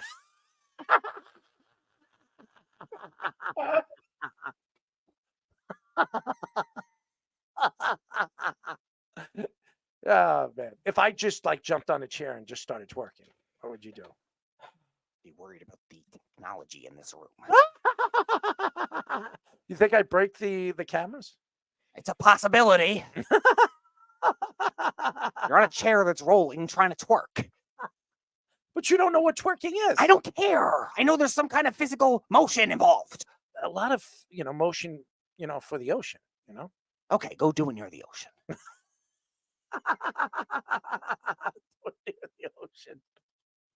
Oh, Speedy. Would you ride my wave? No. Why not? I am not there. Would you ride my wave? No. Why not? I'm not doing anything involving you twerking near an ocean. No. Or a wave. Or a coastline.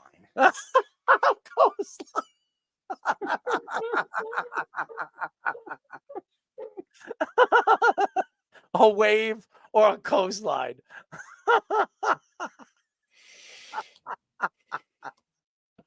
Oh, Speedy. You don't want to ride my wave? No, I don't. Okay. I feel bad. I'm sorry. Are you apologizing to me? For what?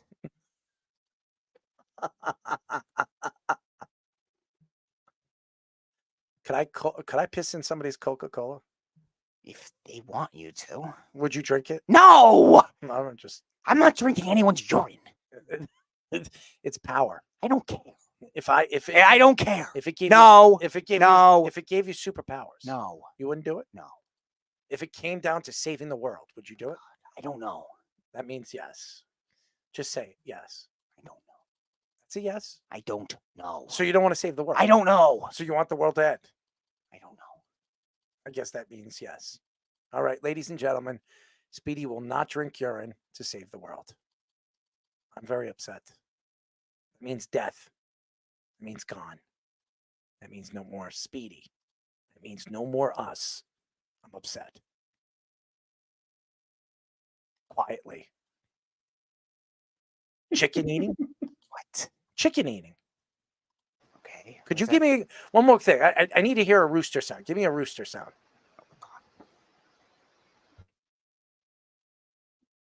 No, I can't do it. All right, you got to come up with something else. There. Speedy, I got one more question for you. This is actually a team question. All It right, says, then "What's my then we're secret power?"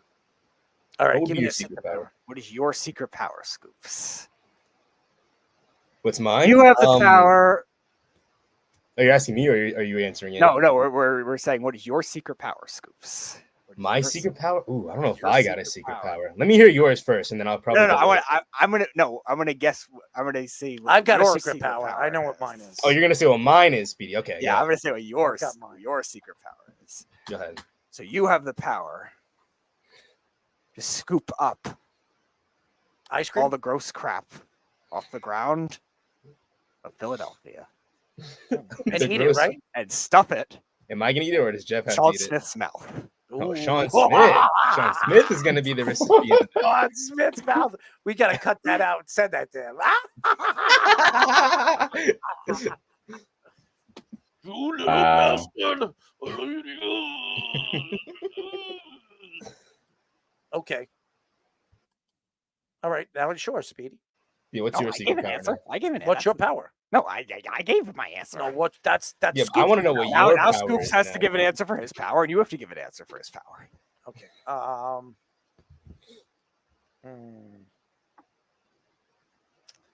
Scoops can pull off his penis and stick it in his ear. That's a power. What do you think, Speedy? That'd be a lot of earwax. That'd be cool.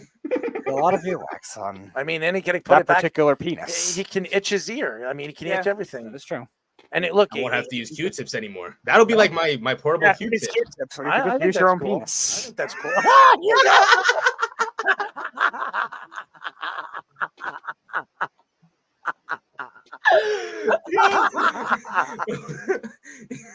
Ladies and gentlemen, if you need to itch your ear, just pull your penis off. Well, no, they can't do it. It's my secret power. That's my secret power. Yes. All right. All right. Fish. What Tommy's power is? Yes. Give him a power. I'm gonna say it's. I think you're gonna be the type of guy, Tommy, that's gonna have the invisibility cloak from Harry Potter. Like you're just gonna pop out on people sometimes, but you just kind of want to like catch what's going on. Speedy, you like to pop out of things. I'm a nosy person. I'm a very nosy person, so I could see Oh, that are coming. you? You're a nosy person? A very nosy. So he's a very nosy person, Speedy. We know what that means, right? No, he's a very nosy person. Absolutely nothing. Well, he's nosy. Yeah, I know. Thank you. I'm use- aware. He likes to use his nose. Yeah, in I many can different tell. areas. I can tell. Very different areas. Okay. Okay.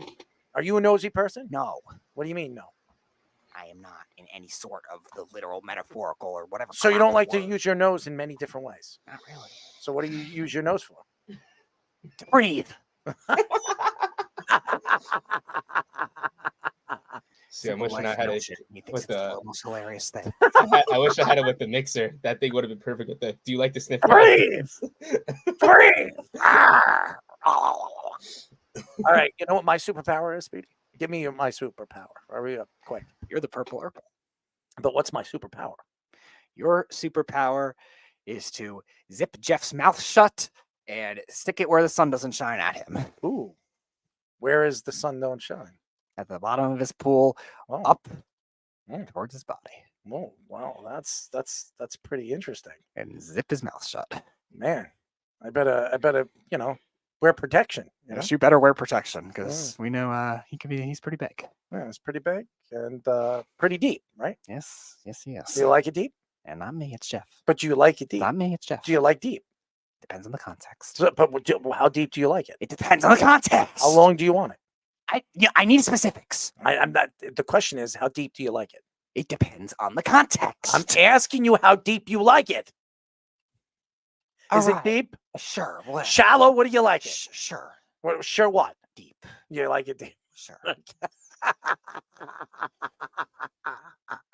All right, my power. Come on, guys, quick. Ooh, I think it's talking for 10 hours straight and still having energy to keep going. That's a good one. All right, that's a power. I already have that magical power. So I don't know how you do it. It's amazing. Yeah, you know what's amazing? Speedy, you know what's amazing? Scoops, you know what's amazing? I'm going to tell you what's amazing. Scoops, you know what's amazing? I don't. I got to get educated. I don't know. Harold's going to tell you. I'm going to tell you. I have a staff in this room right now that was used to split the Red Sea. Did you know that? No. And you know what I use it for now? To split Jeff? No, to split other things, Speedy. The glory hole. Errol, I could see you as a mind reader. Do you think you could be a mind reader? Do you think you could read minds? No. Do you want me to read your mind right now? Go ahead. What am I thinking of? You're thinking of Speedy's dog licking your ass. Am I right? You were close about something that has to do with Speedy, and you mentioned it quite often. I was surprised you didn't get it on the first try. Oh, man. I'm a little lost here. Something that Speedy, that you mention all the time. Something of Speedy. It's not really Speedy's possession, but someone that Speedy knows that has this possession. I'll give you a hint. It's I got it. What is it? Good old Mama Dearest. That was it. I don't want Speedy to have a heart attack, right, Speedy? The Willy Whoppers. That's the Willy Whoppers.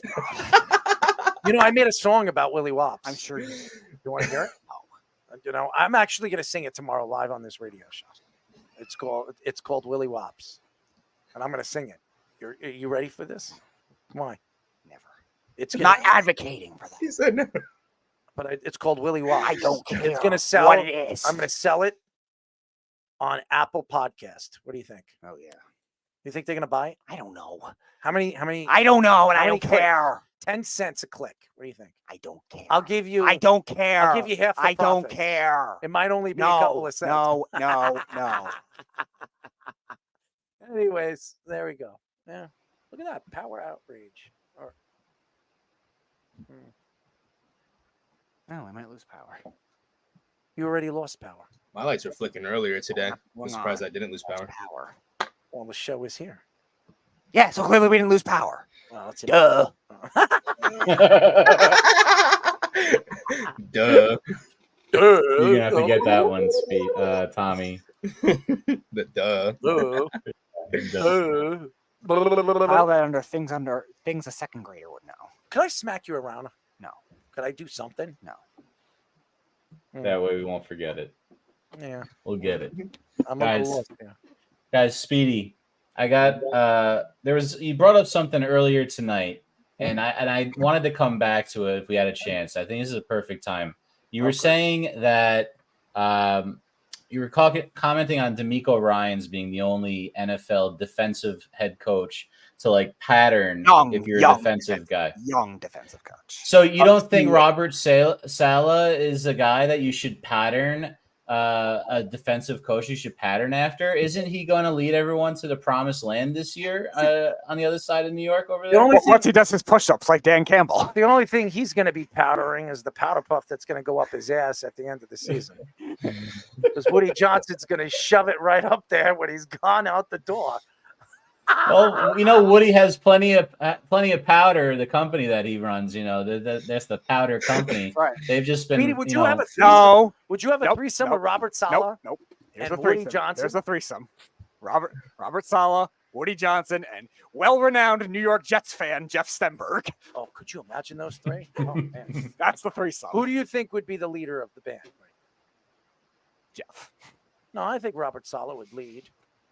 I wouldn't rule it out. Woody would be the bitch. I still go Jeff. Woody would be the bitch, and Jeff would eat their asses out because he loves eating shit. Yes, he does. Even though he still hasn't done it for a year and a half. I could see Jeff trying to be a drummer, but also the singer at the same time, but being just such an aggressively bad drummer that you can't understand anything he's saying. Just like when he's on the show where we don't understand whatever he's saying. Yep. Be perfect for him. What type of music, Speedy, would he play? I don't know what Jeff likes the music. I couldn't tell you that. In that three-piece band, though. Hit Me With Your Best Shot is his favorite song. Speedy, you like that song, right? I do. Could you sing that? No, I I can't. The chorus? I can't do. Just give me. I can't do. Give me something. Sorry. Just give me. I can't do. Just give me the chorus. Hit me with your best shot. Why don't you hit me with your best shot? Hit me with your best shot. Fire away. That was great. Fire away. What are the lyrics? But That was a great rendition of the chorus right there. It was a great job. It's fantastic. You are a singing champion. You are the best. Did you do karaoke, Speedy? When was the last time you did karaoke? I've got a picture of the last time he did karaoke right here. It sounded like a dead walrus, singing a song, man. Oh, that's stupid. Yeah, that's stupid. Yeah, what was it? That song that you liked. There it is. There's no place like home. There's no place like home. There it is. Yeah, what was that? That Somewhere Over the Rainbow song or whatever that you had me sing. Yes. That was it. And it was, oh my God, that was embarrassing. The Ed Sheeran song. That was great. Ed Sheeran, that's what it was. Yeah. It was that. Yeah. It was that. That's my wife and I's wedding song. We really love that rendition, man. I think if we could my go apologies back, for botching it. we would have hired you. Wedding song. She loved it. She loved It it. may have been better than Ed. Oh yeah. Yeah, totally. You have to understand that life is supposed to be funny. Botching Fish's wedding song is funny. Oh. I didn't botch it. Fish, didn't she love the song? A lot of things is funny. It was great. We loved it. Yeah, it see, was so wonderful. To get a wife, you just got to sing some Ed Sheeran, Speedy. You just got to sing. Get a wife, get a life, get a strive, writing your behind, right there. Great rhyme. Speedy, do you know how to play guitar or he any knows other musical instruments? Saxophone I played in high school. He knows how to blow into the instrument, man. Well, played saxophone, Kenny G was a saxophonist, right? He's good. Yeah, do you know any Kenny G? Actually hung out with. I haven't played it in a while. I did at the time, but I don't think anybody cares. I know he's talking about the last time I would have played. I just want to see you blow into the mic. Could you do that? Well, not that mic, but okay. Well, that's the closest one here, so that's all you're Do getting. you want to see something even closer? No. All right, I'm just asking. It would be interesting if. I'm sure it would be. Would you? No, I'm not going to be your test subject. You mean my testy? Whatever. Yeah. I'm not being my test. I'm just asking you. No. We all love you, Speedy. Yeah, I can tell. Would you like to wear my hat? No. Would you like to wear something of mine? A hat you haven't worn, I'll wear. You wear what? A hat you haven't worn, fine. Why? What's wrong with wearing a hat that I have? I don't need your hair on my hair. You're afraid of my hair? No, I just don't need it. Do you think he has lice? No. I just don't need his hair on my hair. That is the weirdest That's the weirdest thing to say. Oh, yeah. That's the weirdest thing. Everything else we've done the last 40 minutes. No, that's the weirdest. Good point. I was just about to say that too. Speaking of weird, Bovada, ladies and gentlemen. No, I'm just kidding. That's weird than everything else we brought up. I tried to put the graphic up. Bovada, ladies and gentlemen. All you have to do to check out Bovada is go to our website at www.worldwidesportsradio.com. And if Speedy is waving right next to the Bovada sign, hit and click that nice little clicker. And 100% on the first deposit. That means if you put $100 down, you get 200. 200, you get 400. 400, you get 800. 800, you get, Speedy? 1,600. 1,600 plus 1,600 is what, Speedy? 3,200. 3,200. They match everyone after your first deposit. So bet on almost anything like the president election. You can withdraw from Bitcoin, Ethereum, Litecoin. They're the only ones that do that. No limitations on what state you are in. You can bet anywhere. All you have to do is click the link on the website. Speedy, do the wave. Do the wave. Wave. Do the wave. What the hell is that? The wave. What the hell? How do you do the wave in a baseball game? Flying away? What the hell is that? God, you clearly don't know how to do the wave, apparently. No, I think you should do the shocker. Let's do the No, shocker. Wes is not here. Do the If shocker. Wes is here tomorrow, we will do the shocker. Do the shocker. No. Scoops did the shocker already. That's enough. Nope. Stick it. Nope. Stick it. Nope. Stick it. Come on, do one. Wes only gets the shocker. So you're going to give Wes the shocker. I will give Wes the shocker if he's here tomorrow. All right. So if he bends over, will you give him the shocker? Enough with bending over. Well, you got to give him the shocker. If Wes is on Let's Parlay tomorrow, I will do the shocker. All right. So if he bends over, you're going to not bending over. All He right. doesn't have to ladies and bend gentlemen, over. Later, ladies and No. gentlemen, he is going to be on Let's Parlay tomorrow. And when Wes bends over, No, Speedy will Wes give him is the not shocker. going to bend Ladies over. and gentlemen, Speedy will be Wes giving is you not the bending shocker. over. Shock away with the speedster in your behind. Right? Scoops, this would be the perfect time for it's a no for me, dog.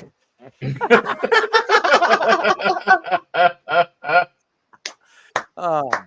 Anyways, that's it for our show, ladies and gentlemen. Thank you to obviously Josh Benjamin for joining us. And that was Speedy After Dark, ladies and gentlemen. We do this every single week. We do this every single show. We'd like to have fun. We just like to make, have laughs. And I hope everybody enjoyed it. We don't mean anything we say during Speedy After Dark. We just want to, entertain people. So whoever's continue to listen to the craziness on this show, especially the last 30, 40 minutes of the show, it's just for fun. Again, thank you to Josh Benjamin, Elite Sports New York with the Yankees and the Knicks. Thank you for joining us. Again, thank you to all the fans around the country that tune in and follow us on Apple Podcasts, Spotify, YouTube, all of them, all the 20 different platforms that we're on. We really appreciate you guys. Thank you to our obviously sponsors, Fanatic, StubHub, and Bovada. More to come, ladies and gentlemen. Thank you to you, Fish, for doing what you do as our executive producer and the content. Thank you to Tommy for giving us our sports minute and some content. Thank you to Speedy for just entertaining us as you always do, Speedy. Stick your tongue out. The hell is that? Give us more tongue. Now wiggle it. Wiggle it. There you go. There you go. Oh, man. And thank you to Speedy Petey. Thank you to all the fans again. We'll be back tomorrow. There won't be a show on Thursday. We have a show tomorrow. Fish is going on vacation for a couple of days with his beautiful wife. So we're moving the show to Wednesday this week. But so stay tuned.